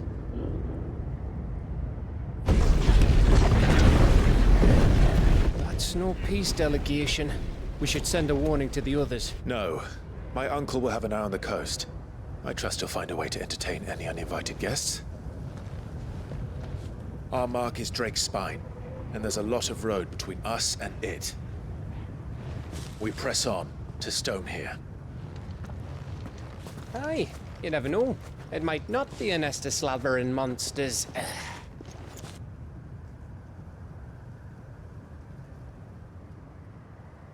Clive, you must go on ahead without me. This stronghold is as old as Phoenix Gate, perhaps older. It may yet hide Ultima's remaining secrets, and if we are to best him, they must be unearthed. All right. Stay out of trouble. I always do. Mostly.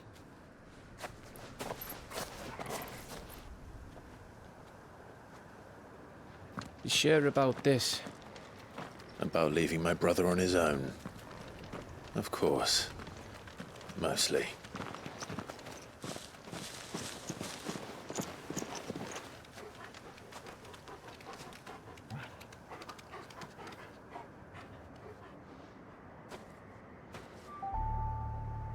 Lady Vivian's map is so old it's hard to tell which way is up.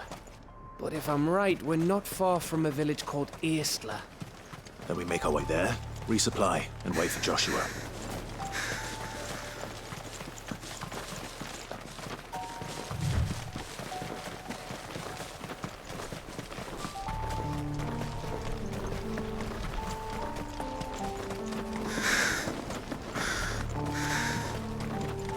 This place reeks like a morble's arsehole. Though I'm guessing it's not the smell that'll kill us.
Clive.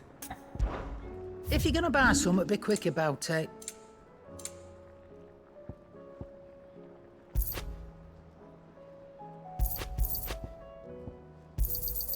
And be thankful you got that much.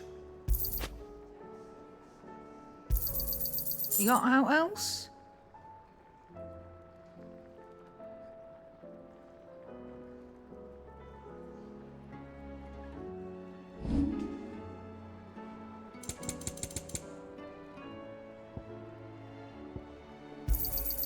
You're rubbing me blind, you know. You'll not find a better price than that.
Bahamut's breath. Don't look down, Torgal.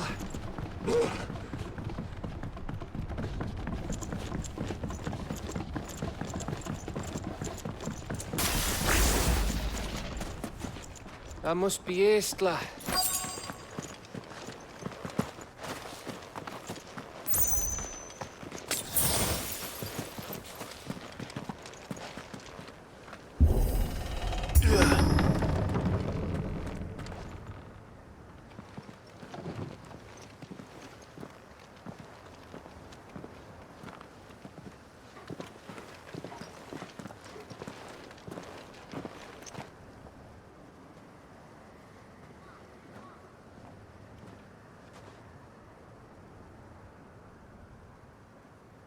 What do you think, Clive? Then we're too late.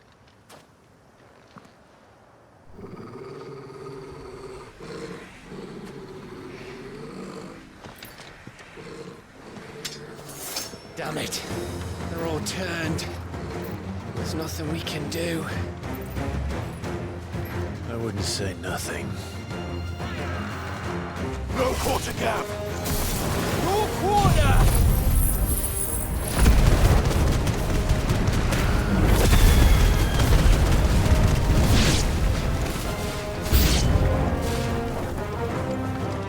You think all the villages in Ash are like this? A question for later, Gav.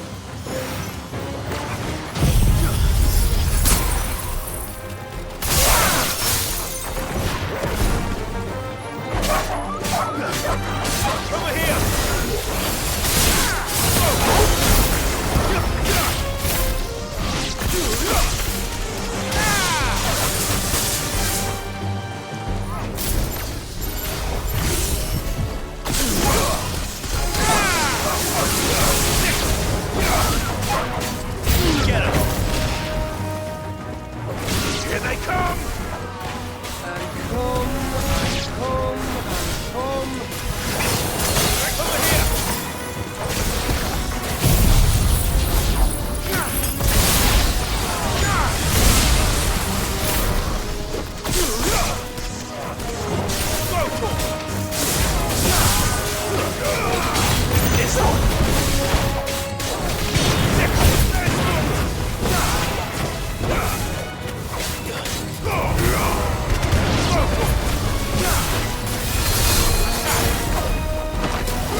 Gav? Gav! Don't tell me there's more of the bastards. Oh, fuck.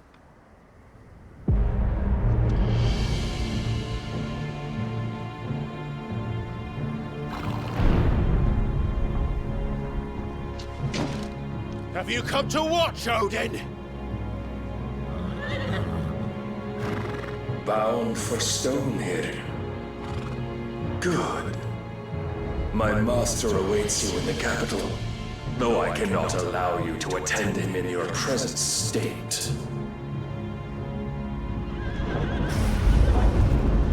And how are you going to stop us? Why, with this!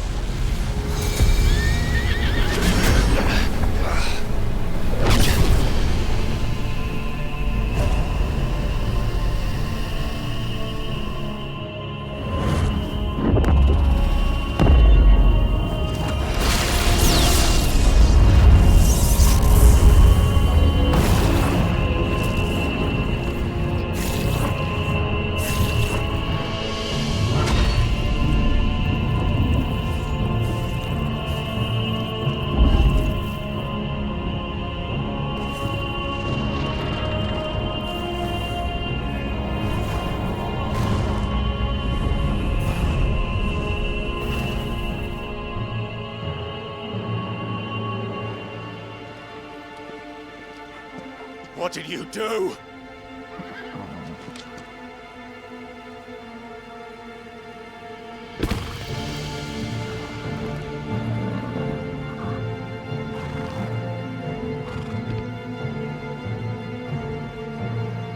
If the vessel would see the path opened, it has but to ask. I shall see that my master's prize is made presentable.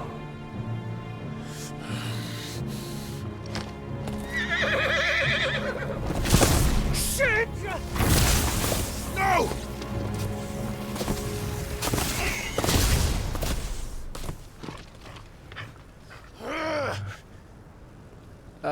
Clive, would you mind telling me what the fuck just happened?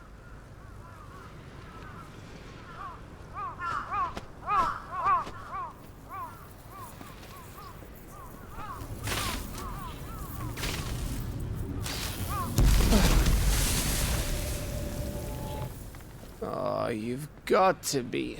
How are we supposed to get through that? We seek an audience with the king. If His Majesty wants me to come and ask him, then that is exactly what I'll do. Before you go practicing your petition, we don't even know where the fucker went. How about we cool our heads and think this through, eh?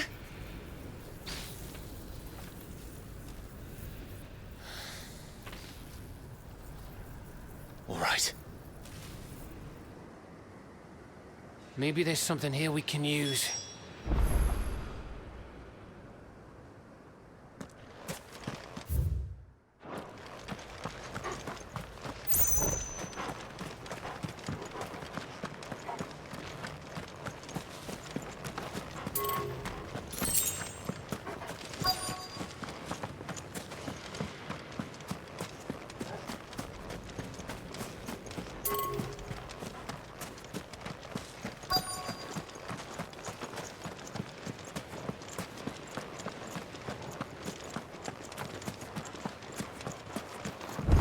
I thought we got them all. So did I.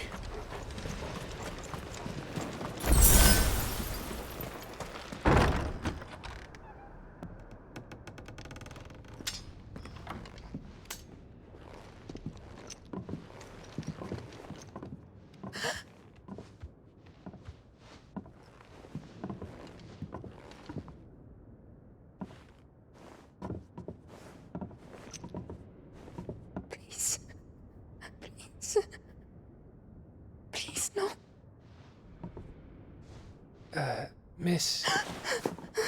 Whoa, easy, easy. We're not turned, all right?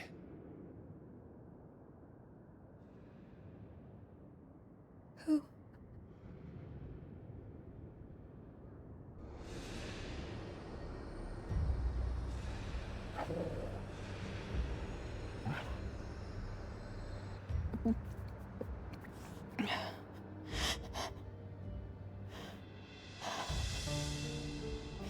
My thanks, kind travelers.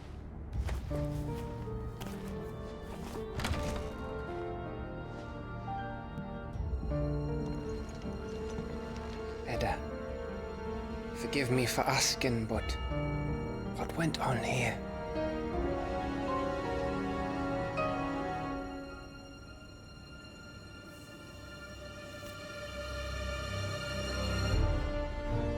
It all started when the skies changed. The elders said it was the Arcade.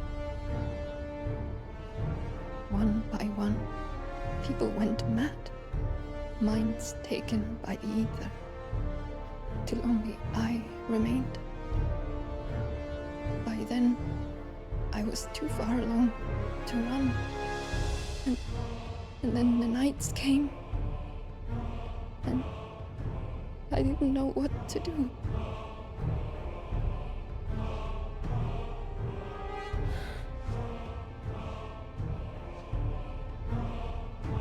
And this, Arcade is...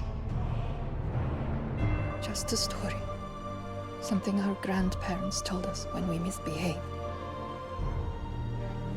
About how the heavens would grow dark before the land took her last breath. The end of the world. You said the others went mad. But where did they go?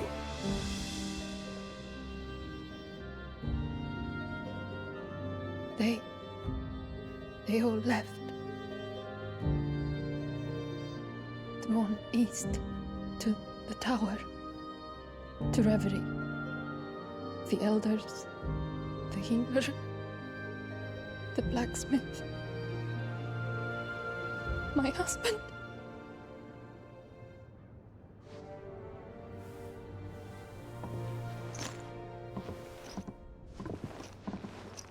You thinking he did this? Of course. Who else could it be? You were in Canva.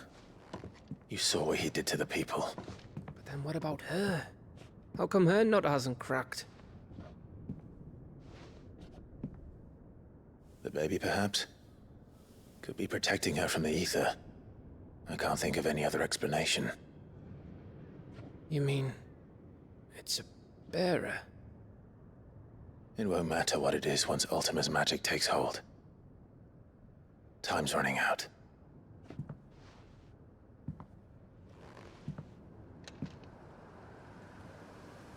This tower.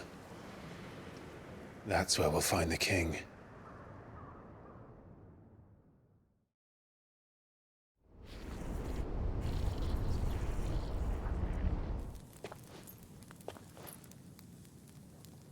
I knew it. It's the same as Phoenix Gate.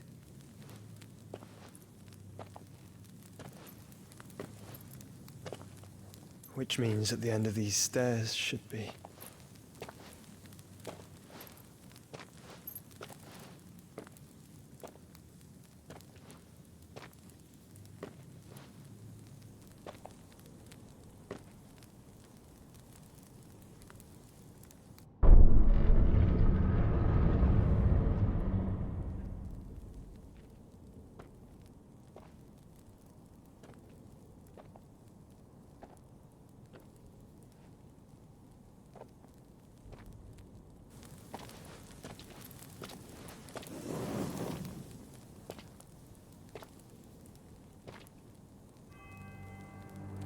The mural is complete.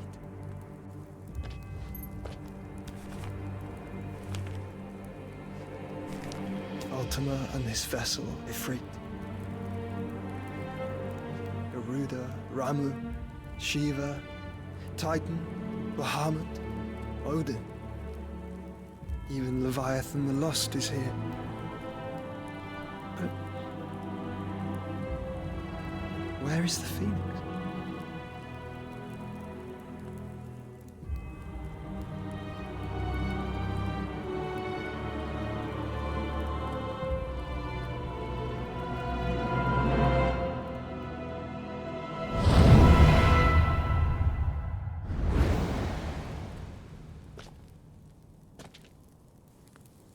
By the Founder.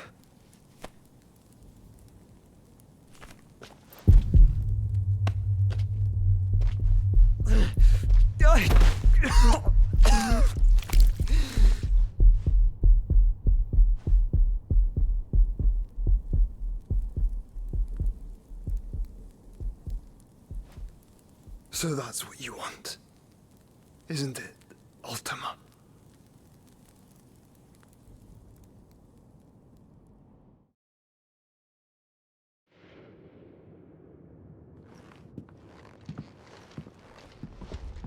So that's how it's gonna be then?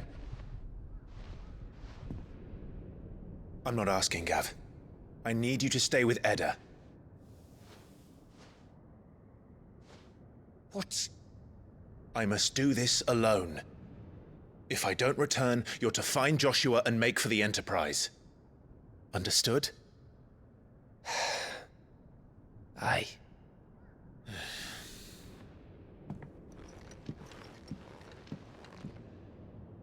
Just don't you go dying on me. Sid's name suits your miserable mug better than mine. Don't worry. I haven't finished with it yet.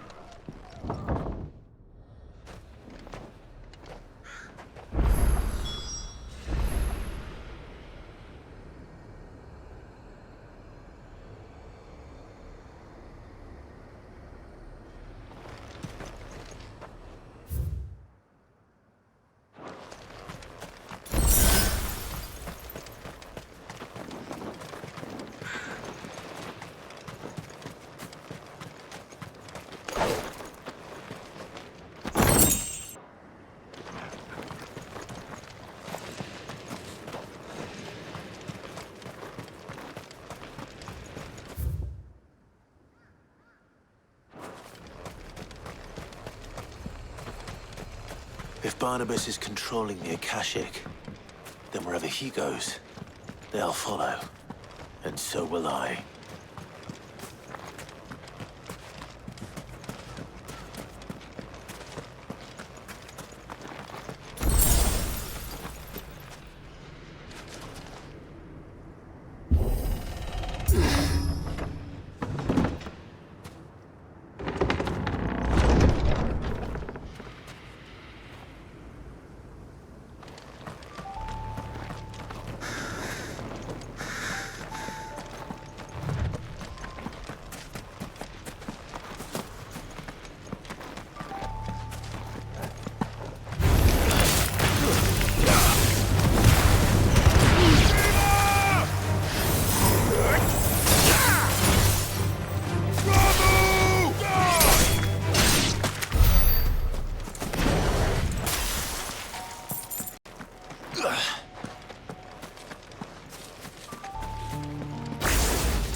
This is it, boy.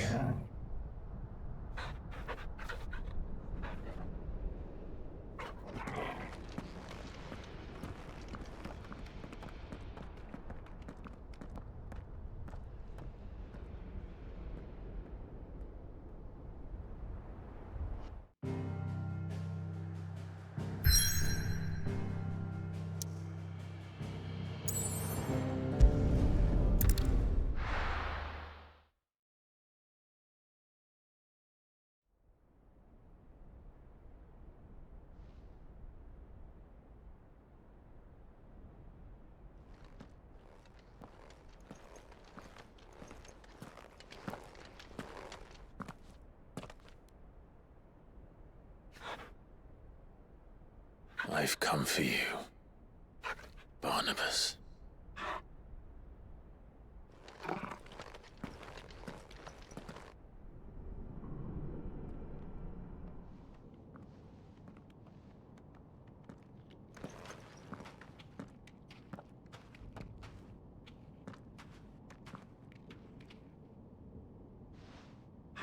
Stay close, Torgal.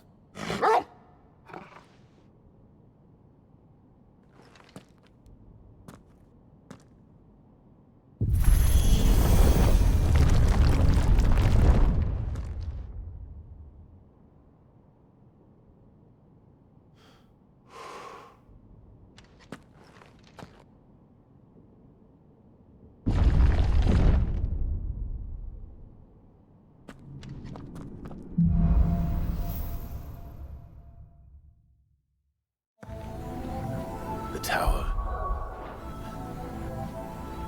It's alive.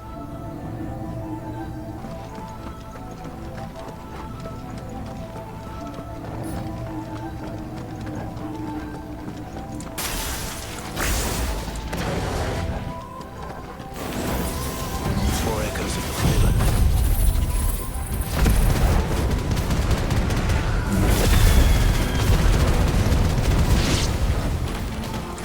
They seem to feed on ether. Nearly here.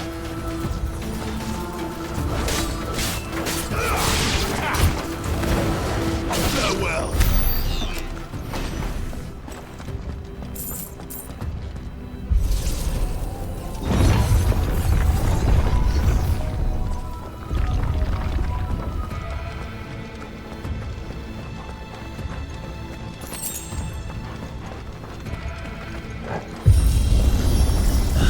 Bloody fallen. Why do all their floors seem to have a mind of their own?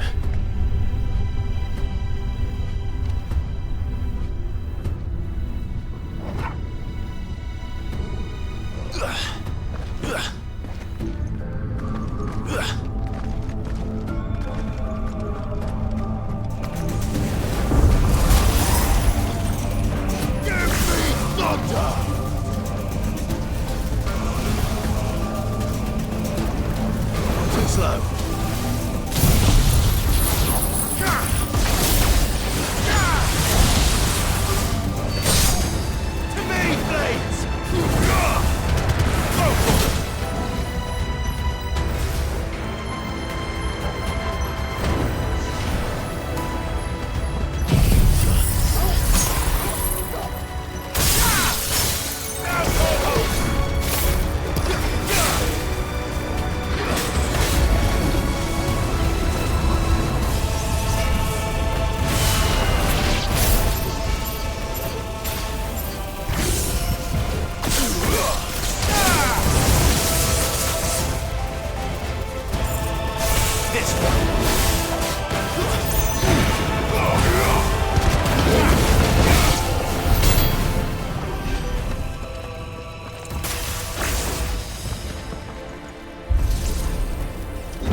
If I were Barnabas, where would I be? The top. So I could look down on the world.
was that thing?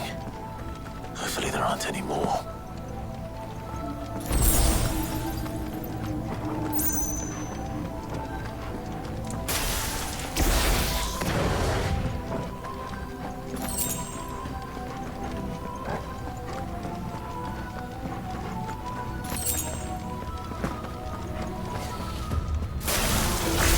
You know what to do, boy.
Almost there.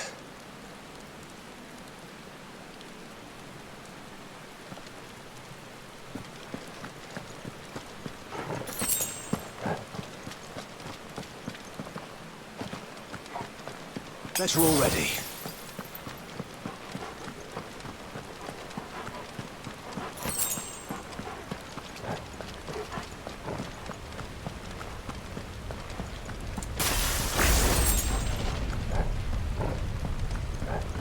He's here. I can feel him.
Why? The blade must ever feed if her edge is to remain keen. Watcher. What care you for these worthless creatures? They are nothing. Weak from the moment of their conception, ever longing for power not theirs to command, they turn unfailingly upon themselves. Like sheep, they roam in filthy flocks, eager to trample those few gifted a fleece of gold. Or that they might feel contentment with their pitiful existence. Prejudice and persecution, severance and strife, every earthly wrong springs from the malice in men's hearts. Malice born of the pain and suffering that is free will. Its corruption is gnawed at your being from the very moment of your birth. You're wrong. It is no corruption. It is who I am. Every choice I make, right or wrong, gives me reason to carry on. And carry on I shall. Not as a puppet, but as a man. Which are you? There was a time I too thought those the only choices. What? Long ago, God granted man the gift of magic. And with that gift did he build great civilizations. Yet over time, man lost sight of the gift's true meaning, stepping from the path of shared prosperity to one of avarice. He abandoned his creator for sword and flame, and through his folly, beckoned the blight. Yet, there were those few who refused to turn their eyes from the heavens, and they prayed to God that he might lead them back to righteousness. And the Lord, he did answer. Before the worthy shall the gates of paradise open. And so did I spread my arms to the ether, and cast my soul upon its gentle waters. I gave myself unto him.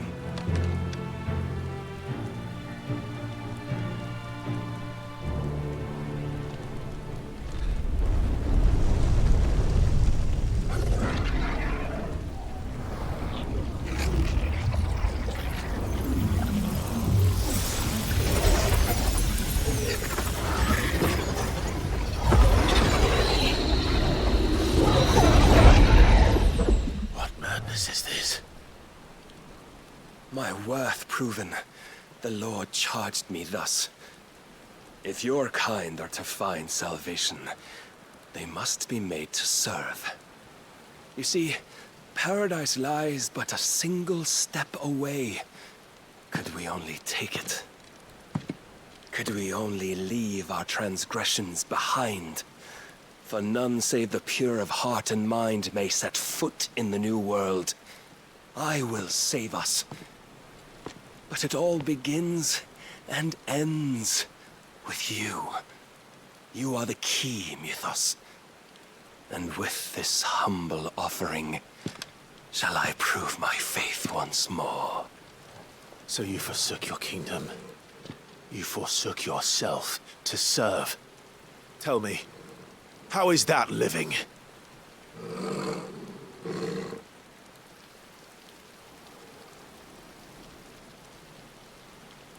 What you seek to provide is not salvation. It's anything but. Life is about always having a choice. Take that away, and we might as well be dead.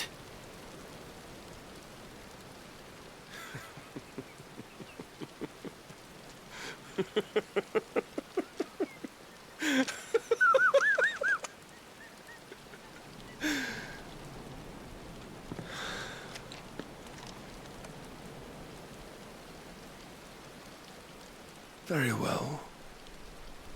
Come then. Show us the strength of your will. It's not the strength of my will that should worry you, but the weakness of yours.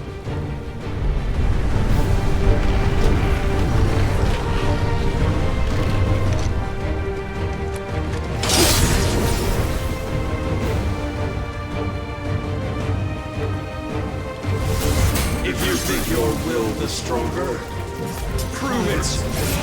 By this day's end, you shall know the truth.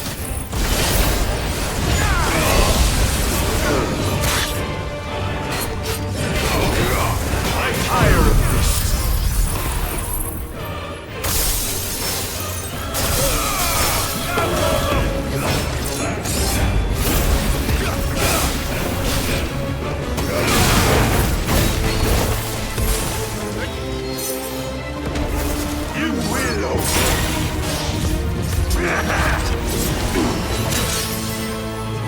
Blessed with the might of a god, yet still you fight like a man.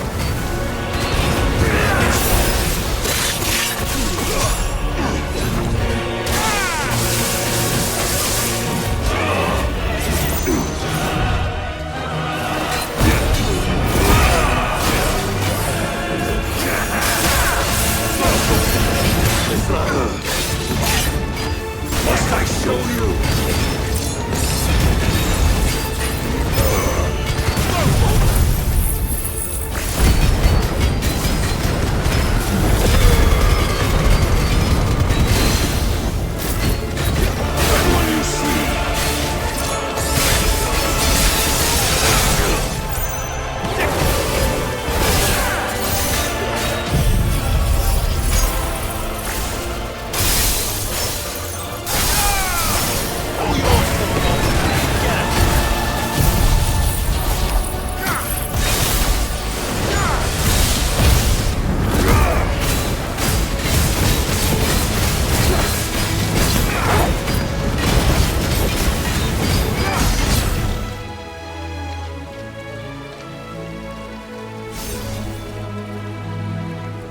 God chose you to serve as his vessel, and you cling to this foolish notion of hope when there is none.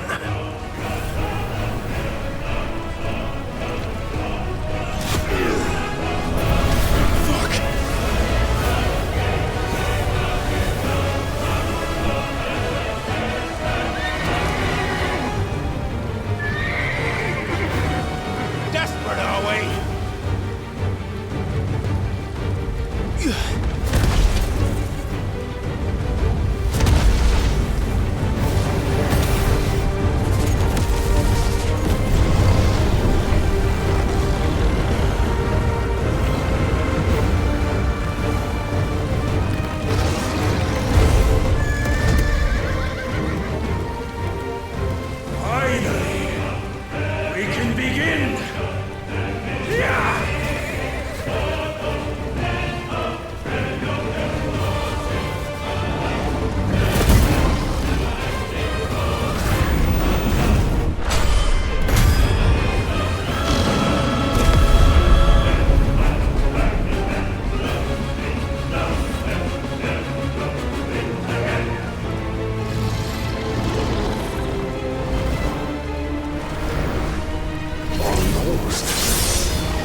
cannot defeat me otherwise.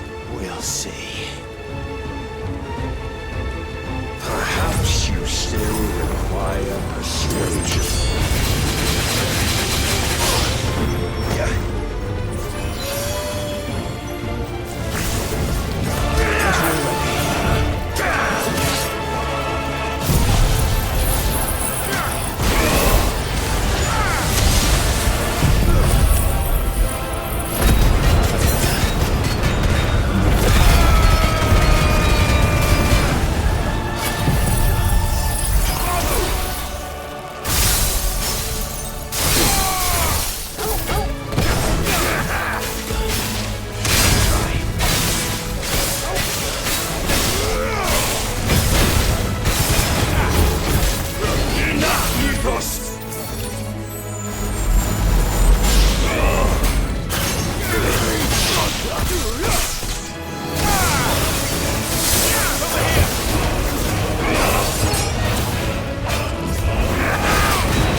Defeated?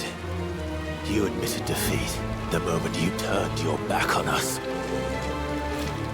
When you turned your back on the truth, Barnabas. We are not as weak as your God believes.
weakness? My apologies.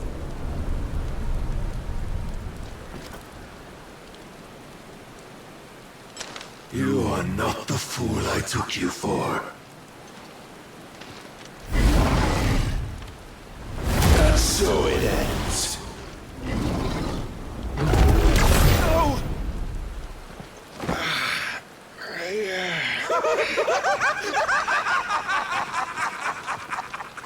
Don't tell me you are tired, Mythos! Your stubborn defiance has stirred my long-becalmed heart, filling it with a joy that I have not known for generations! I had thought the tantalizing kiss of self-indulgence a dream forever out of reach. And now that its sweet ruin courses through my veins, I shall not be quick to relinquish it. Show me your work, Mythos, that I might revel in it!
Salvation is come!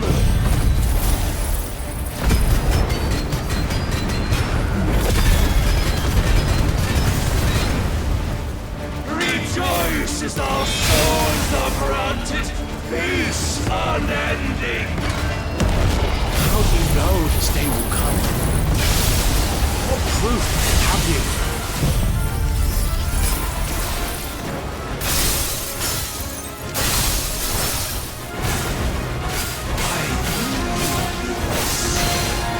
Your mere existence is proof of the Lord's grand design.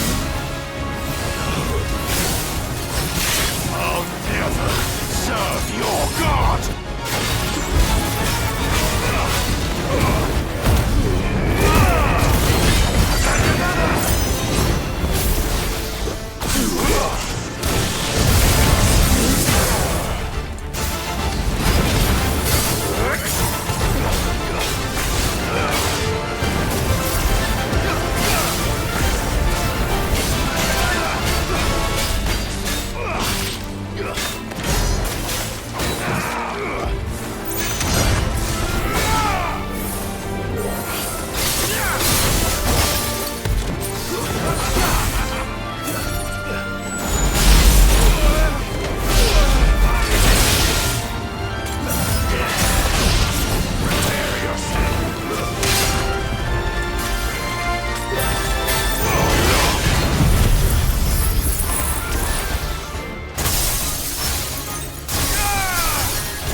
sought my crown, Mythos.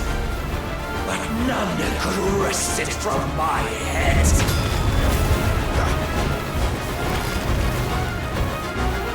Come! Have you the strength? Have you the will?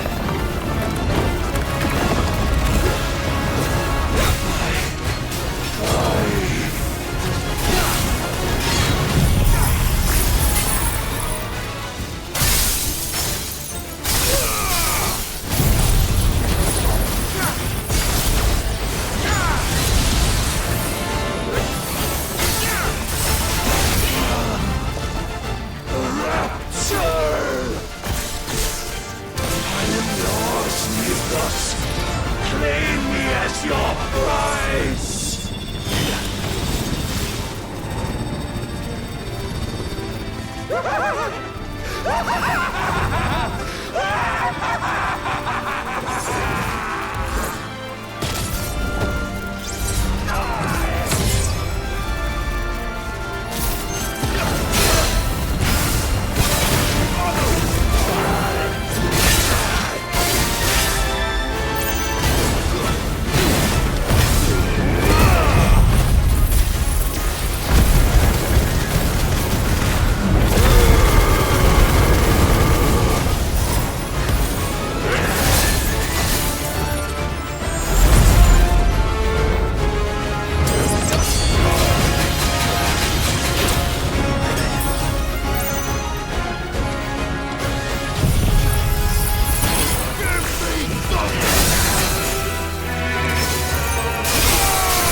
is at an end. And we both know the truth. It is I who stand victorious. My will that prevailed. Your will? No. It was his. Clive Rosfield.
Perhaps there is strength in will.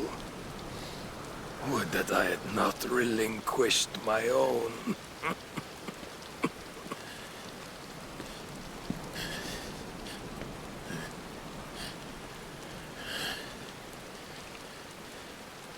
You relinquished nothing. What was it, if not will, that made you strive for a new world? Strive to win your master's approval?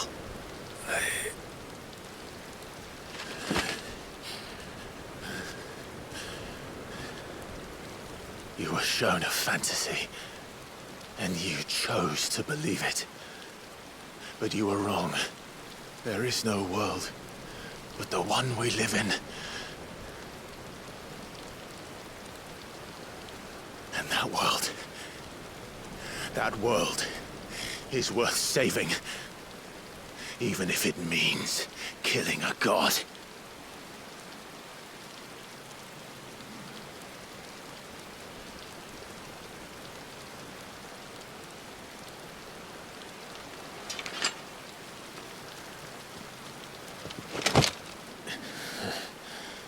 Bold words. From one who has served the Lord so well. This is pointless.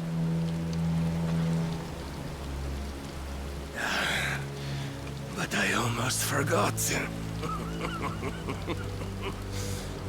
I promised that I would make you presentable. Did I not?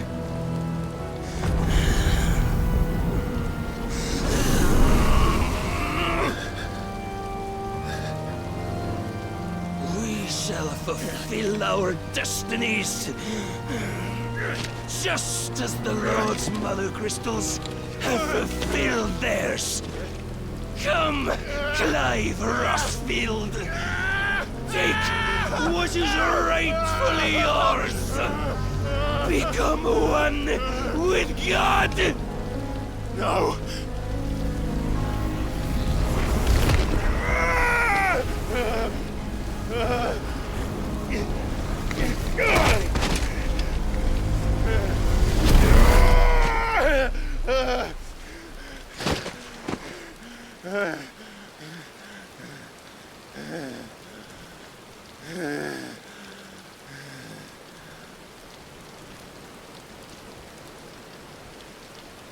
At long last, salvation. I'm coming home. Mother.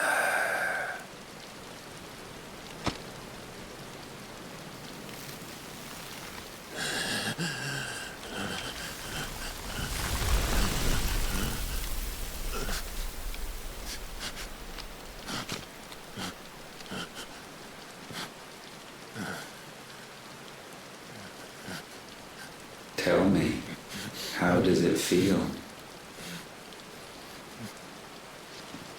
Show yourself! Face me! How does it feel to consume your rival's strength, to gorge yourself on their beam, to edge step by trembling step ever closer to the divine? With or without a will, you are still but a vessel, our vessel. Behold, how your body shudders in anticipation of its fate.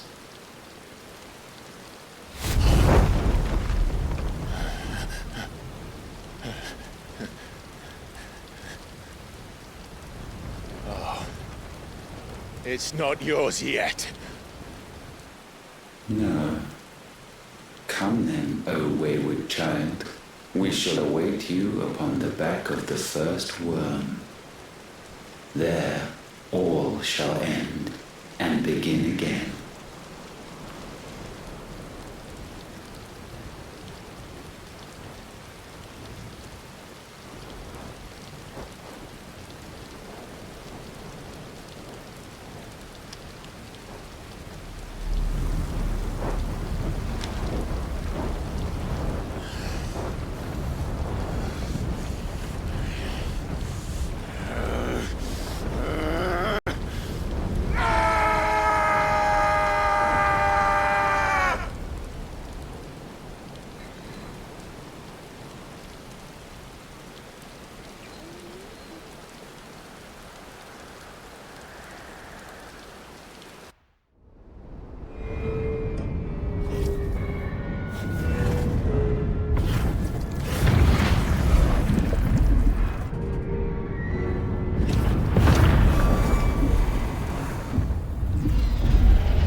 past them!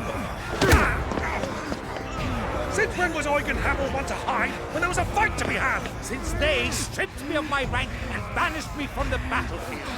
Now I'm stuck wiping the backsides of this one while the city burns and my wife tails off with a man half my age! And then you turn up! What the hell are you doing here anyway?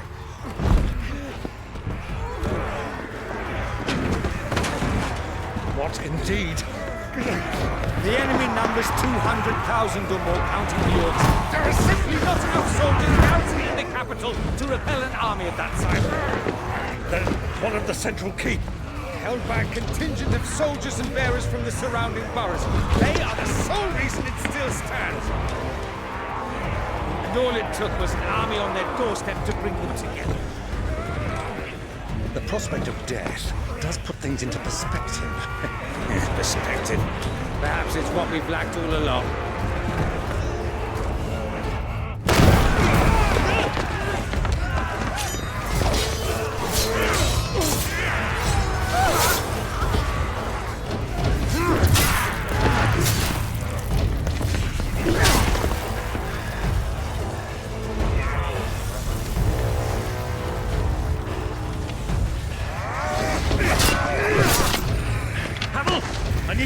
Some of your best men, preferably all of them. My best men? Does it look like I have any more? I admit this might not be the most convenient time, but my nephew's in trouble, and I may have already promised him your help. Your nephew, the outlaw? My soldiers have better things to do than die for nothing. Then you and he are of the same mind.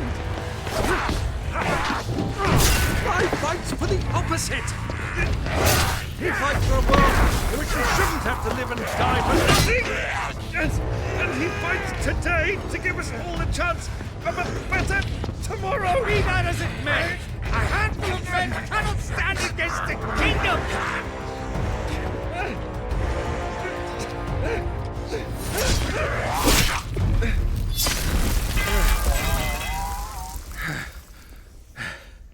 Then mayhap they are the wrong men.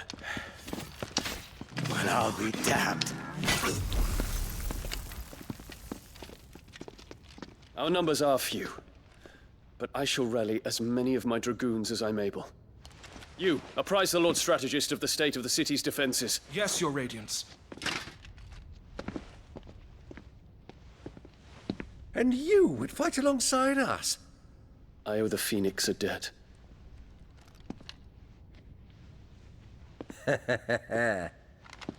Does this vouch for my nephews? Aye, but I still have my doubts about you. Which we can discuss later. Indeed. You said you had men garrisoned in the keep. Captain, do you know how many yet remain? Allow me to confirm. Commander? Whatever their number, Randalar will be needing Gather the them bodies all. and build a pyre in the courtyard. Quickly. Terence. My lord.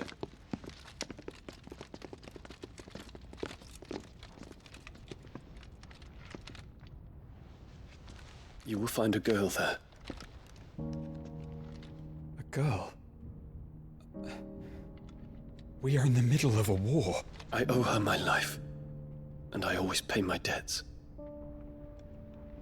You are to see that she is provided for. Dion, I cannot leave. But you shall. If I'm ever to be worthy of the forgiveness of our people, then I must earn it. And I must earn it by my hand, and my hand alone. Know that I do not ask this lightly. And know that I will do it.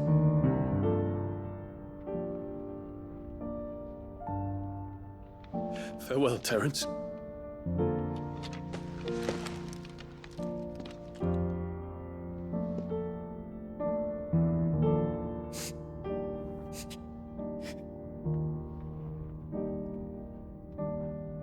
Farewell, my prince.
Clive! Thank fuck.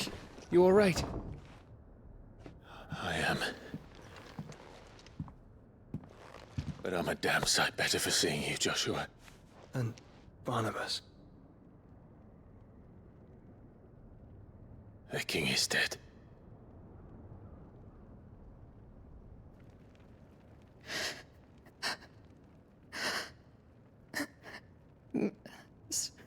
So they're all...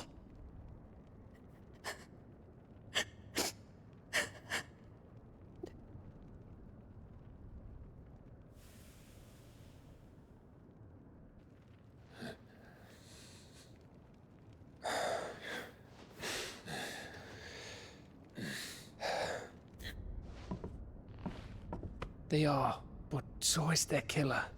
He can't hurt anyone anymore. You're safe.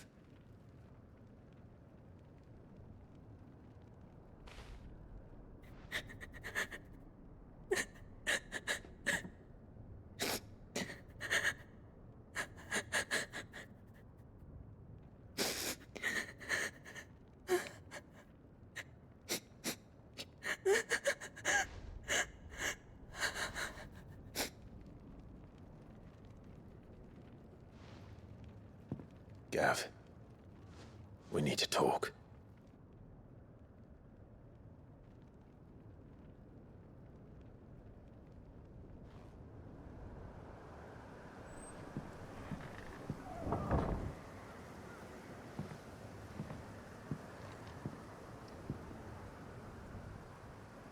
I'm sorry, Clive. You know I want nothing more than to go with you. I do. But I'm glad you're heading back to the Enterprise nonetheless. And not just for Edda's sake. Our people need to know what happened here. You can count on me. As can she, I hope. Thank you, my lords.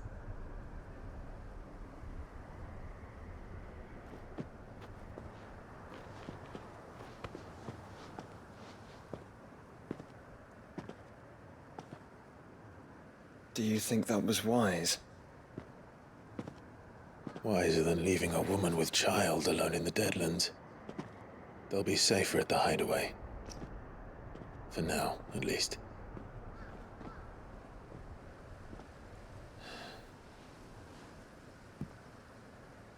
This land is overrun with Akashic. The king himself was long turned, albeit by choice. All to serve Ultima, in his damnable quest to forge the perfect vessel. The chaos Barnabas wreaked upon nation after nation. How many were killed for this? He didn't consider it killing. Or a mercy of sorts. A way to end their suffering.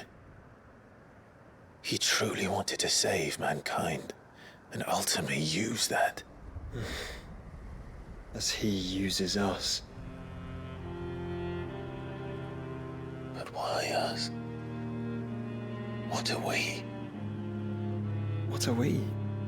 We are dominants. That is our fate. But that doesn't mean we have to accept it, which is why we fight. For the right to deny it. Is that not so? It is. For our sins.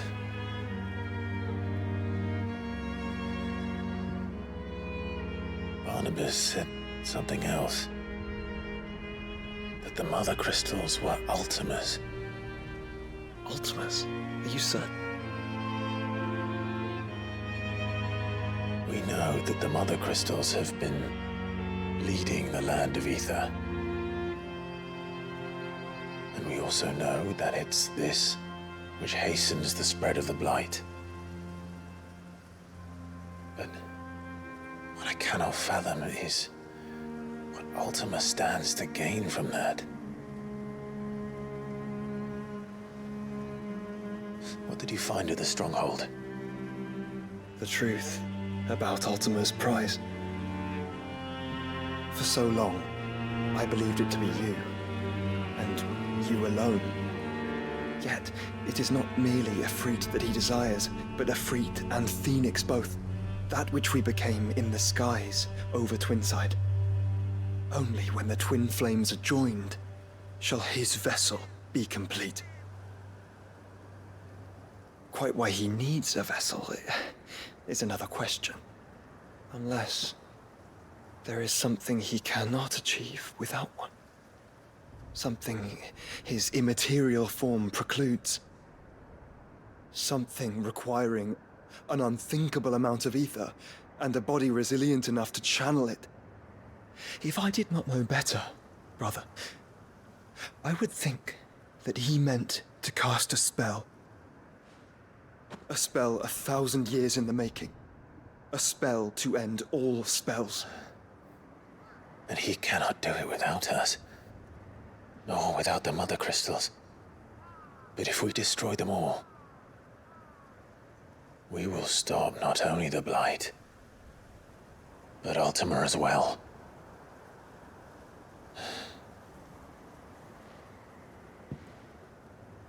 We stick to the plan then. Only this time, we face him together. Well, it's a long walk to Stone here. Let's not keep Ultima waiting.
You were right, Joshua.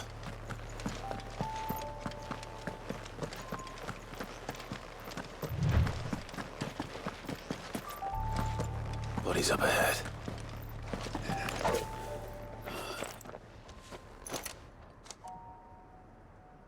Is there no peace for a dying man? What happened here? The ether floods made savage beasts of my companions. And those faithless orcs, I knew they weren't to be trusted. We were told that they would stay loyal to our cause. Something commanded their loyalty, but it was not us. It's a wonder they stayed faithful for so long. Perhaps they sensed our downfall. The king is gone, our nation in ruins. What becomes of us loyal pawns now? Sworn to a shattered throne. Fuck Walud. Fuck the dead king and his god. Fuck this withered shithole. The floods do not affect you. You are a bearer, albeit one who's lost his brand. Pray, hear me, brother. Will you grant this pawn his final wish? Will you lay my dying soul to rest? Of course. What do you need? Finally, some luck. Beyond the castle walls, towards Stone here, there is a forest. Never turn. My parents are buried upon a bluff, nestled amongst the trees.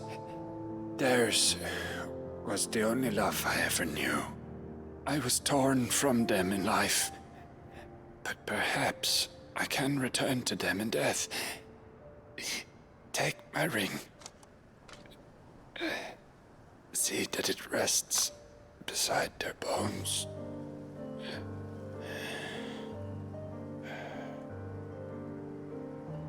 May you find peace at last.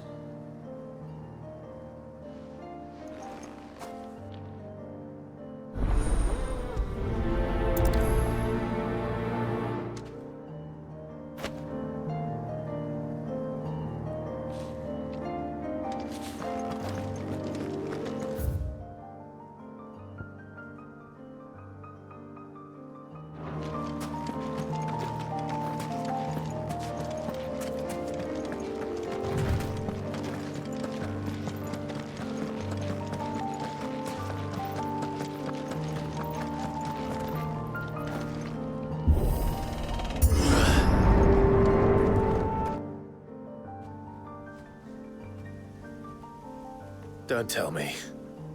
The only way to the capital is through that gate, just as you surmise. There's an army down there, Joshua. Yes, but I don't see any dominance.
Soldier in sight. Let me end their suffering.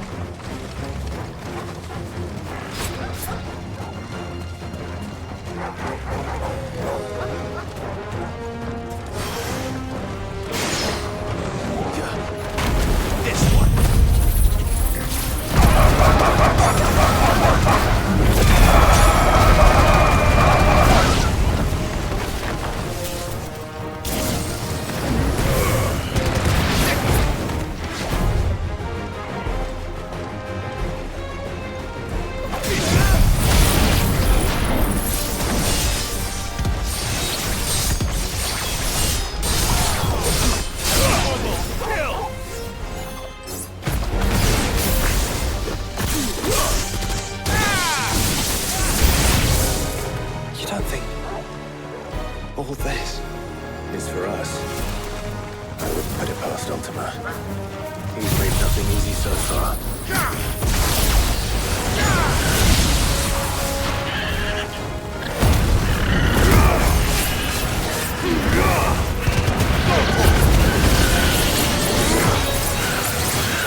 sure?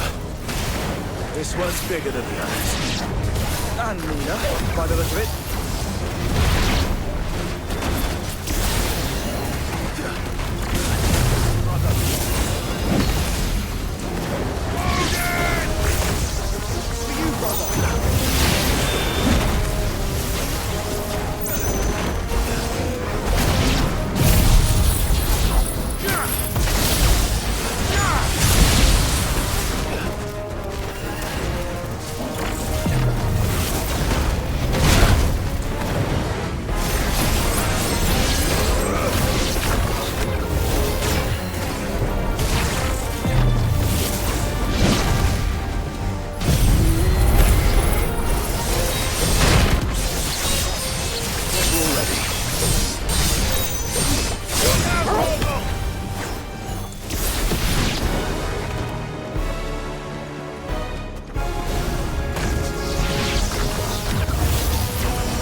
We can rest here if you like. Don't worry, I'll be fine.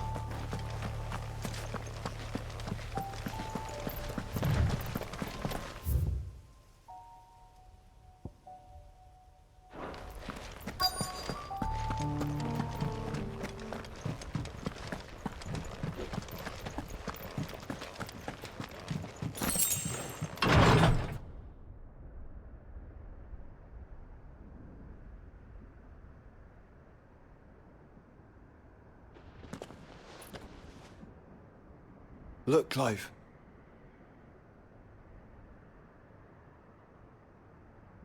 By the Founder. The place is a fortress.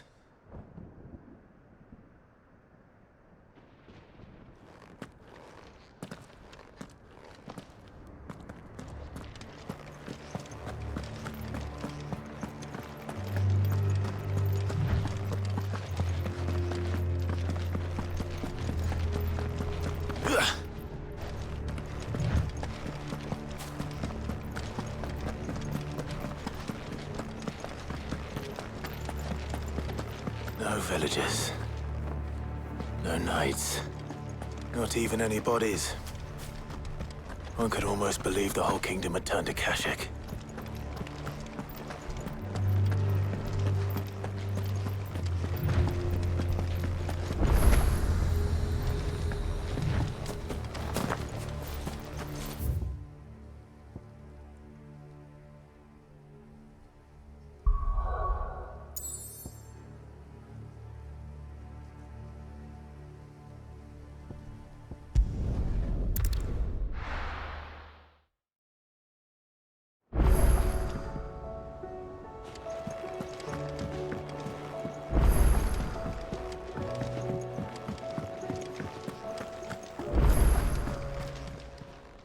Clive. Going purse weighing you down?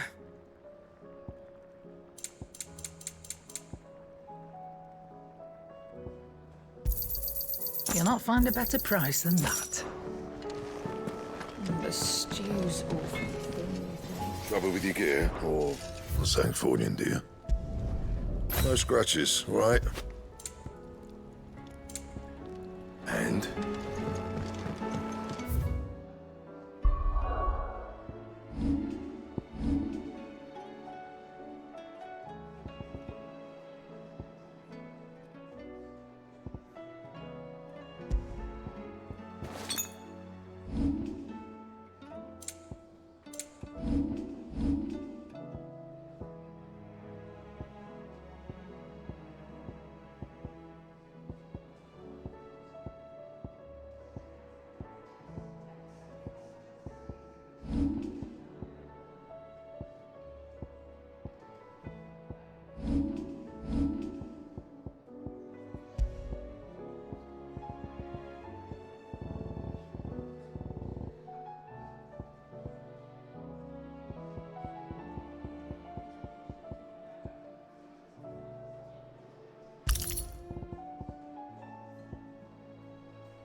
Let's hope it was the last of its kind.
He'll be able to see all the way to stone here.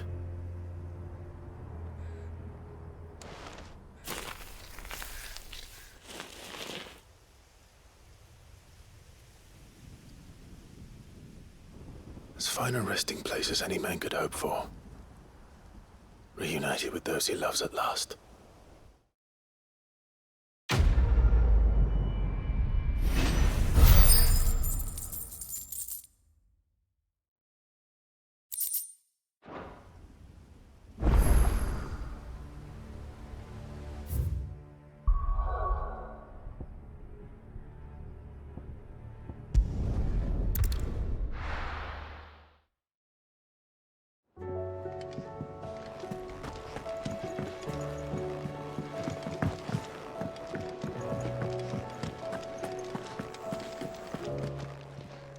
Clive. If you're gonna buy something, be quick about it. You'll not find a better price than that. You're rubbing me blind, you know.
Does it bother you that we haven't heard a single human sound?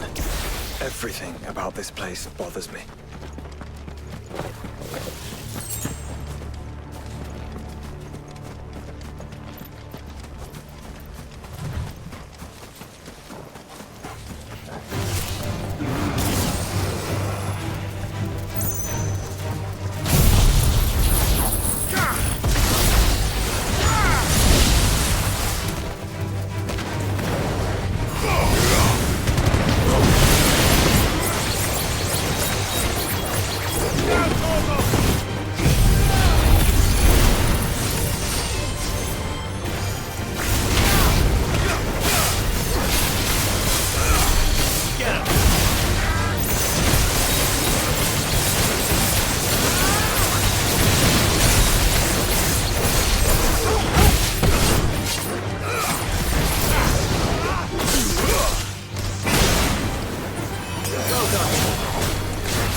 The calm before the storm.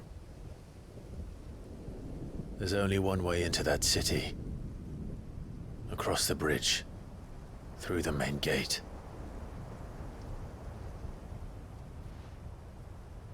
Right into the midst of whatever is left of the late King's army. Are you ready for this?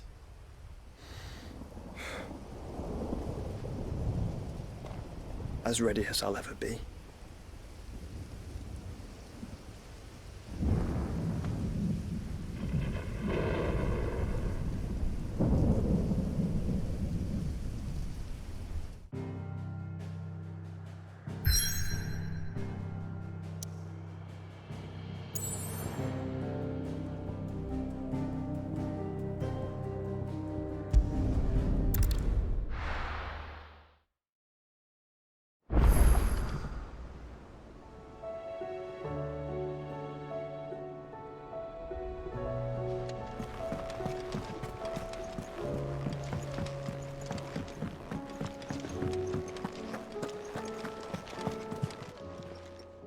still alive, are you? If you're gonna buy something, be quick about it.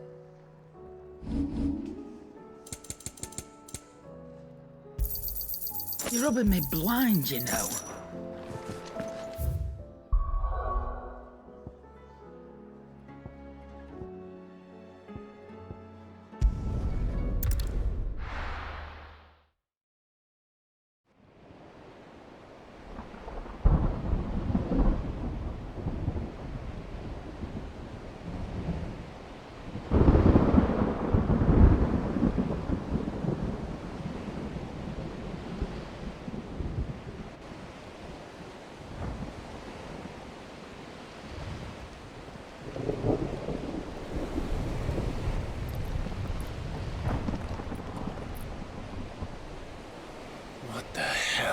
Here.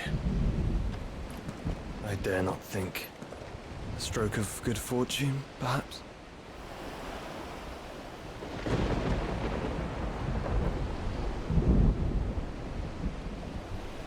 I hope you're right. So do I.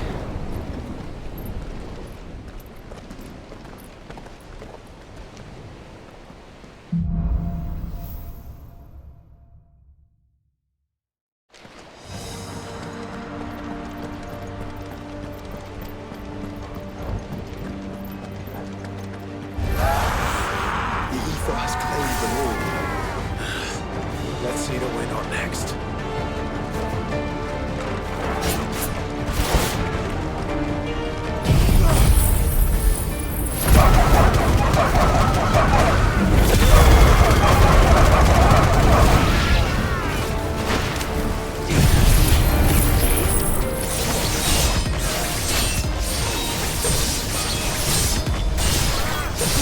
All yours, Torgal.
have to tame such a beast.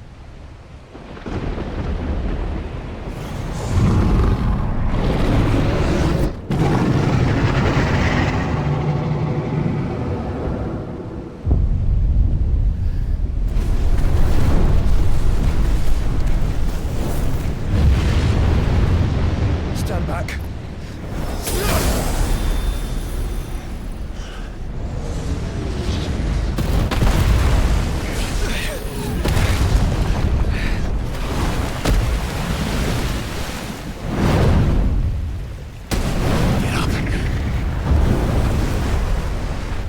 Here it comes.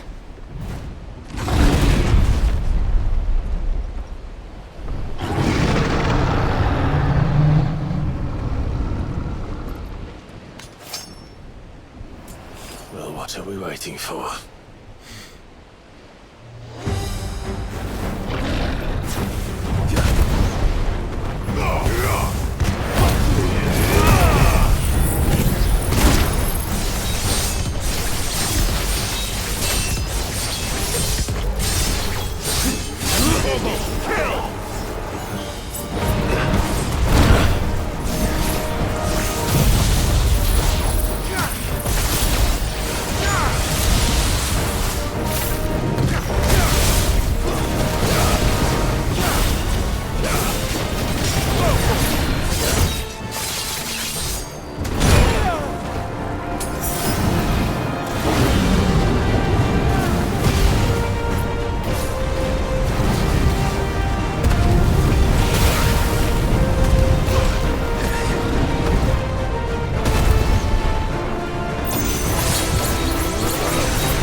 Trust me, I'm your shield, remember?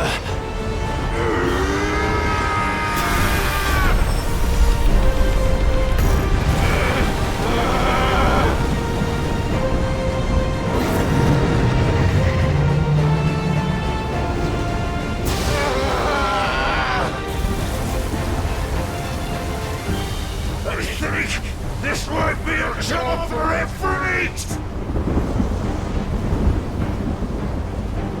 Why would you turn to him, brother?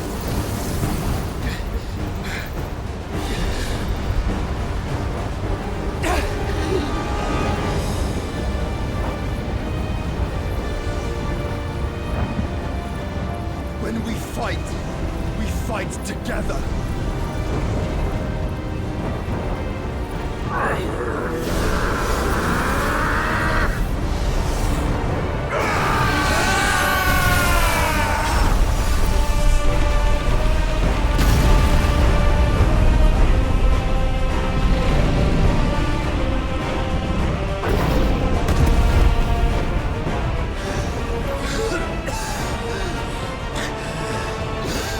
That wasn't too bad. That was just the beginning.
Quickly, before we're cut off for good.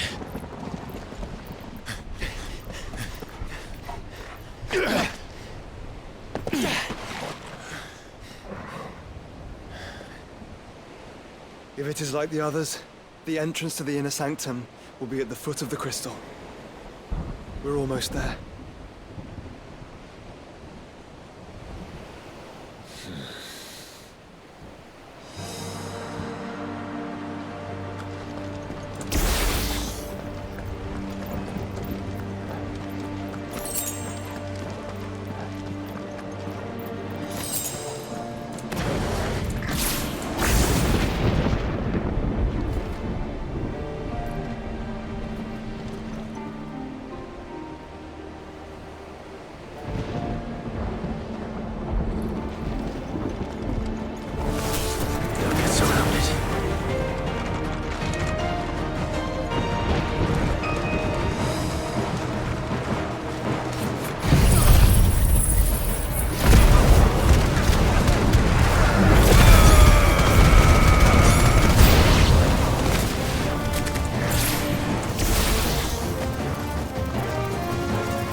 Once we step onto that bridge, we'll be easy targets.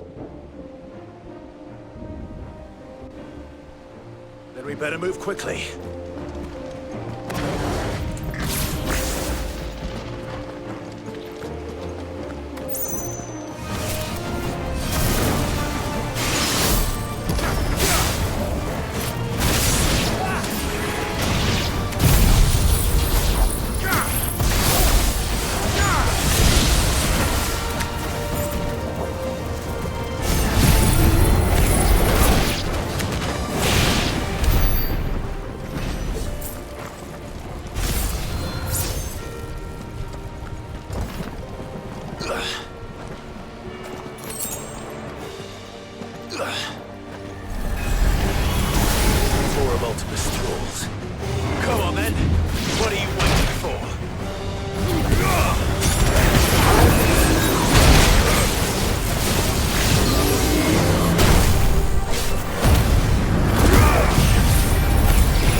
Then I don't see any other way.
us, Joshua. We're not done yet.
Not yet. So I should let the power fall to you?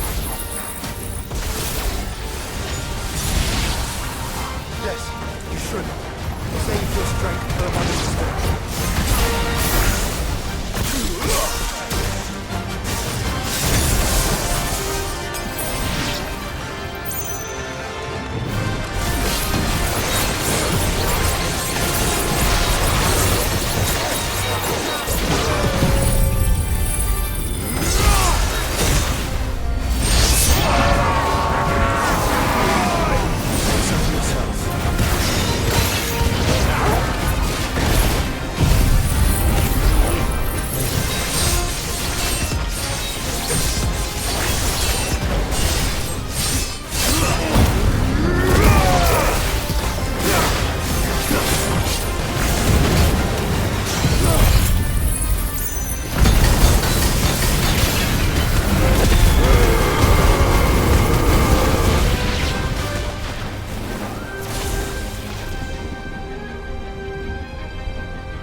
There's no end to them. The whole bloody army's here. Stand back, Joshua. I'm summoning Ifrit. Stop, Clive! You mustn't. We still have a long way to go. If you tap your strength here, you'll have none left to destroy the heart. Then you'd rather die?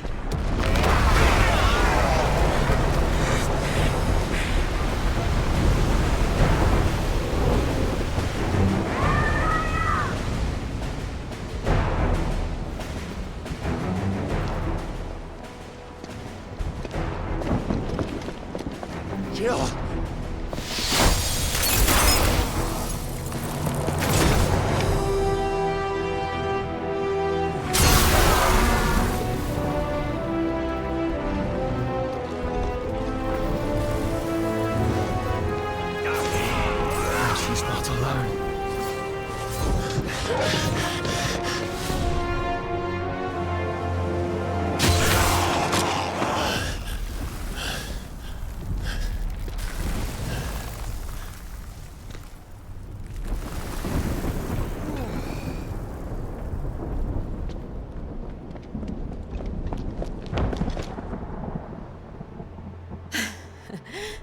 surprised to see us.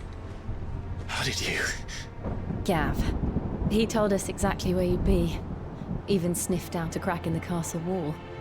And when we saw the heavens come crashing down, we had no choice but to believe him. It's been quite a day. To what do we owe this honor? A debt I would see repaid. Prince Dion. It's good to see you well. So, this must be Ifrit. Your uncle bade me give you a message. Listen to your heart, and guide your steel true. Your father would expect no less. That is all. Thank you. For everything, Your Highness. Dion, please. You do realize the only thing we've freed so far is this wall from its foundations, right? Now, if your lord and ladyship's quite finished... Well said, Gav. We have work to do.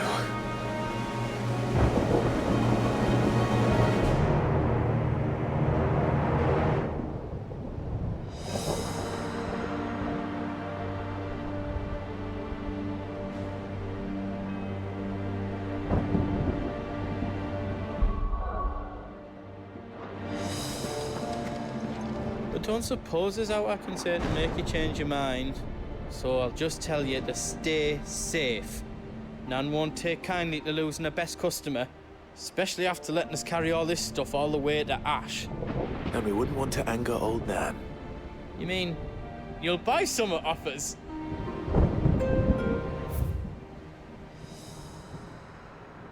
Welcome to Goots's Toll.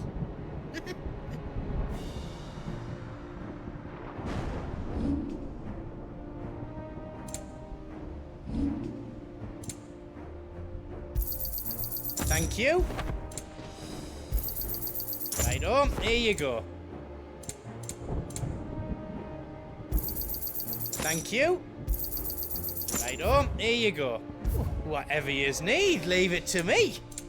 Is all done then? No.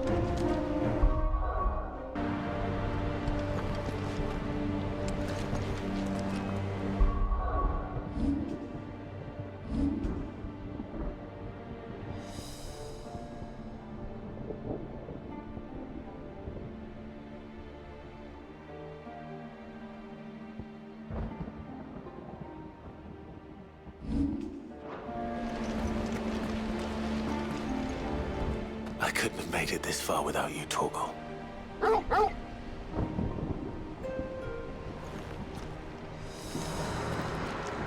Each parting brings the hope of reunion. I missed you, Clive. I missed you too.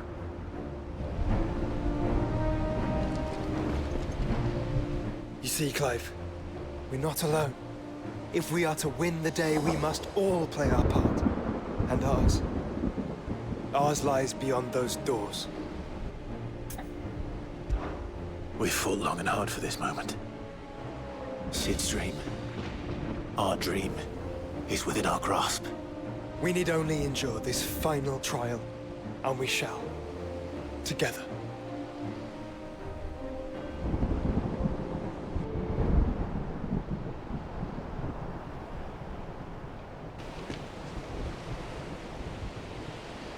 You all know what it is that awaits us beyond this gate.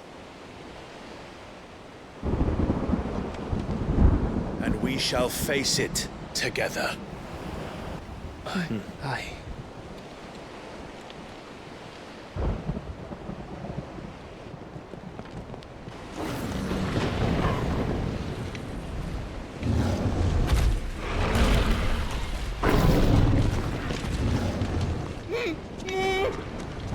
It seems our hosts would rather we remain.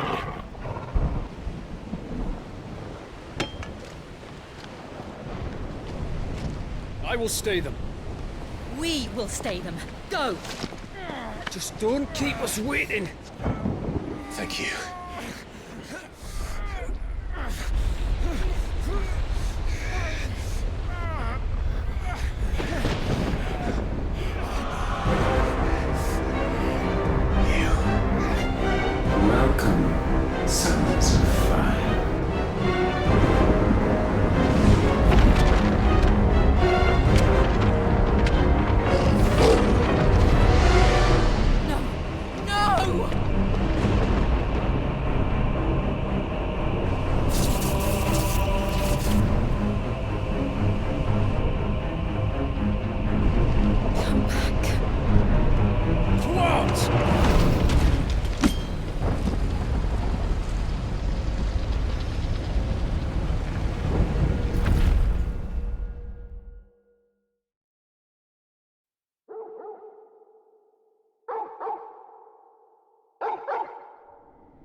Joshua! Joshua! Wake up! Clive, is that you?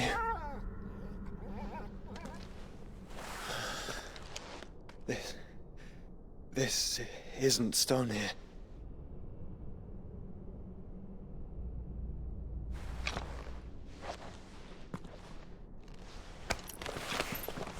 Welcome to our darkness. A rift between worlds wherein your kind might reflect. Show yourself! Grave and many are the sins of man. And we would have you know them. All of them. As fate has seen fit to deliver you home, consider this our welcoming gift.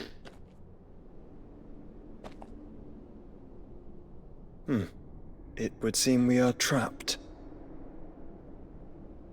And the only way out is through Ultima. We find him, and we leave.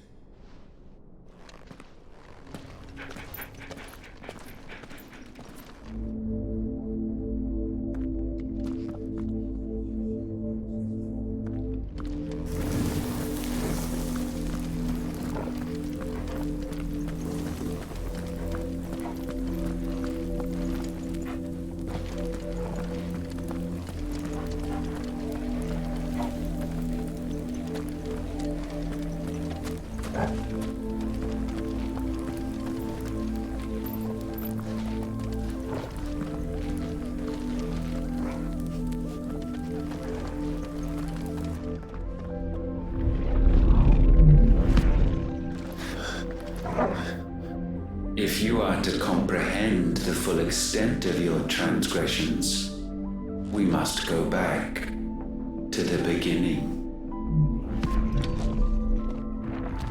When the world was still young, we visited upon it a miracle, magic, and in its light did all life flourish.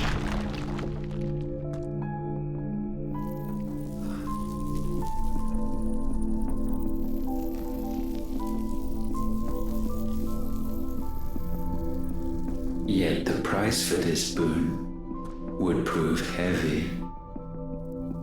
A pall descended upon the land, painting the horizon black as night.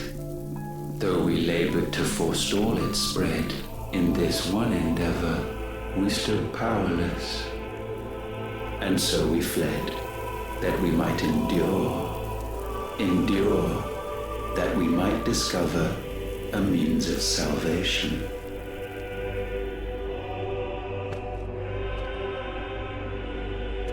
But if it was magic that caused the blight, what of the mother crystals?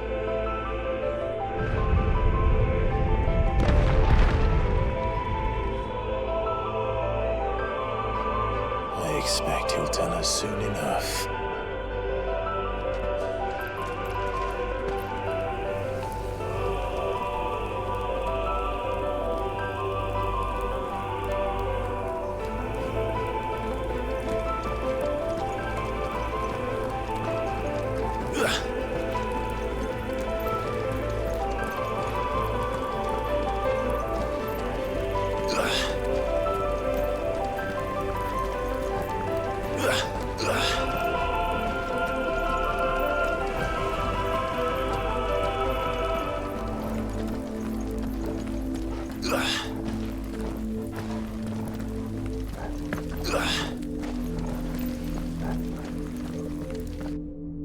Salvation, alas, was not readily to be had.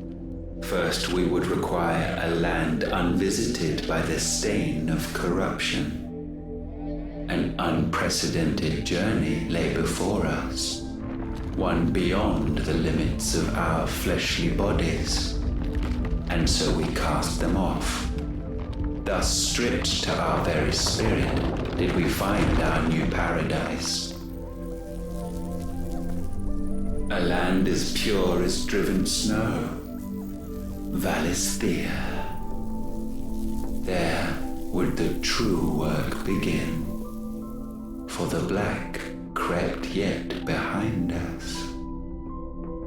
And soon did we arrive at a solution, the illness having spread to every organ. There was but one escape from this fate, to start afresh. With a new world. The one for which Barnabas labored. A paradise free from the blight where his God awaits. And where, if we only forfeit our wills and abandon everything we hold dear, humanity can join him. So, Ultima would have us follow in the footsteps of the king. And follow we shall.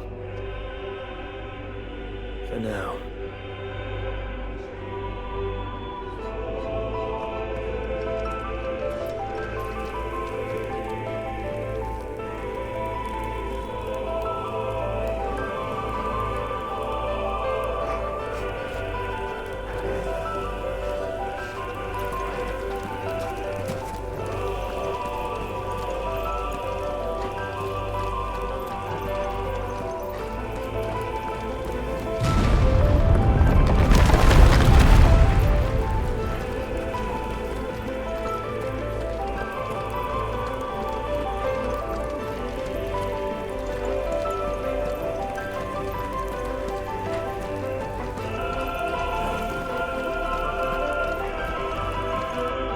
To forge a new world would require not only power, but a constitution strong enough to wield it. Acquiring the first would be simple. Untouched by the blight, Valisthea was replete with ether, and we had only to place jewels in her crown to claim it. Acquiring the second, however, demanded creativity. And so I cast forth the seeds of humanity. You created us. Is that not what gods do? We sowed the seeds for you, Mythos, all that you might one day blossom. And our future thus secured, we thought to slumber, though that would prove a grave mistake. For it was as we slept that man committed his greatest sin. He awoke. Alone in a world bereft of his God's radiance, he stumbled blindly, desperate for guidance. Finding no light, he sought to kindle his own. And from that single errant impulse was his will born. Having discovered himself at last, man turned his eyes inward and found he desired evermore that which only magic might afford. So wars were waged and brothers slain for custody over that dwindling resource. And the land, she wept tears of black.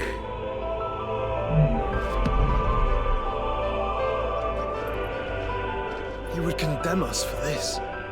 Surely he cannot be so blind to his own hypocrisy. Not blind, just unwilling to admit the truth. Though we're one and the same.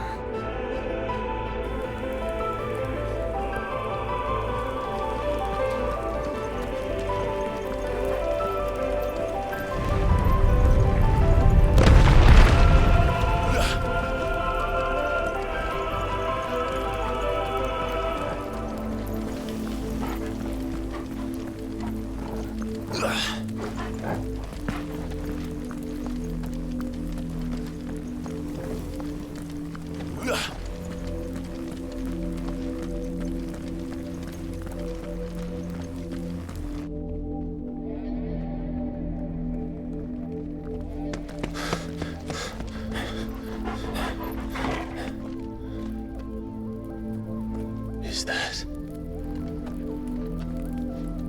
Ifrit, or what's left of him. Long have our ashes lain cold for want of a spark. Cast your eyes upon them and see what you must become.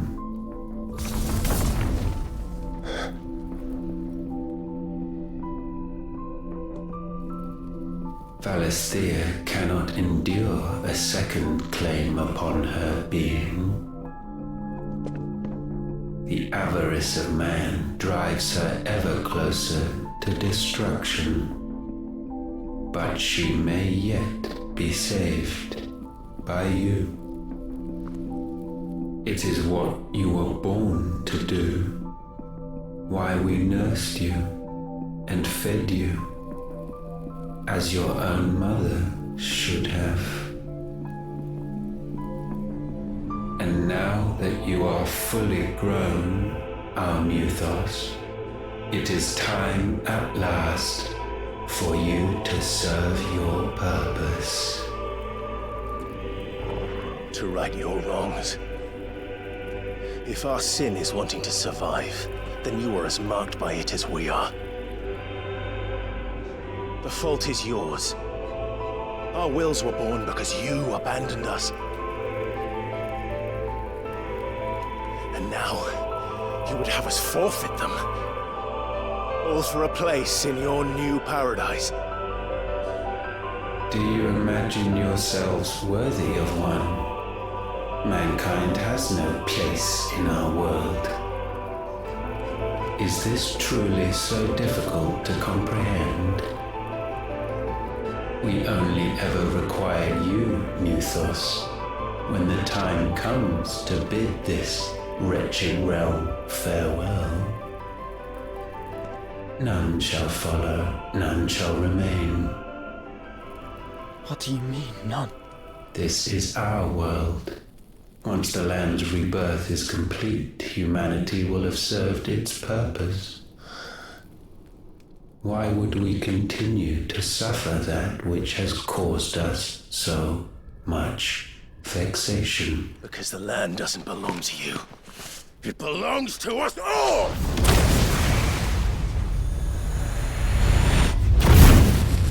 What? That is where you are mistaken. You own nothing but your precious will.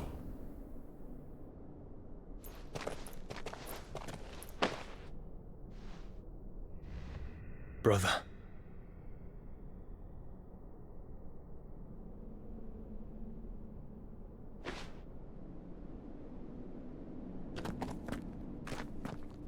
I can't do this alone. And you don't have to. I grow weary of your dissent. Now you must learn that this master will not tolerate disobedience.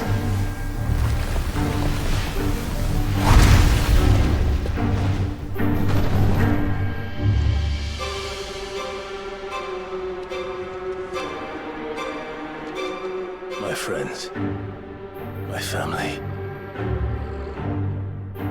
We have all suffered, all fought to survive. This world may be flawed. It may be broken.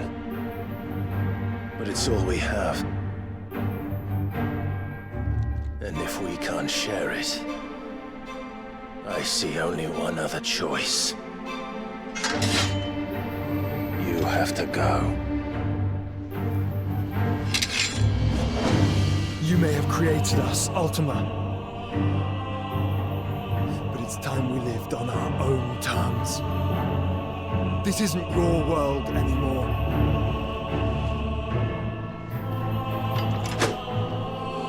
It's ours. Bow down, offenders, hearts disdained.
be sublimed through game stamping.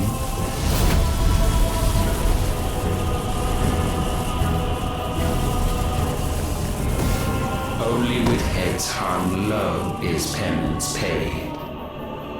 Oh, wretched mortals incapable even of contrition. In fitting season shall we reap our harvest.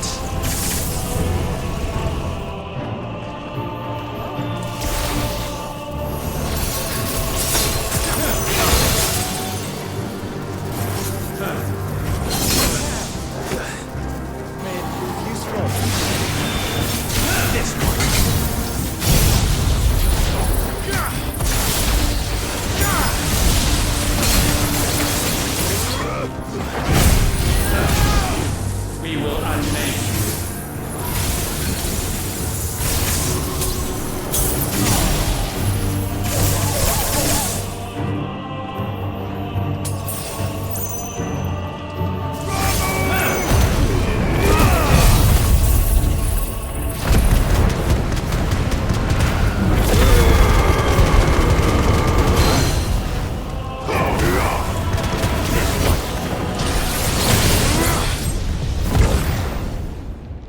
Gifted this chance, and still you would raise your hand against the Lord. What now? The darkness bends.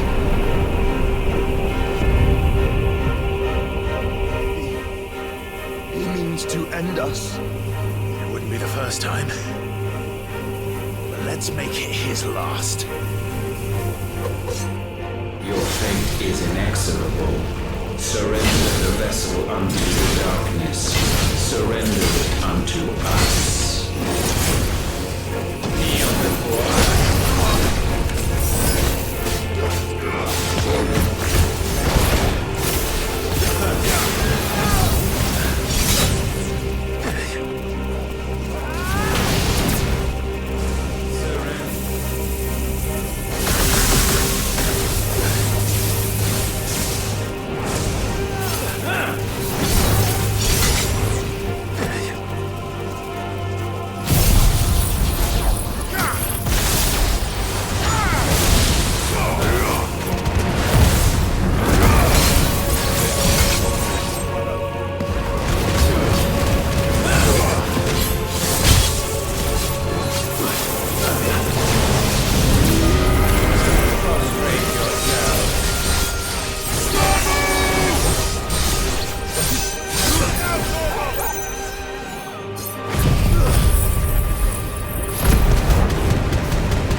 last. For countless generations have we awaited this moment.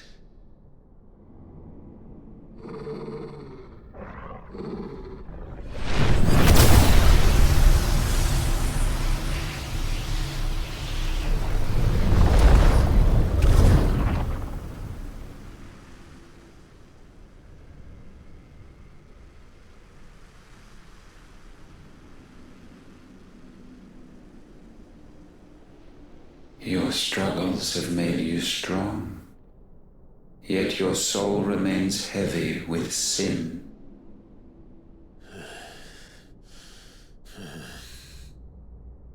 Absolution is nigh. Repent, and all shall be forgiven.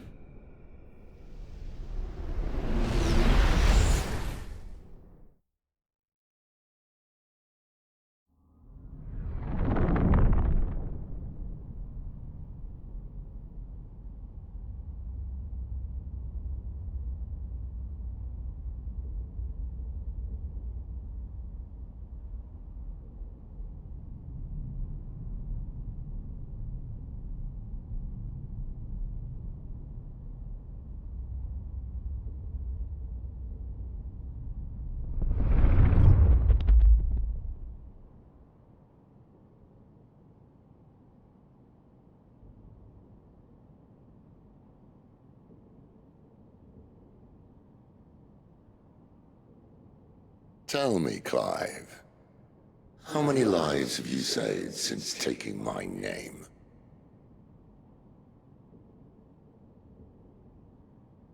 Fewer than we have ruined.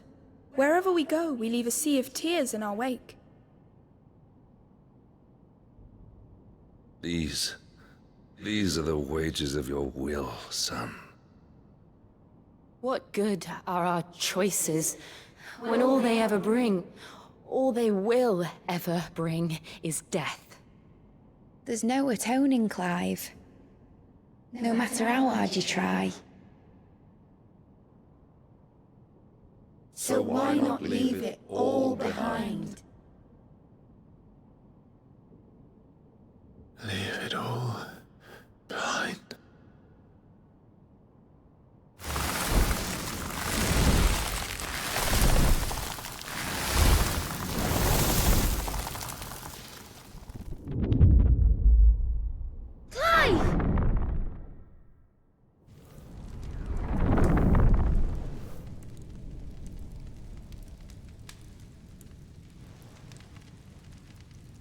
Please, won't somebody save me?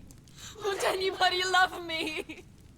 I yearn, yet still she is not mine. Have I not given enough? From will is born desire, and it is this which consumes you, rendering you incomplete. Do you not see how the world bends and warps under the weight of your hungering hearts?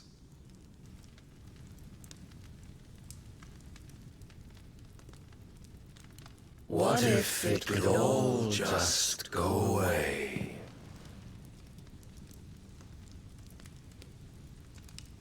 Just go away.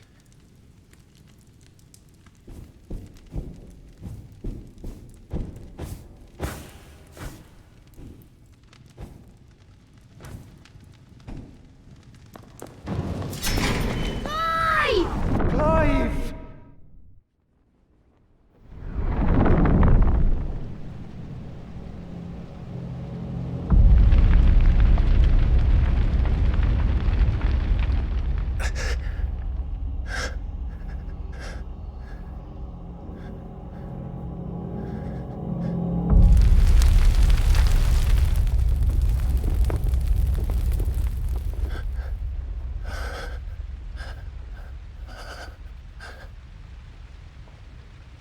None of this is real. Wake up. It's time to go home, Clive.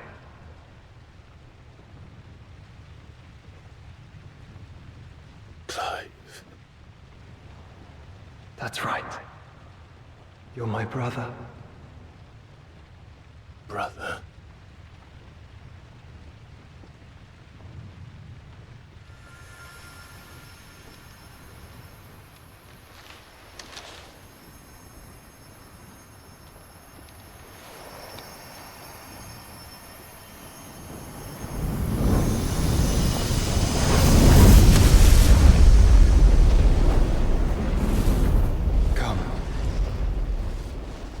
Remember who you are.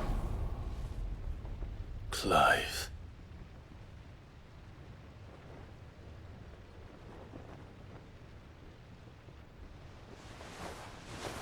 Once more, lest you forget.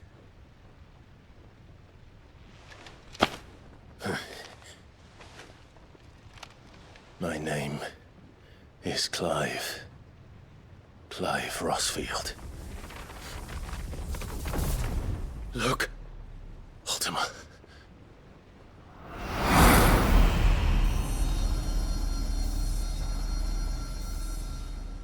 Even here, the light of the vessel's will cannot be quenched. And the Phoenix, his trespass should not have been possible. Not possible unless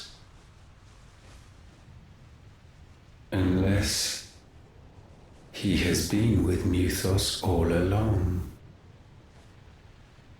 The mark of the Phoenix, emblazoned upon his heart, made manifest by the power of will alone.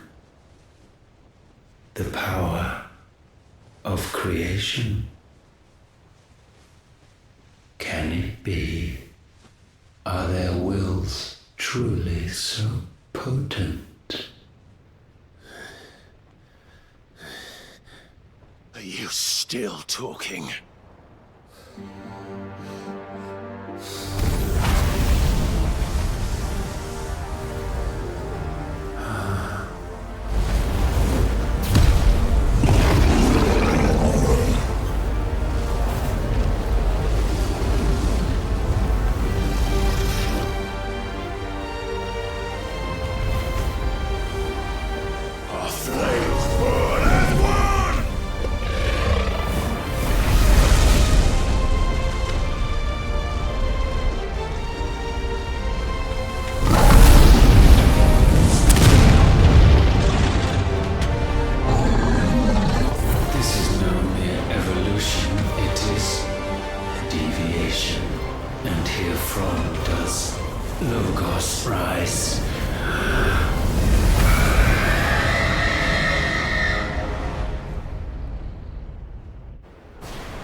Damn it, Clive. Wake up.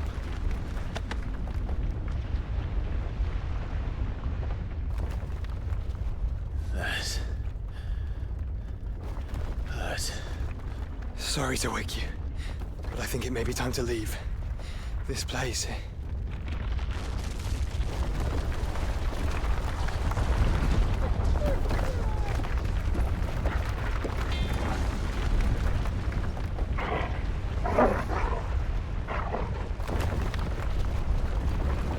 And once again, does my creation stray from the path laid before it? Steeped in conceit, you fancy yourself a god. You embrace Logos. But we will put an end to this hubris. What are you talking about? In the halls of origin, does our true power quicken? And there shall you be made complete. Soon, Mythos, soon you will discover little you know of suffering.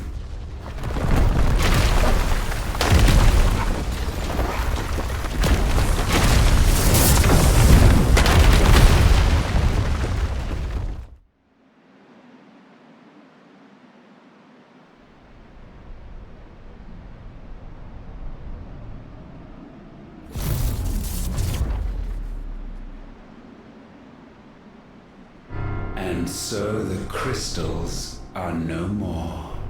Yet in their silence, a new song rings.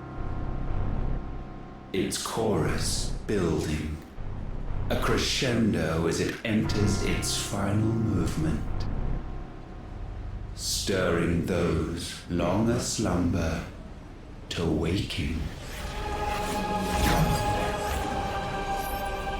And back to their origin.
Bloody crystal's cracked.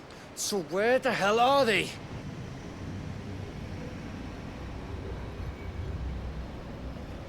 Oh, fuck me.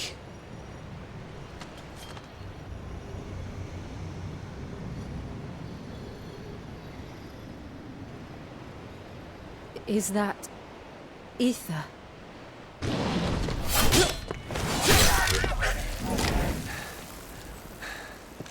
What in good Grieger's name is going on? This is wrong.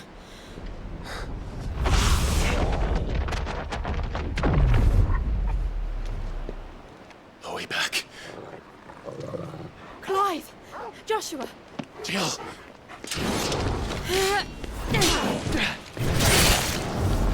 Is everyone all right? We're fine. What happened? Too much to explain here. Mate! We're leaving! Now! Everyone, fall back to the ship!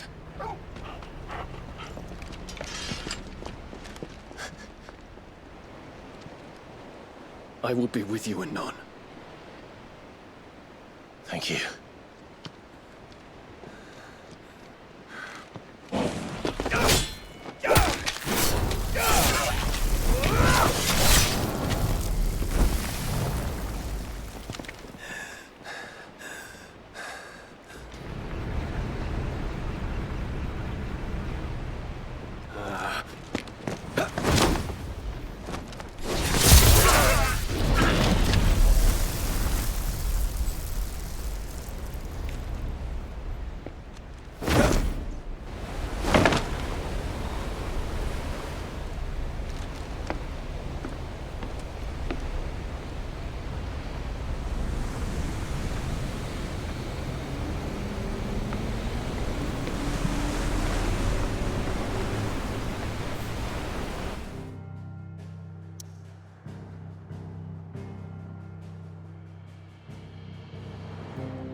I need to tell everyone what happened at Drake's Spine, and I'm going to need Otto's help.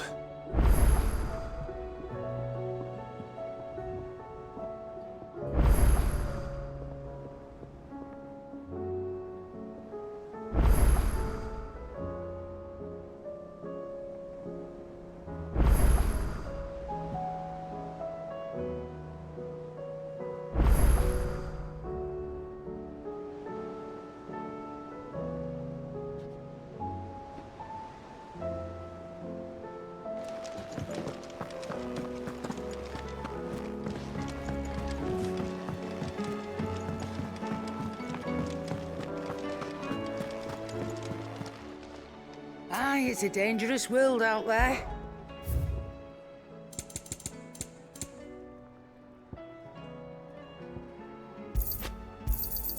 It'd better all be here. You'll not find a better price than that. What do I owe the honor? So, will it be?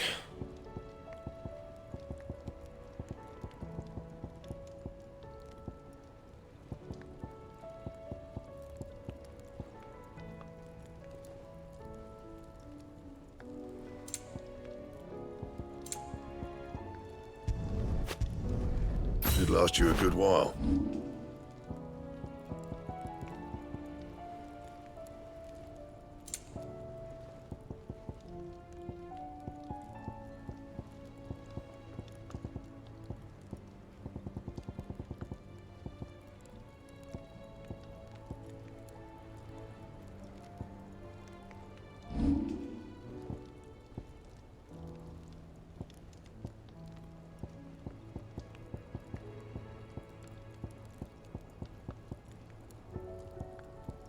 And how am I meant to do that then? Anything else?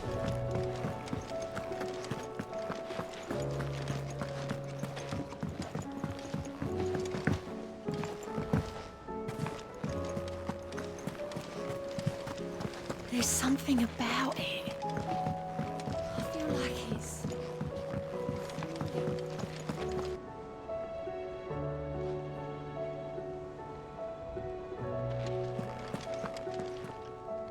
Still alive, I see. Something tells me that I saw on the horizon is your doing. How'd you manage that? It's a long story. One that I'd rather only tell once. Right. All hands on deck, then.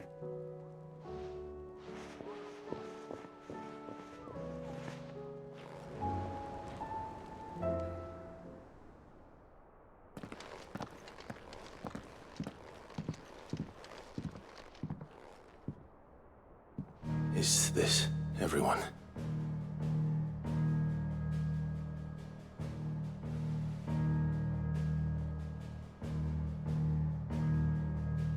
As I'm sure you've all guessed, the crystal which now commands the eastern skies was summoned by Ultima. He called it Origin. Though the significance of that name is as yet unclear. What does it matter what it's called? Its emergence tore Twinside asunder and wiped my homeland from the map.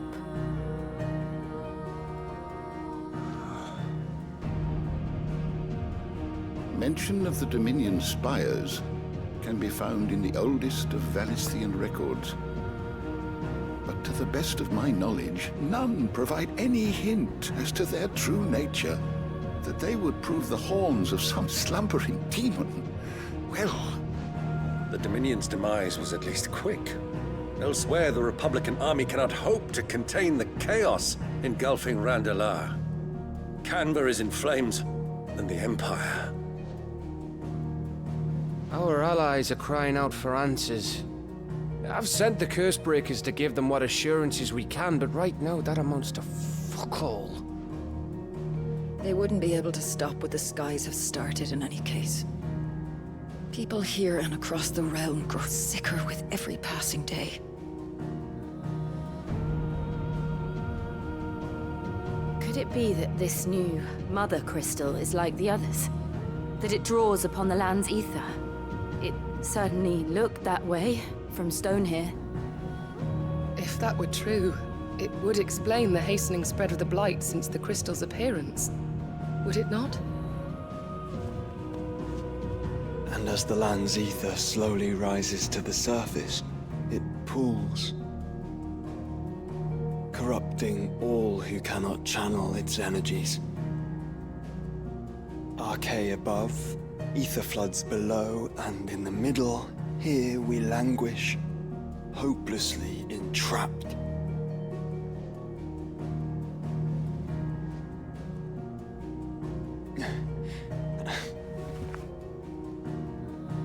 It's all right. When we faced him at Stone here, Ultima told us his true power quickens in the halls of origin. Needless to say, we cannot allow that to continue. If we are to stop him, we will have to find a way into the crystal. How are we going to manage that then? It's up in the sky. And fast as she is, the Enterprise can't fly.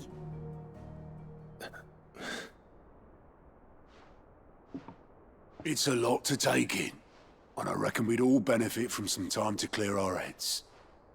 The answer will come to us. Don't you worry. Ain't that right, Clive? Right. That's right. Well, go on then. Bugger off.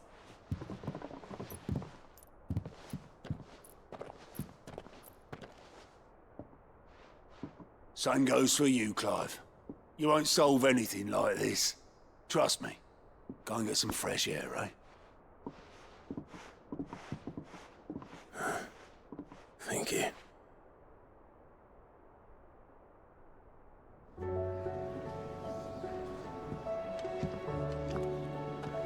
Joshua seemed upset.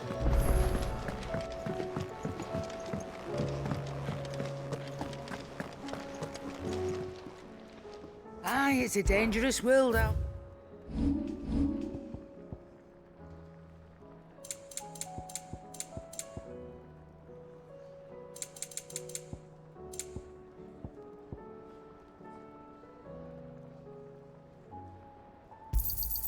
You're rubbing me blind, you know. What do I owe the honor? So, will it be?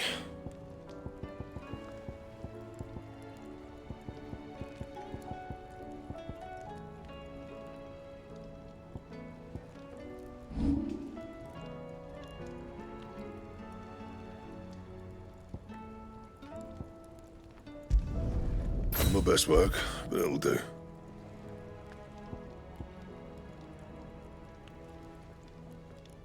Anything else?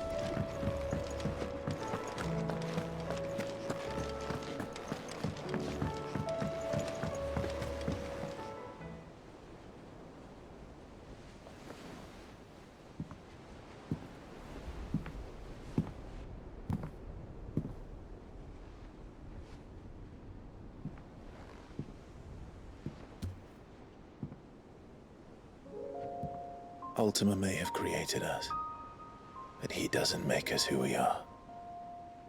Only we can do that. And if he would have us fight for our survival, so be it. It's what we've been doing all along. Much like Ultima himself, it would seem. His new world being naught but a means to survive. And so, we must contend to decide which of us shall inherit the land. Should Ultima prevail, it will mean death for us all. Of that, we can be certain. But even should he fail, what world awaits us? A withered, godless place, where our newfound freedom will most like prove a chain in itself. Well, that may be. But a chain can always be broken. As long as one has the will to break it. It won't be easy. It may take generations. Centuries of suffering. And that is, if everyone plays their part. But it will happen. And when it does, it will be on our terms. That is the world that awaits us. Indeed. And what better world could one wish for?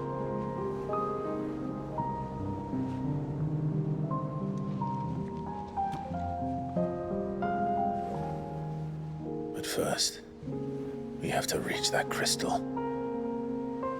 Then it's a good thing I have wings. You can barely stand, let alone fly. And only the Founder knows what horrors await in those skies. You certain about this? Am I certain? I am the Phoenix. I I will do what I must. This is our fight. Remember.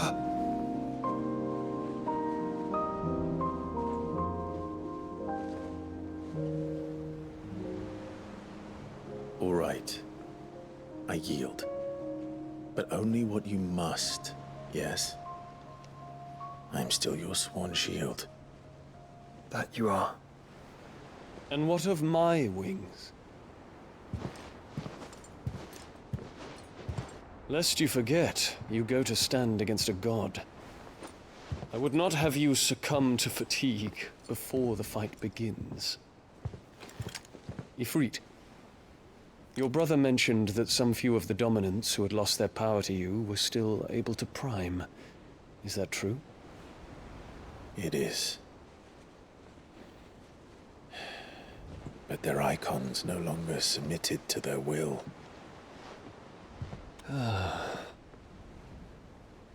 Then mine will have to be stronger. That you both might save your strength for the battle to come. You don't have to do this. If you do, there's a chance you might lose all you have left. And what have I but regret? My life ended in the Dominion.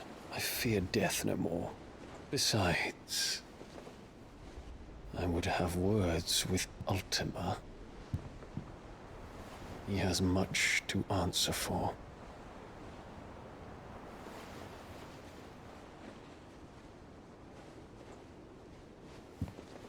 We are in your debt, Dion.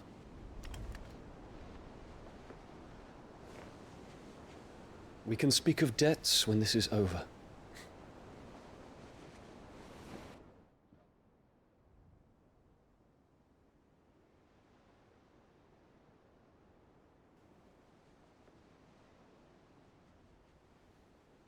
He speaks like a man who knows he's not coming back. And has come to terms with that. That doesn't mean that we have to. Does it, Clive? Time to talk to Jill. I only hope she understands.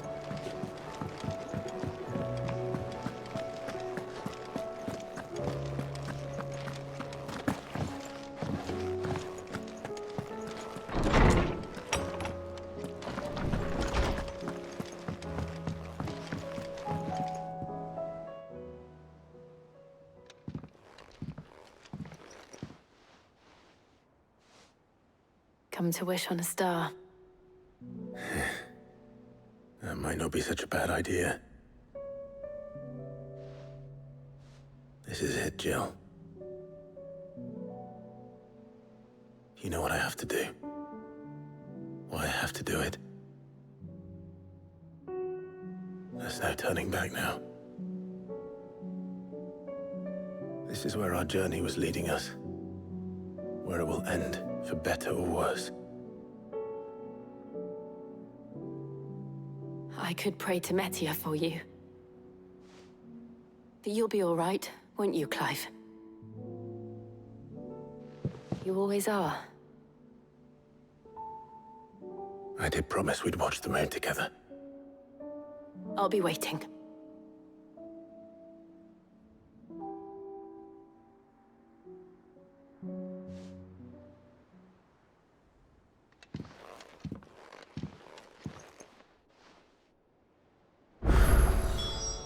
It's almost time. Better make sure I haven't forgotten anything.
Do you see that too?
I'd build a barricade so sturdy, even a bandit.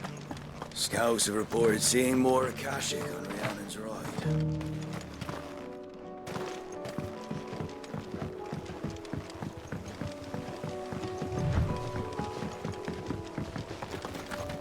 Can hardly make out a blooming thing.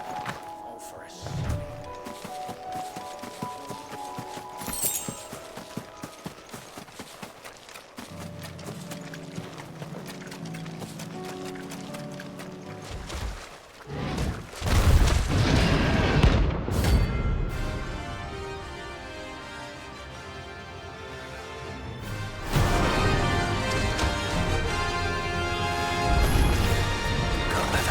Free so close to the inn.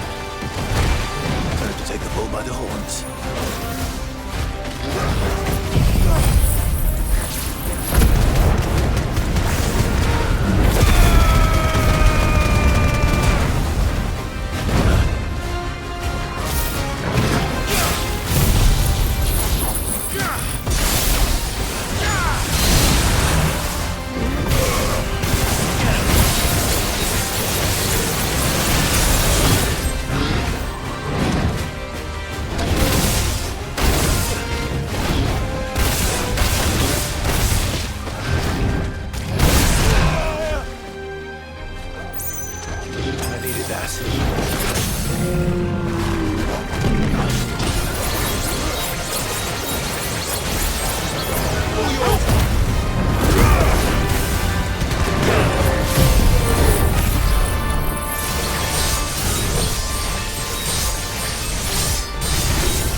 Sleep easier without him at their gate.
Darkness was here, but not for long. All yours,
No more vengeance.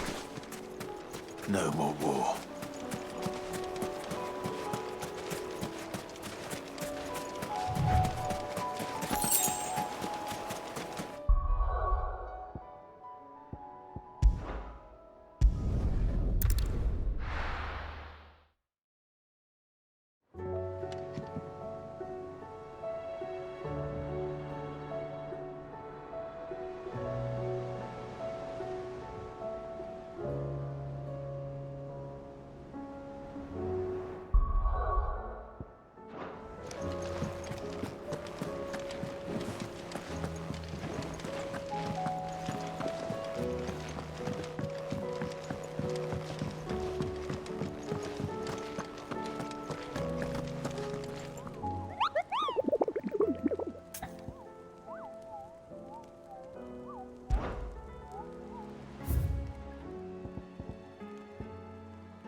It's over.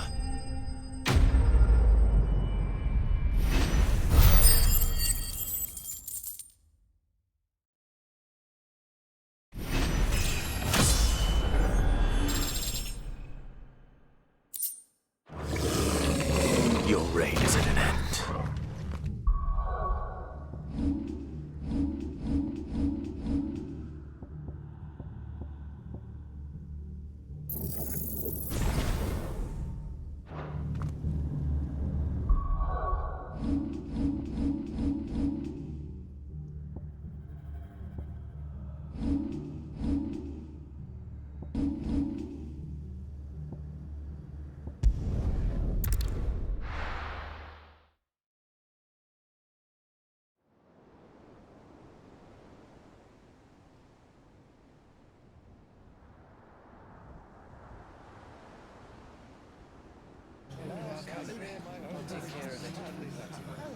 Make sure you do this time.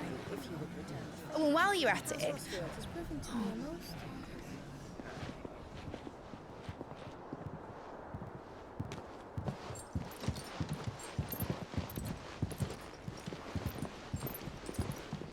Clive, if you see me dad up there, tell him we were right to leave his legacy with you.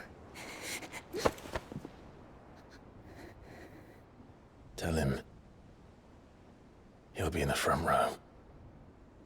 There's no way he'd miss this. Well, behave yourself, Mitt. We'll see.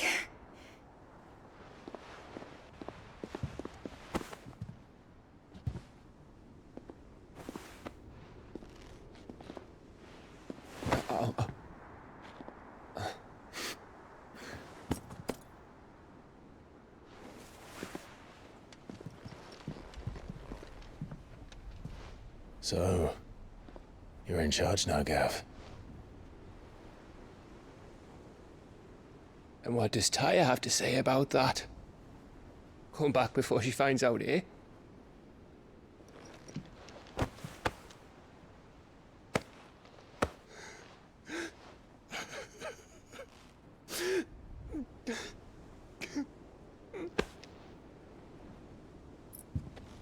Thank you, Yote. I'm sorry. Your Grace, I shall pray for your safe return. That's kind of you. But you should pray he took his medicine. I didn't spend all night grinding herbs for his lordship to leave them on his nightstand. Again. You needn't fear, Lady Tyre. And thank you. See that your brother comes back in one piece. Or, at most, two. Any more and you can heal him yourself. I'll keep that in mind.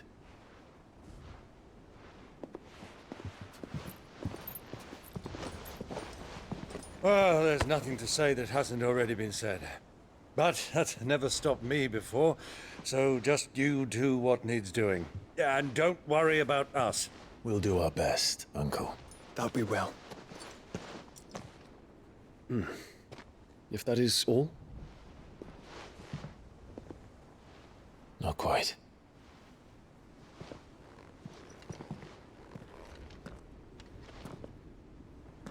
Jill.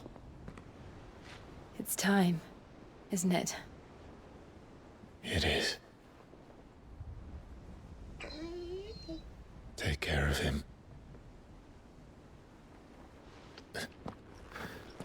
And you. You take care of her too, boy.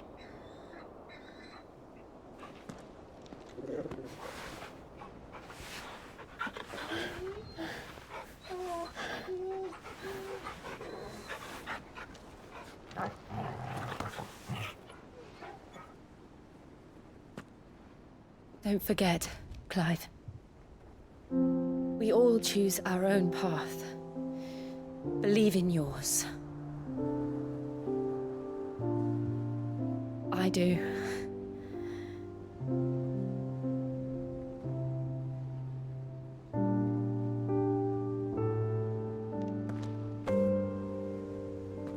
I'll be back. I promise. I love you, Jill.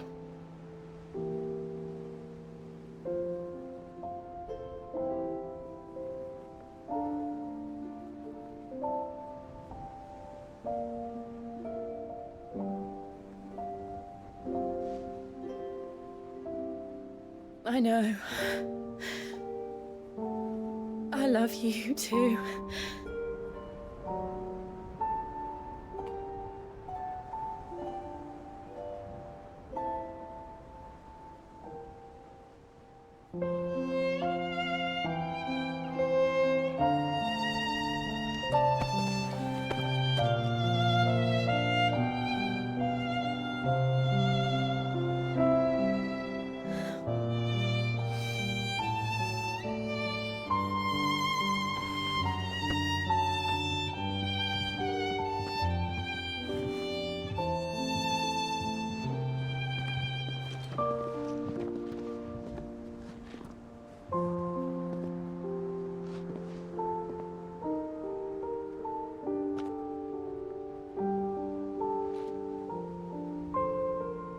Now, we have a god to kill.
Here they come! Hold on, Joshua! Already am!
So, this is Origin.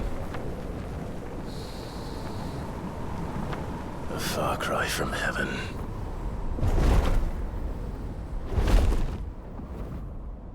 Where it all began, where it all begins, our ark, your architect. There you are. It was here that we slumbered, here that we waited for centuries, clinging to our decrepit shell, for fear that we might have need of it once again. But you have come at last. And now we shall be truly complete.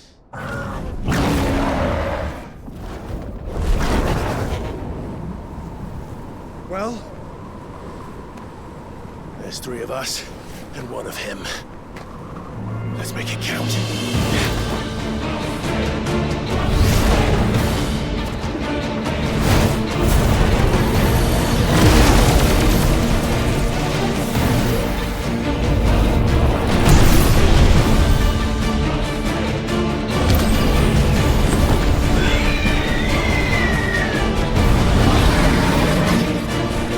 Dominance. We will show you what it means to suffer.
surrendered, this unpleasantness could have been avoided.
Clive!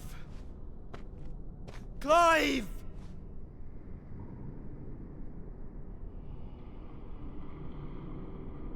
No!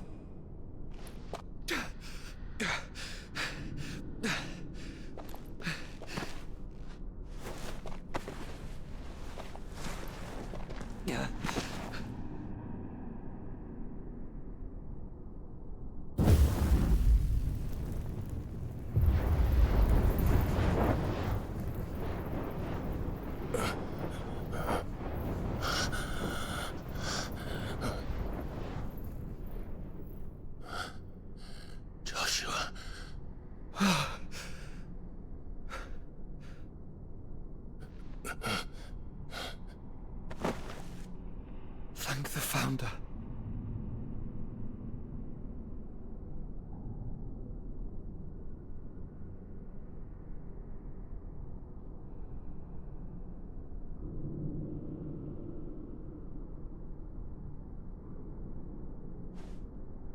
Did I mention you look terrible? That makes two of us. Oh, I'll be alright. And Dion?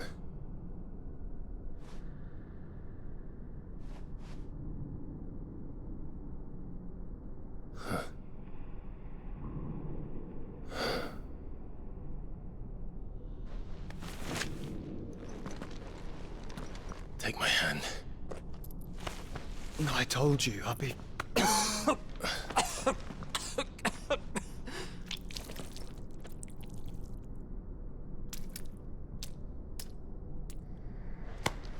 Come on. Thank you.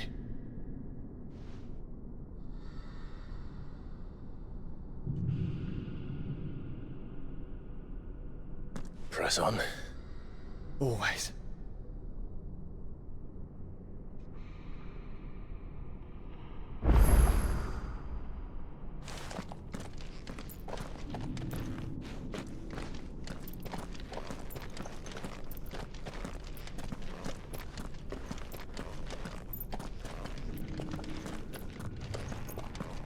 I'm sorry about Dion. Don't be. Please. He did what he had to do. And it's time we did the same.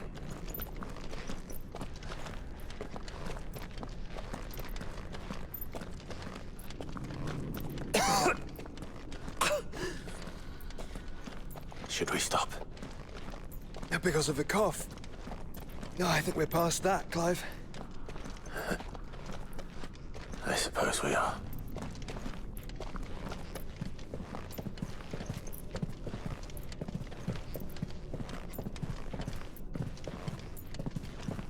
That light, so cold, so empty. We're close, aren't we?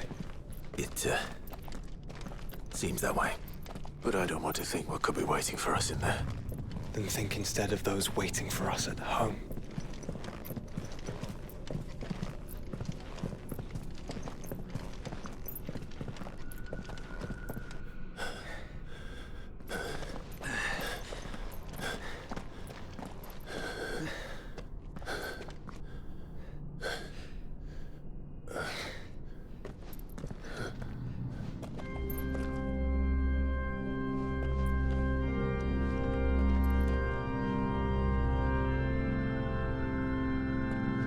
Clive.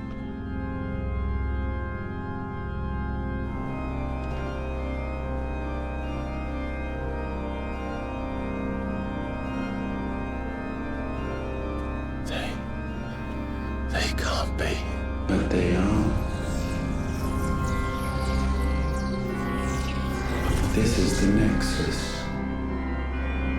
A wellspring of life. Yours and ours. As we watch the world stumble slowly to its dark end, it was here we pledged a new beginning. And now, with the ether we have harvested, I shall raise my kin from their eternal slumber. That together we may usher in a new age of reason. This was never about creation, only self-preservation. You condemned an entire world so that you alone might escape death. Alone. Him. Alone. Clive. I think I understand. He...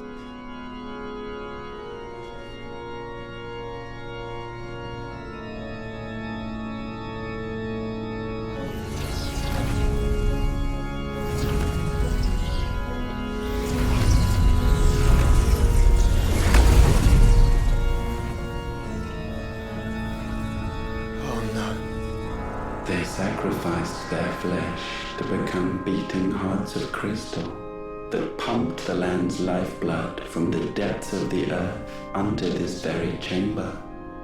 And thus would they labor still, long after their work was done, had you not set them free. You meant for us to destroy the mother crystals. It's what you wanted all along. You have our gratitude, Mythos. In this you have served us well. You have both served us well. Welcome home, brother.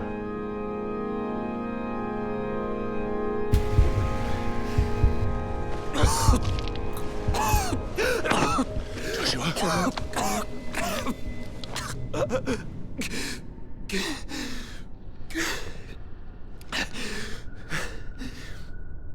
I thought... it was me. It wasn't my grasp that grew weaker.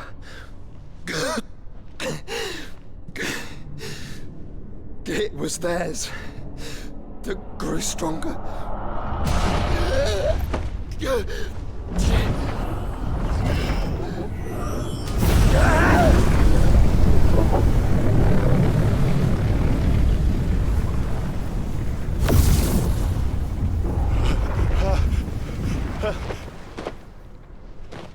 Joshua! No!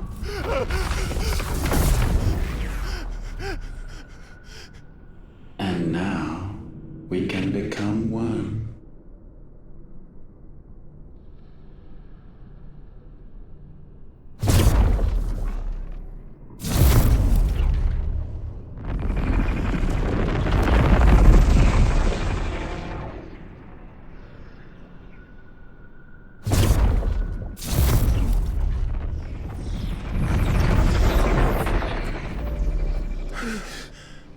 Clive. Don't speak. Shh. The one possessed of the destructive flames of Ifrit and the healing flames of the Phoenix. This, I once believed, would be Ultima's true form. But I was wrong. I see it now. Why you will never become Ultima's vessel. I don't care. Just hold on. Listen to me, Clive. You remember the murals? People once knew that Ultima was their god. That he created them. And they worshipped him, prayed to him, looked to him for guidance.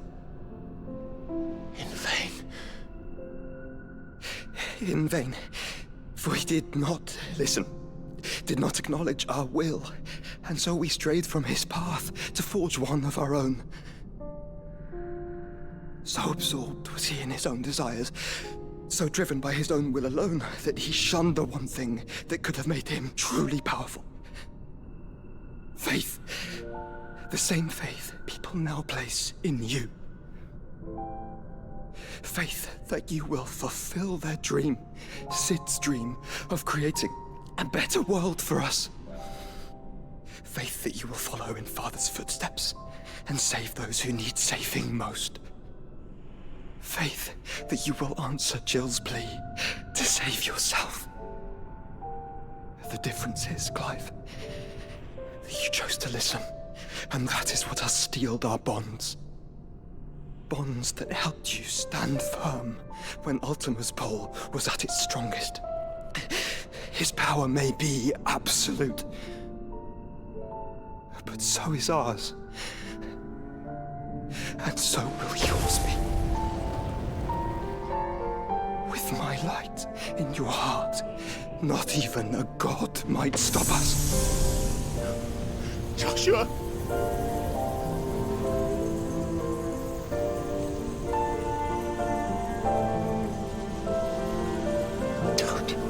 Don't do it, you'll... Enough, Clive. My body is too far gone. If the wound does not take me, the curse will.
me, Joshua.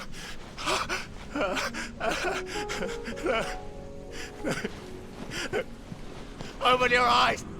Open your eyes, Damien!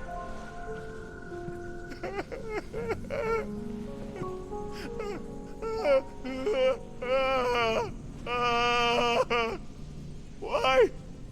Why did you do this? Joshua!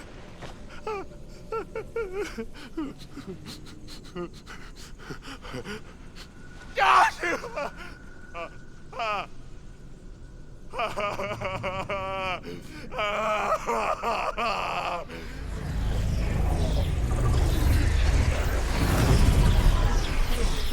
And thus does the final piece fall into place. The incantation primed, but one task remains. To empty the vessel.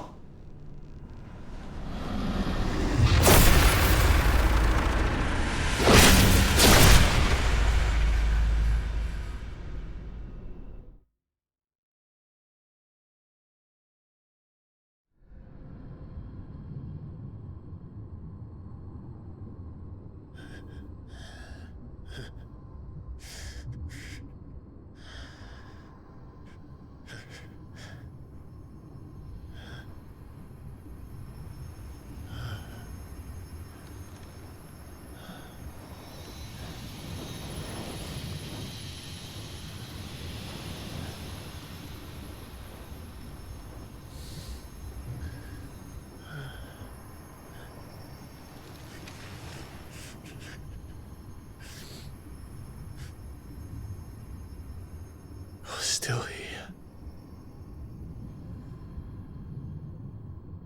With me to the end. Even now, you would deny the inevitable.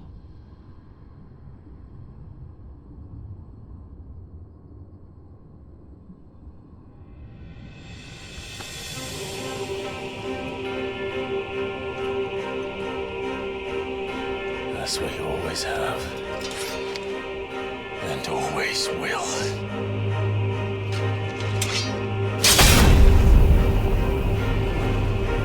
On this, my sword, I swear, to shield the Firebird's flame forevermore.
This will break you.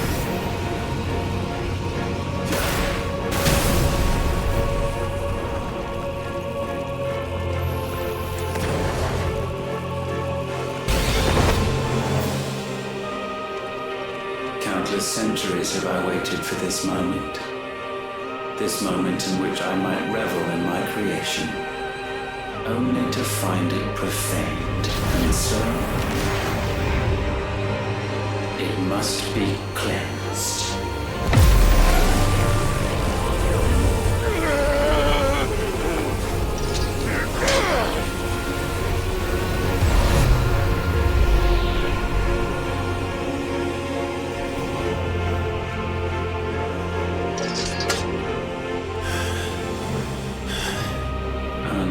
Unexpected. How is it that your will yet endures? Because it's not so easily broken. But it can be broken. And I shall see it so. For such is my will. Try it.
Force feeds these flames.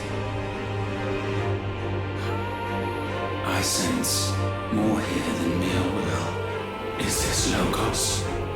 Have you truly become free? No, I forbid it. You are not a god. You are but flesh and bone. You are not one of us.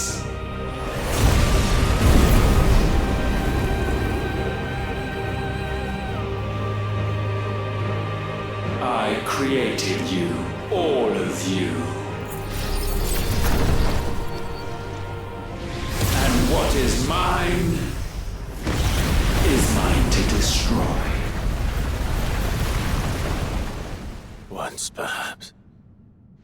But we are no longer yours. Our flames are our own, and they burn as one!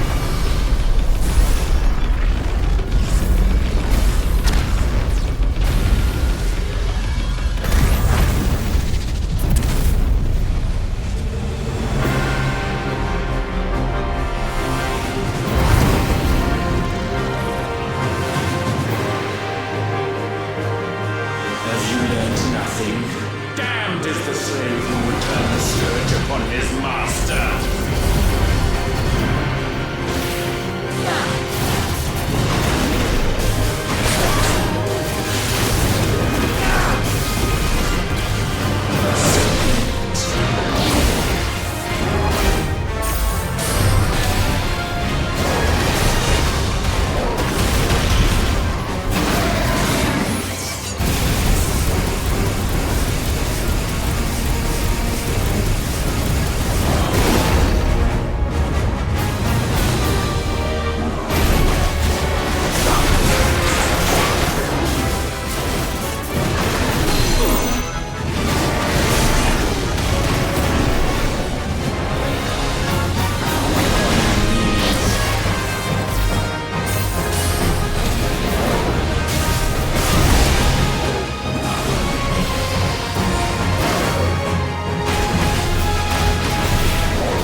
is inviolable.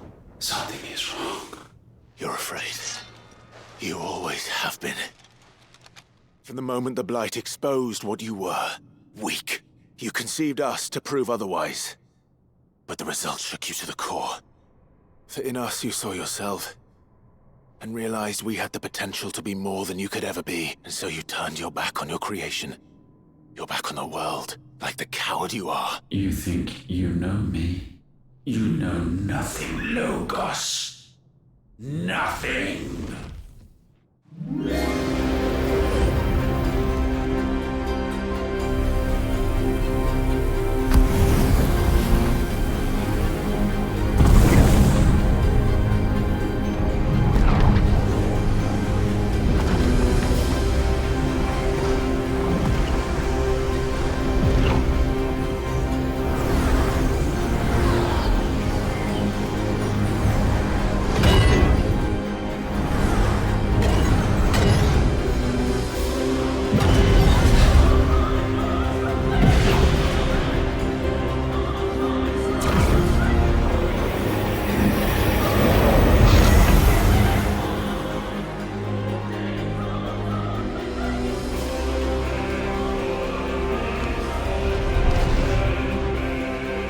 Bathed in light I stand above you, my rebirth complete. And you, for your defiance, shall pay the proper price. An eternity of anguish. Anguish. Pain. Suffering. You have known none of these. But we have. So we know what they grant. They bring us together. And that makes us strong. Thunder roars!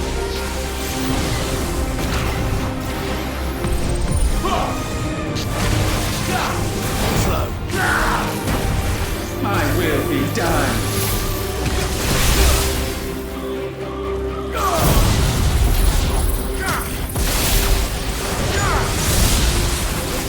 Let's try.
It is not yours to take. Nice try.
Darkness, unending.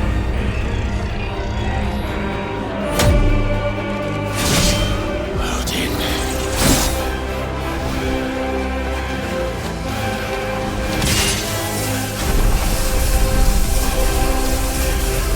Onward, my son.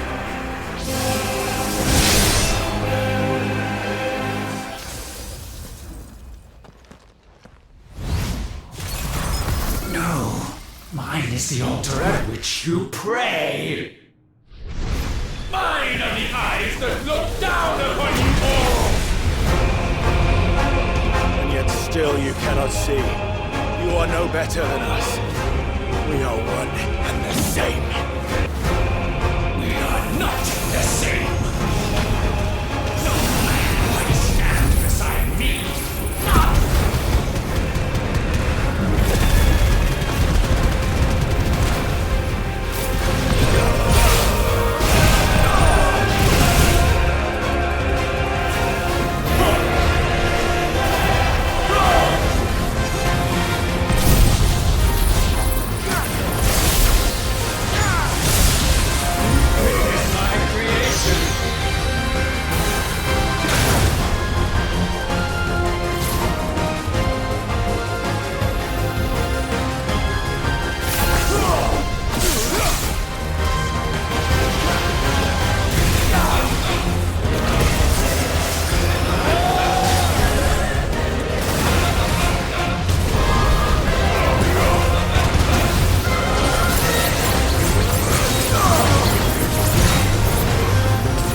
sure of your place atop the world. You refuse to acknowledge those below. You chose to remain alone. And so you shunned the one thing that could have made you stronger. Pushed away the hands that could have raised you higher. I do not need you, you or anyone. And that is where we are different. I could not have made it here on my own. I carry with me the hopes and dreams of my brothers, my sisters. And it is they who will give me the strength to end your reign. I cannot end. I am the end. Let's try.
Fantasy here is yours, and we shall be its final witness.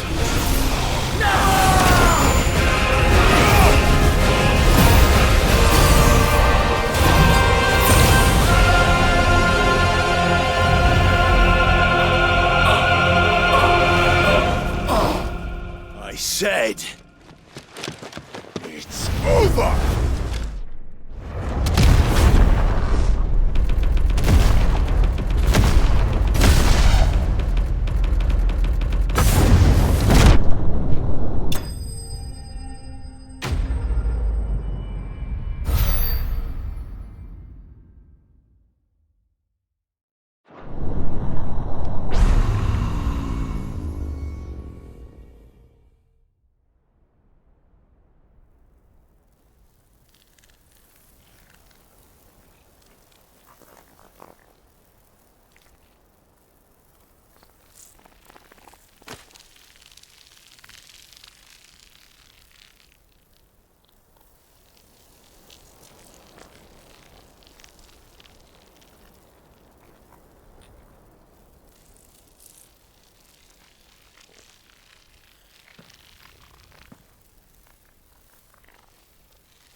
Tell me, what do you imagine will befall this world now that you have gained your precious freedom?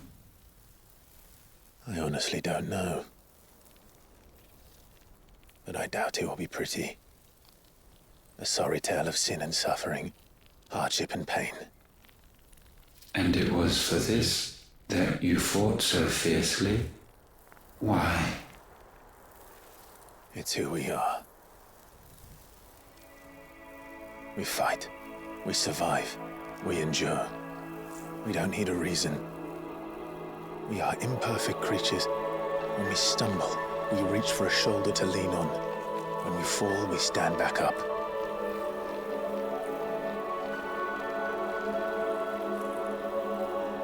We see the horizon, ever out of reach, and still we march on.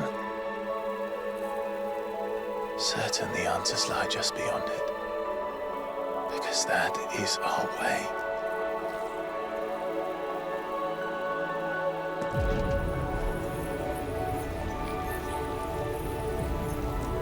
My congratulations. Relish this victory, knowing that you have but delayed the inevitable. Your world is already dead. May you enjoy an eternity on it. its blackened husk.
It seems Ultima's power was too great for this vessel all along. But while I have it, perhaps I can use it to set things right. And see Ultima's legacy. Bearers, dominance, crystals, magic, consigned to the flames.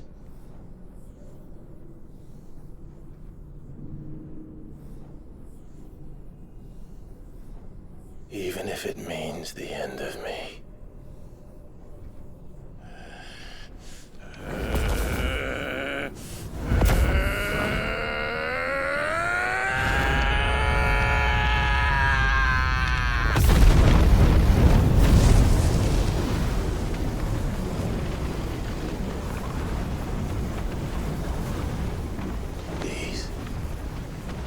These are our terms.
You the most beautiful thing. He is, isn't he? What are you gonna call him? Let me see, let me see. Oh, read little one. Got a smile for your Uncle Gav. Not so loud, you burp. What? I was only... Shh, you're scaring him. It's all right.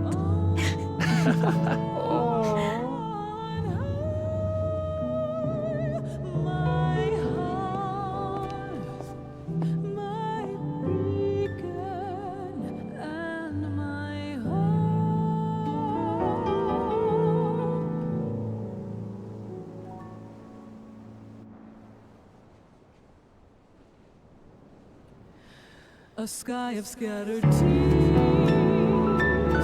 1,000 years apart. Should they fade, I will not be afraid of the dark. If you need a rest, I can take it. I'll hold you to that.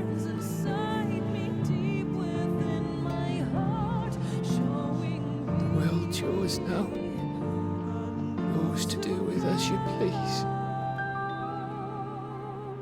That's what Sid wanted. That's what they both wanted.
And thus did our journey end.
Oh. Every time. Will you light it? Yes, Mother.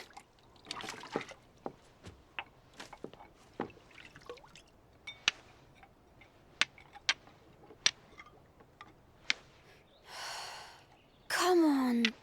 If only I had the flames of an Eikon. Eikon? Have you been reading that silly story again?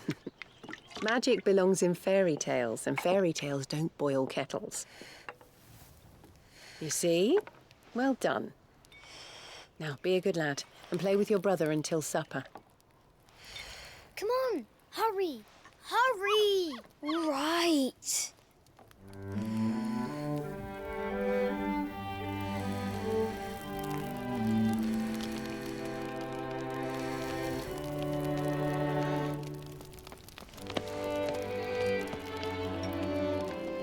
Right, let's play the Saint in the Secretary.